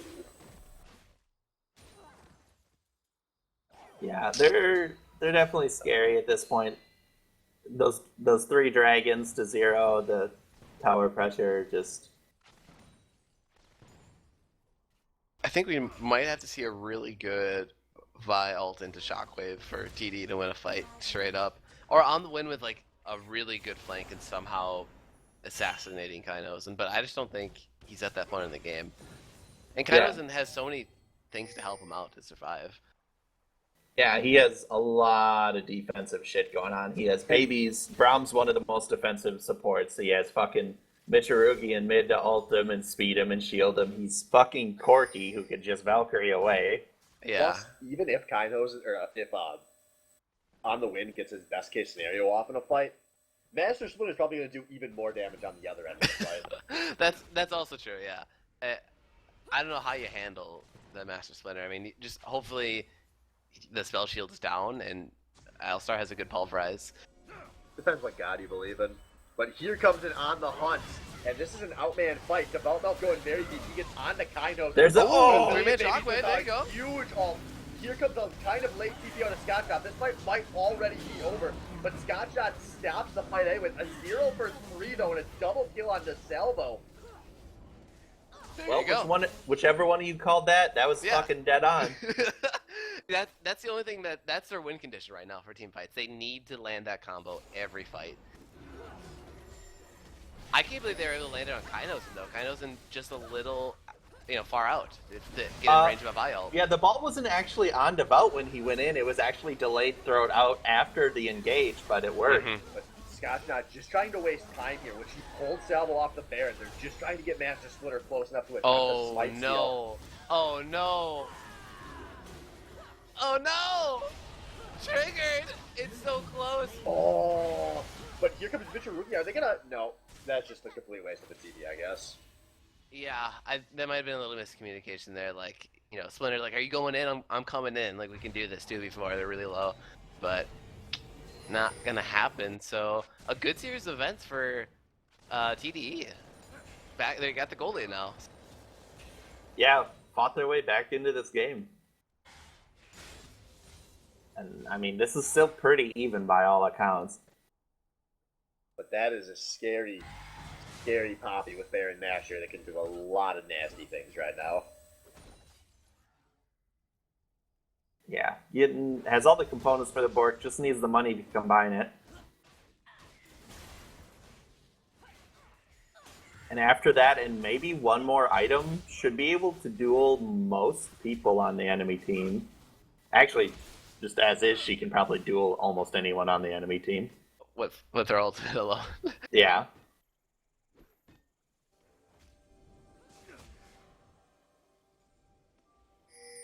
So Dragon not up for a little less than 2 minutes.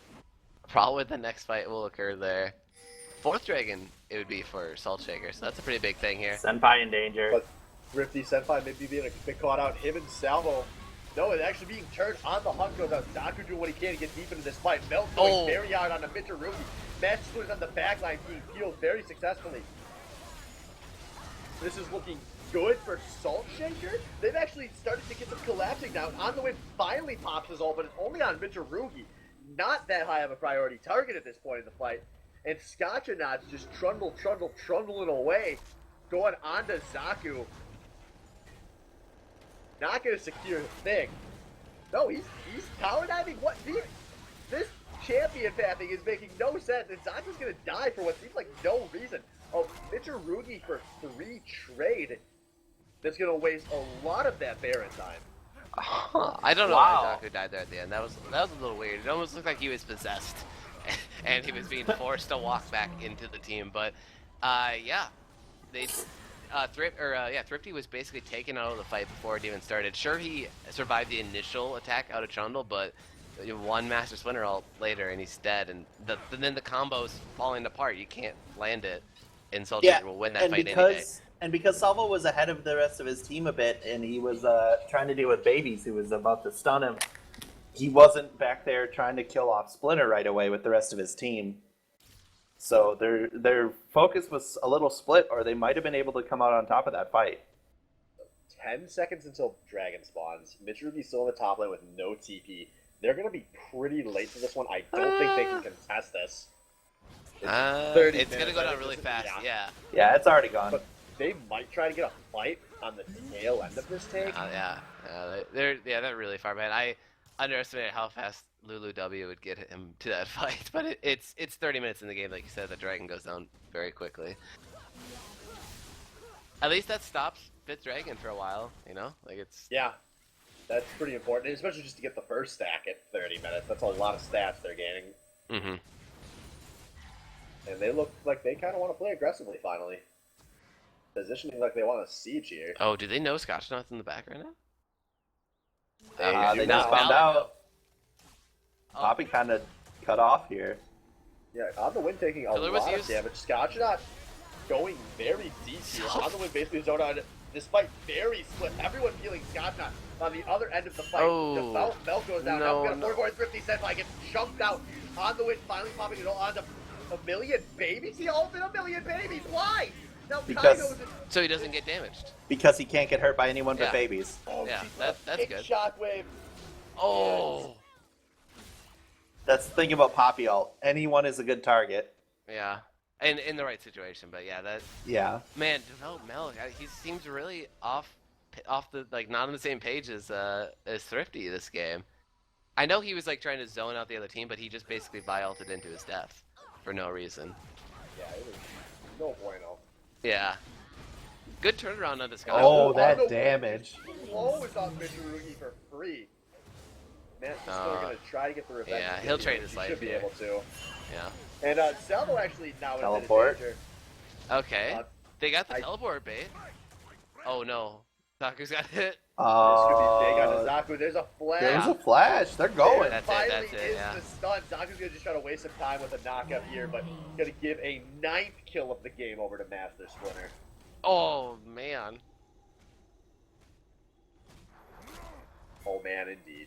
So Poppy's in the Poppy zone for sure. I guess that was against Mitsurugi, squishy utility mage. How effective can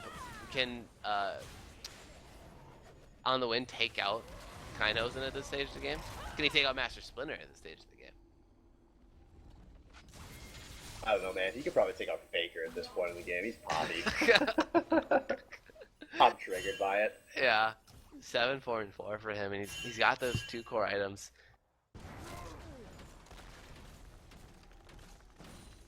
It's a closer game than I expected, honestly. I thought Soul Shaker was going to run away with this at some point.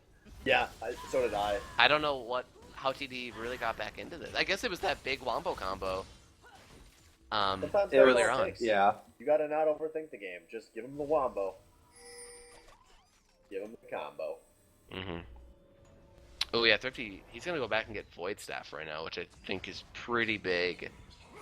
These shockwaves have been doing a lot of damage, but just not enough to secure kills or get them into that range where like boomerangs can finish them off. So now that should be the case.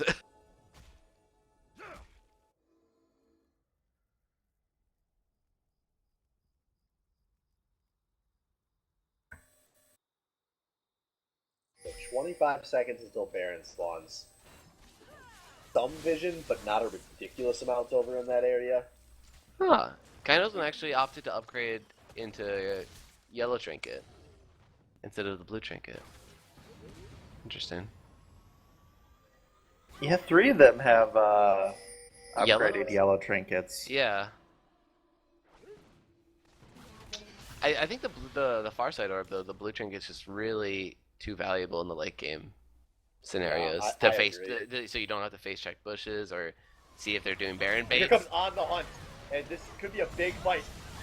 Soulchaker could be engaged on it, and a nice shockwave gonna hit 2, but a million babies with a good disengage. Oh, Kainosen finally getting this fight. Now all of Dank are getting very clumped. Kainosen getting some good AoE damage down. Now Thrifty Senpai across, fails a flash over the wall. Thrifty Senpai goes down to Scott. On the Witch going to not get the kill on Kainosen on the back end of this fight. And this is a massacre. 1 for 4, and Zaku oh, that was a really bad flash, dude. This is why you're not in gold. Don't do that.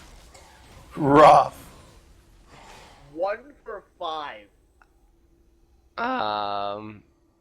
Yeah. And him down? Yeah, inhib for sure, not the game, but Yeah. man, the shockwave hit the wrong 2 targets. Yeah, it hit Splinter and Scotchonaut, right? No, it was Baby. I think it was Baby and Scotchonaut. It was 2 of the 3 tanks. Yeah, I think Splinter might have been in that. If not, he definitely didn't get low enough because he just went in and finished Salvo off like no worries through basically the entire team. Ooh. And there we go, folks. Hashtag pause. Pause of the game. Wow, we almost went an entire series without a pause. We almost got Really there. depressing. We were so close. But then... You think it this is a all tactical changed. timeout? No. They don't want to give the other team time to regroup. That's true. Oh, dude, what if like Kainosen gets disconnected? Like he can't play the rest of this game. Could you imagine what a heroic story this would be if they had to forfeit this and King had to come in to play Game 5? Oh my god! And then lost the next And then 2 they games. were winning by a ton. No, they only have to lose the next game. Oh yeah, that's true. Yeah. Imagine they're up like 10k, like, and they just go full fanatic and throw. Like King gets caught out once, and it turns into like an ace and a baron. That'd be some top gag.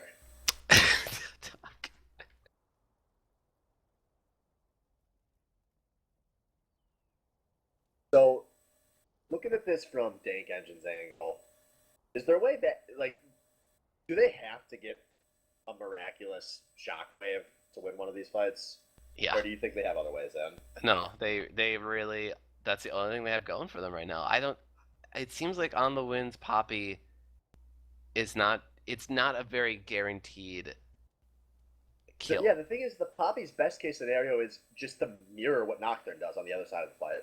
Right, and Nocturne at this point in the game does it way easier and way faster. Well, actually, I mean, the burst coming from Poppy is probably faster kill, but like I was saying, it's just so unreliable. He can never really inch his way into the backline and get there while Master Splinter's Nocturne presses R.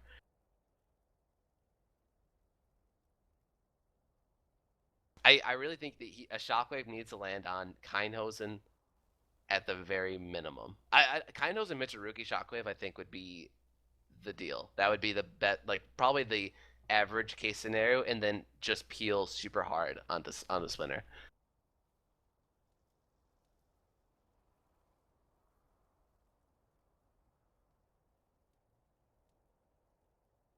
Swift, what else shouldn't I be able to believe?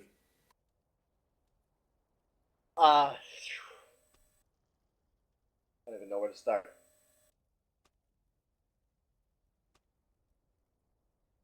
Fortunately, we don't have to stop not believing. The game's unpaused.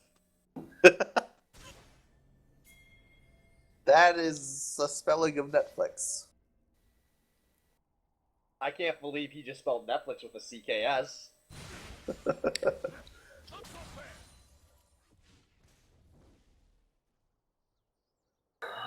Dragon coming up, 25. We do already see blue team rotating down here. But Thrifty Senpai's getting very caught out here. He's slowed some more, and he's slowed as much as you can be slowed. Which is 100% because you're dead! Not a good game for Senpai. Again, like... Not a good series for Senpai. Yeah. Honestly. Incredibly underwhelming in these finals. And this is going to turn into Baron Nashor for Soul Shaker. Yeah, what could have been maybe a fight over Dragon just turned into a Baron for Dragon fight. And another pause. This is a guaranteed Dragon for Blue. It's already, like, the boomerang is literally about to touch Dragon. It's already his, but... Well, that's disappointing. Now this is a tactical timeout.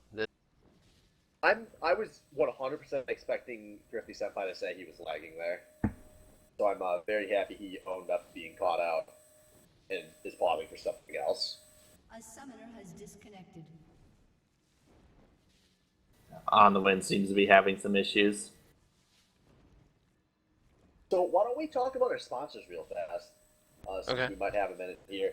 I would like to give a shout out to the wonderful folks at Bad Dragon. They're giving us a 15% discount code through the end of this game. If you use promo code YELLOWJACKET, all caps, so you can, and I quote, make your butthole feel like Thrifty Senpai's did. So, you guys are against some Bad Dragons. You should get on that. Go to Twitch chat. I also like to give a shout out to water. It's free. You can drink it. And Subway. It's great. Be fresh. It's great. It's great taste. No, it's water. It's free unless you pay for it. And yeah, it looks like Tree was right with that nice prediction. Meanwhile, Scotch not going super deep onto everybody he can find here. Oh man, dude, is he gonna drop this pillar? I'm just waiting for it. Oh, and Saku pops the unbreakable will, but now support Really, this. Splitter? Now support paid him. Really, You won't Splitter? believe this guy's one Yeah. trick for catching out your lowest rated player. Yeah. No, that was good because that You have 35 seconds in a 5v4 situation. Are they gonna whip their? Are they going for the my game? God. This is pretty. Oh. No, of course Nope. they weren't. Why did you Dude. get us all excited? Oh Danny? my God. Well, they were like, yep, we're gonna go No, in this we way. knew they weren't doing that. They haven't made a play like that once all series. Oh man. Look at this deep proxy on that tower. Their wave's way far away. They're just buying themselves some time. That wave is going to be so big when it shows up, and they're going to have Baron buff. Yep. Now they can just rotate. Bot Or they're going and to set someone top. Yeah. I Yeah. really want to see Salt Shaker just send Scotch back to clear out bot, so they could ride that wave in top. But I wasn't paying too close attention to how much gold they had, so maybe they really wanted to spend before they tried closing anything out. So we'll presumably ride in bot wave instead. And once again, we're at the point where Trundle's a big scary bitch in all of these fights.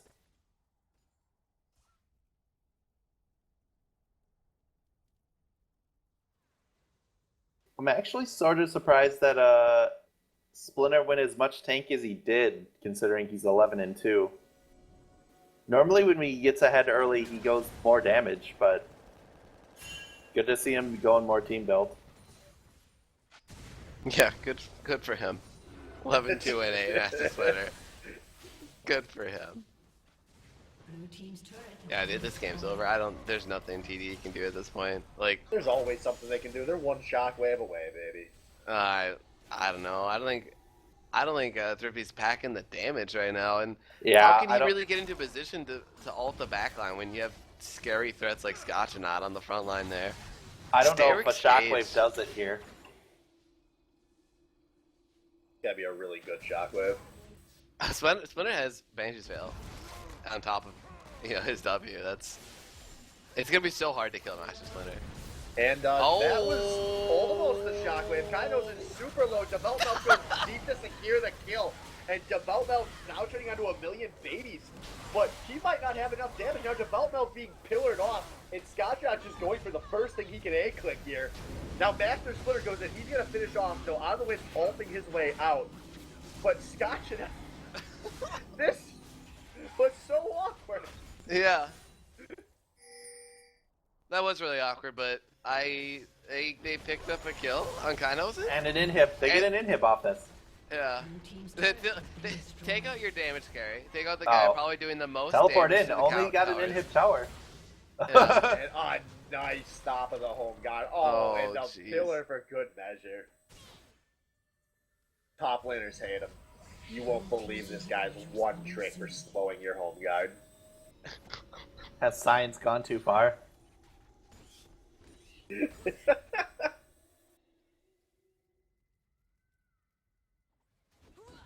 On the plus side, Salvo just got his last whisper. That's 40 minutes in, his third completed core item. But a very important one, because there are some pretty big tanks on Salt Shaker. So after that miracle shockwave hits, Salvo might be able to kill somebody before his team loses. Yeah.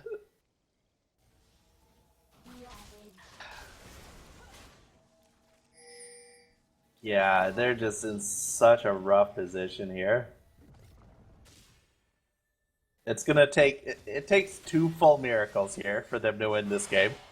The worst part is they have 2 open inhibitors, so Salt Shaker can literally just walk down the mid lane and force a fight or take 2 inhibitors. Does look like they're just gonna shove mid, Yeah. Yeah, force Dink this had- inhib, probably rotate the bottom, get that. These are 2 free inhibs. Yeah. I think Dakin needed to try to preempt that fight earlier to maybe get a surprise catch going. But instead they're going to just take the expected fight. And Scotchot's already going in. He is on 50 by the pillar slow. Doing a lot of zoning here. God. And they're going to just settle for an easy inhibitor that they do not finish off. Development now has the full Jesus. breaker down though, so that's going to be free. And there it goes. Inhibitor number 1 down.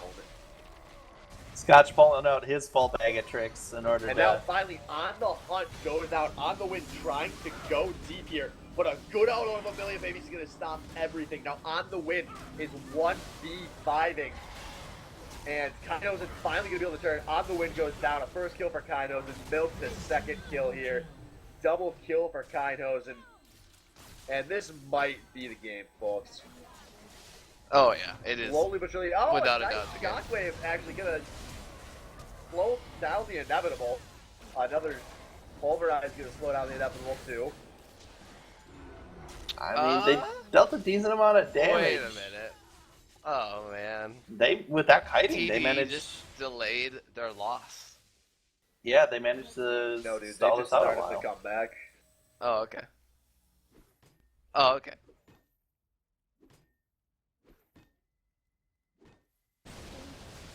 I like the idea of forcing the fight there, but it was just so drawn out. On the Win was chasing for so long. Scott just walks up to Thrifty Senpai in the face of danger. And in that face of danger, you find out what kind of man he is. A man that does not give a fuck. Scotch Jesus. heals so much Yeah. when he's on his frozen domain. It's really quite terrifying. Trundle's pretty tilt-tacky. Well, I mean, there's also the ult, which heals him for 35% health. So yeah, Blade, Spear Visage, W is all. That's not. Yep. Oh man, that's a lot. 20% increased healing on W, 20% increased healing on Spear Visage. Jesus. Yeah. He's a big problem. And Oh, then and another Splitters engage. Turning the lights out, going all the way in. Nice Lulu, another nice A Million Babies off. The Shockwave's going to slow things down, but that is not going to be enough. Salt Taker's just balling forward here. Thrifty Senpai zone way the hell out of his base. This is going to be 3 down, and inhibitor down, and Salvo and Zaku versus the world. And well, guys, I'm feeling pretty good about the world right here. Yeah. Yeah, the world has this. 10 out of 10. There you go, folks. And Kaino's flashing forward to secure the clean ace. And on Master Splitter's back, they were never the flashiest team to do it. But Team Salt Shaker cap off quite possibly the greatest season in Baddie League history with a 3-1 win over Thomas the Dank Engine. That was... They had a pretty dominant season all the way through. I mean, they lost 2 games all season. Yeah. And I don't recall the regular season one, but the one in this series was pretty close. I don't remember how close it was, but it was against this team that they lost their other game too. So Yeah. they lost 2 games to the same team. So I think we're going to try to do some quick interviews with these guys one at a time. We're going to try to just do a few questions with each of them real fast to cap this off. So we got to pull Master Splitter in here first, right? Yeah. I'll pull them up. User was moved to your channel. Hey, Splinter. Hey. Welcome and congratulations. Thank you, The thank you. First 3-time Baddie League champion, Master Splinter, jungler. Hey, that's of right. I Team forgot Salt about Shaker. that. Oh, fuck you, you forgot about that. So we're going to try to make this quick. We're going to try to do like 3 questions with everybody on your team. So I'll kick Are they things all in off here? No, we're going to put you guys in one at a time, so it's not a shit Okay. show. So you were pretty good this game, that last game. You were pretty good this season, this split, especially this series. Thanks. And every season it's either been you or Thrifty Senpai in the finals, and you guys finally got to match up against each other, and you kind of kicked his ass tonight. How did you feel about the Diamond matchup finally happening in the finals? I was actually pretty pumped for it. I'm glad that their team actually, well, it would have been easier, I think, if another team, a different team made it, but for the hype purposes, I'm glad that their Dank Engine made it to the finals. But, yeah, it feels good to win, man.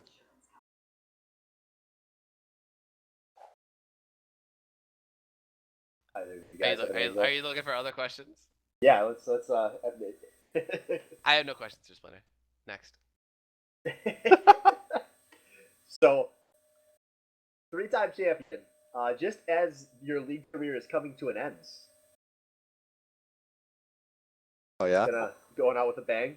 I mean, you always said that every season you would go up a division, and if you ever stopped, you were quitting league.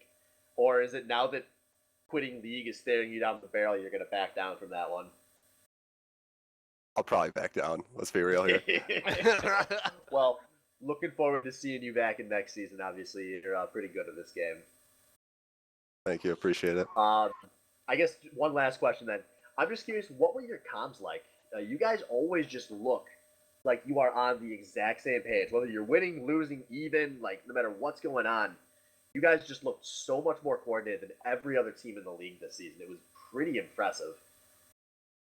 Well, everyone made calls, so everyone deserves credit. Everyone says stuff, so I guess I'm the primary shot caller, but everybody states stuff, so it's a team effort, and everybody listens to the primary call. So I think that's where a lot of sex happened, because we were always doing the same thing. We weren't having some people off on this side doing nothing. We're always doing the same thing, and we were really strong in team fights, and we always focused the same people. So I think that was a huge part of our success. All right, well, there you had it, folks. Be a team player. Talk. Win leagues. GG, All Splinter. right. Yeah, we've heard it from you enough times. Everyone knows what you're going to say to most of this stuff. So thanks for the interview. Congrats on the win. All right. And we are going to pull their Also, bot real lane quick, together if we can. Devil said he's gonna fuck me. I just want to say I fucked him. 80 carries hate him. You won't believe this guy's one trick for slaying the opposing carries. User was moved to your channel. User was moved to your channel. All right, so next up we are joined by the User bot was lane, moved out of your support channel. a million babies, and 80 carry Kindhosen. Kindhosen, I'm going to start with you. I'm going to let this entire season come full circle here. 25 cents. Yeah. How's it feel? I mean, I just want to ask the same question to all the owners that passed me up for a fucking quarter. No, it feels good to go for 25 cents, and then for the fucking everyone's predictions to predict us going mid pack, and then we just come back and win it. So.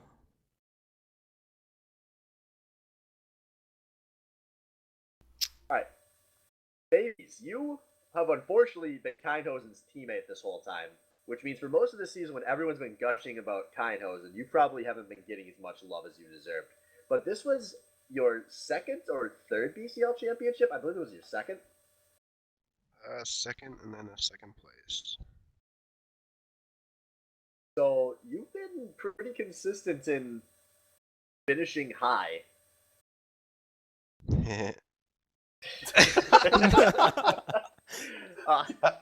So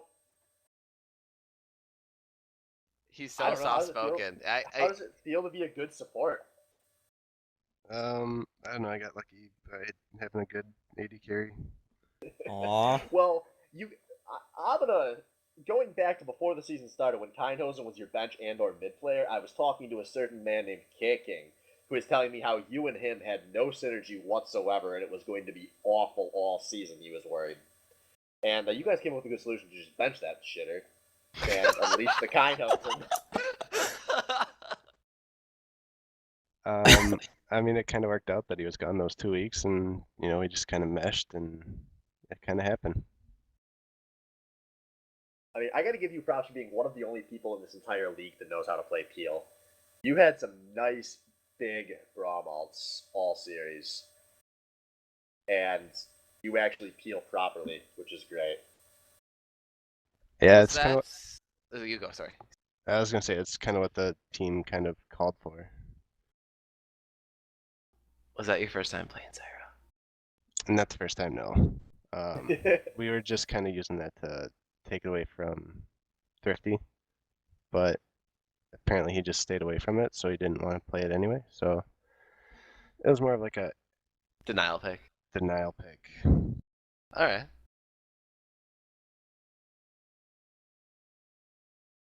But enough about me. Talk to Kind. Jeez. It's hard not to mesh with that guy. Yeah. I don't know. We don't have much to ask kind about besides circle Yeah, jerking you about guys- his quarter. There were no big storylines for you guys. You guys were just better than everyone from the Yeah. start to the end. That's the thing. In It's the hard same to way. it's hard to ask these guys questions. Like you said, there are no storylines. You guys are just some boring guys that play League of Legends Kynos, really well. I'll ask you. Oh This is my your God. second season in the BCL now. You went to Game 5 in one finals, and you were on the best team in BCL history in the other. Are I you the think I best see a AD carry of all trend. time? A non-worrying know. trend. Am I the best AD carry of all time? No. Well, there you have it, folks. Kynos confirmed worse than AJS Salvo and Kit King. Yeah. All the above. All right. Oh, that's gonna do it. You guys have said your piece. Once again, congrats, guys. It was a hell of a season, Yeah. a hell of a night. Congrats. You guys were very fucking good. Thank you very And much. now we are going to move on to User the left your mid channel. laner, Michirugi. User was moved out of your channel. User was moved to your channel. Hello, And Mitch. Hello. Michirugi, Hello. congratulations on an awesome season. Getting carried, thank you. Hey, you getting and carried is Davies a are just like valuable the skill. two most soft-spoken players in the entire league. But you guys do so much work for your team. You guys gotta give yourselves credit. Yeah, Yeah. you're It's exactly a team what your game. team needed You need to all be. 5 players firing on all cylinders, and you guys Sure. did that all season. Yeah, I mean, it's easy to look good when you have Master Splinter kind of carrying you around, and I mean, everyone did well. Like Scotchnaut, he played really well this series. Yeah, he Basically did. a second support. So, I mean, playing against Thrifty is really good, obviously. So my goal is basically to not die and try Yeah. not to fall too far behind. Yeah, you over the 4 games did pretty good against Thrifty, I would say. Yeah, I tried. These guys, So, I tell you. I just want to say thank you for I think bringing I was out like double the teleport. lowest to mid rankings. What was that? Hello? Thank Hey. you for running double teleport. Oh yeah, yeah. Rip my internet. It's actually really fun. Like, especially against Thrifty again. I'm probably not ever gonna solo kill him or need Ignite to kill him. So I can just make up for my bad positioning with a teleport. Yeah, you definitely had some good teleports, which, like we said earlier, just you guys were kind of on the same page all season long. Yeah. We're pretty good at reading books, I guess. I guess the only last question I have for you, Mitch, how come we didn't get to see Cho'Gath? I wanted to that last game. I was like, I want to play Cho'Gath, but I'll do whatever the team wants, and Master made the call. Master. The Master. I think we just found out everything we needed to know about Team So, once again, Mitch, congrats on a much better season than your debut went. Thank you. Happy for you guys. Was very impressive. There was no Jim Kelly bullshit on this team. It was fun. Congrats. Thank you. And I guess that means there was one to remain. User was moved out Oh, of your jeez. channel. User was moved to your Welcome, channel. Scotch. The top laner for Team Saltshaker, BCL Rookie Champion. Can you answer a question for me? Sure. Why did you pick Dr. Mundo? Because I got the keys to the Cadillac and I decided to, at least get in and drive What it about around the Dr. block. Mundo is Cadillac-y? We actually had some really good games and scrims against like Diamond people, and I ended up going 13-0. And Splinter actually said something before I did. The difference between that game and the game that happened tonight was Splinter camped me, got me huge, and then I just took over the game. Versus I think the game plan was to get bottom, and then we screwed up like dragon rotations, and then they got 5 dragons, and it all fell apart because we were playing hyper late game, and they were already there, and we weren't. Why did you pick Dr. Mundo instead of Singe for that comp? I didn't like the matchup. I think I can't remember who I was against. Gangplank. Could be Gangplank. Yeah. I think we wanted the Mundo just for a better front line, and I think there was an Ashe. in that game, There was. and I didn't want to run Singed into an Ashe because as silly as Salvo's builds are, I think he's mechanically stronger than me and can kick my ass. So I'd rather just not try and run at him and hope for the best. So what about Dr. Mundo is better at running at him than Singe? Singe has move speed built into his kit and a slow. So does Mundo. Mundo's got the tenacity in his kit, plus he's got 12 health bars compared to Singe's 2. Why do you rush Sunfire Camp first when you play Dr. Mundo? Help clear waves, because GP was pushing into my tower all day. Scott just called you on all these questions, Swift. You've answered You these guys- perfectly. Does anyone have any other questions about Dr. Mundo? No, you're the no, none at all. I Okay, love how folks. fucking quick Scotch answered all of those. Fucking great job, man. Thanks. We spent half of your game talking about Dr. Mundo. I figured that if I lost, people were going to be upset about the Mundo, and then we lost, so I didn't pick it again. Actually, for the game, I liked it. Like, Yeah, in the draft and early in the game, I really liked it. I kept defending it, and Trium 30 didn't like it at all. And we just kept talking about Mundo this whole game, and it kind of turned into a meme over the course of that game. But regardless, the other 3 games you played fucking fantastic. Yeah. Yeah, you were very good. You were the perfect top laner for a team that had fucking Splinter and Kainos and Onnits. Mm-hmm. You improved a lot over the course of the season too, in my opinion. I think you're playing much better now than you were in the preseason. So hell of a rookie season out of you, and as one of the only good utility top lane players, you are going to be a hot commodity in season 7, assuming you come back. Oh boy. Well, I plan on coming back. Hopefully I go Hopefully. for a quarter, though. And Kind can go for 250. Yeah, that's the strat. All right, so I think that's going to do it, unless you guys had any questions for Mr. Mundo. Nope. Nope. So before we cut the stream off, guys, I just want to thank everyone that's watching, that's been watching all season, especially the guys that don't play, that are interested in this league for some reason. You guys are awesome.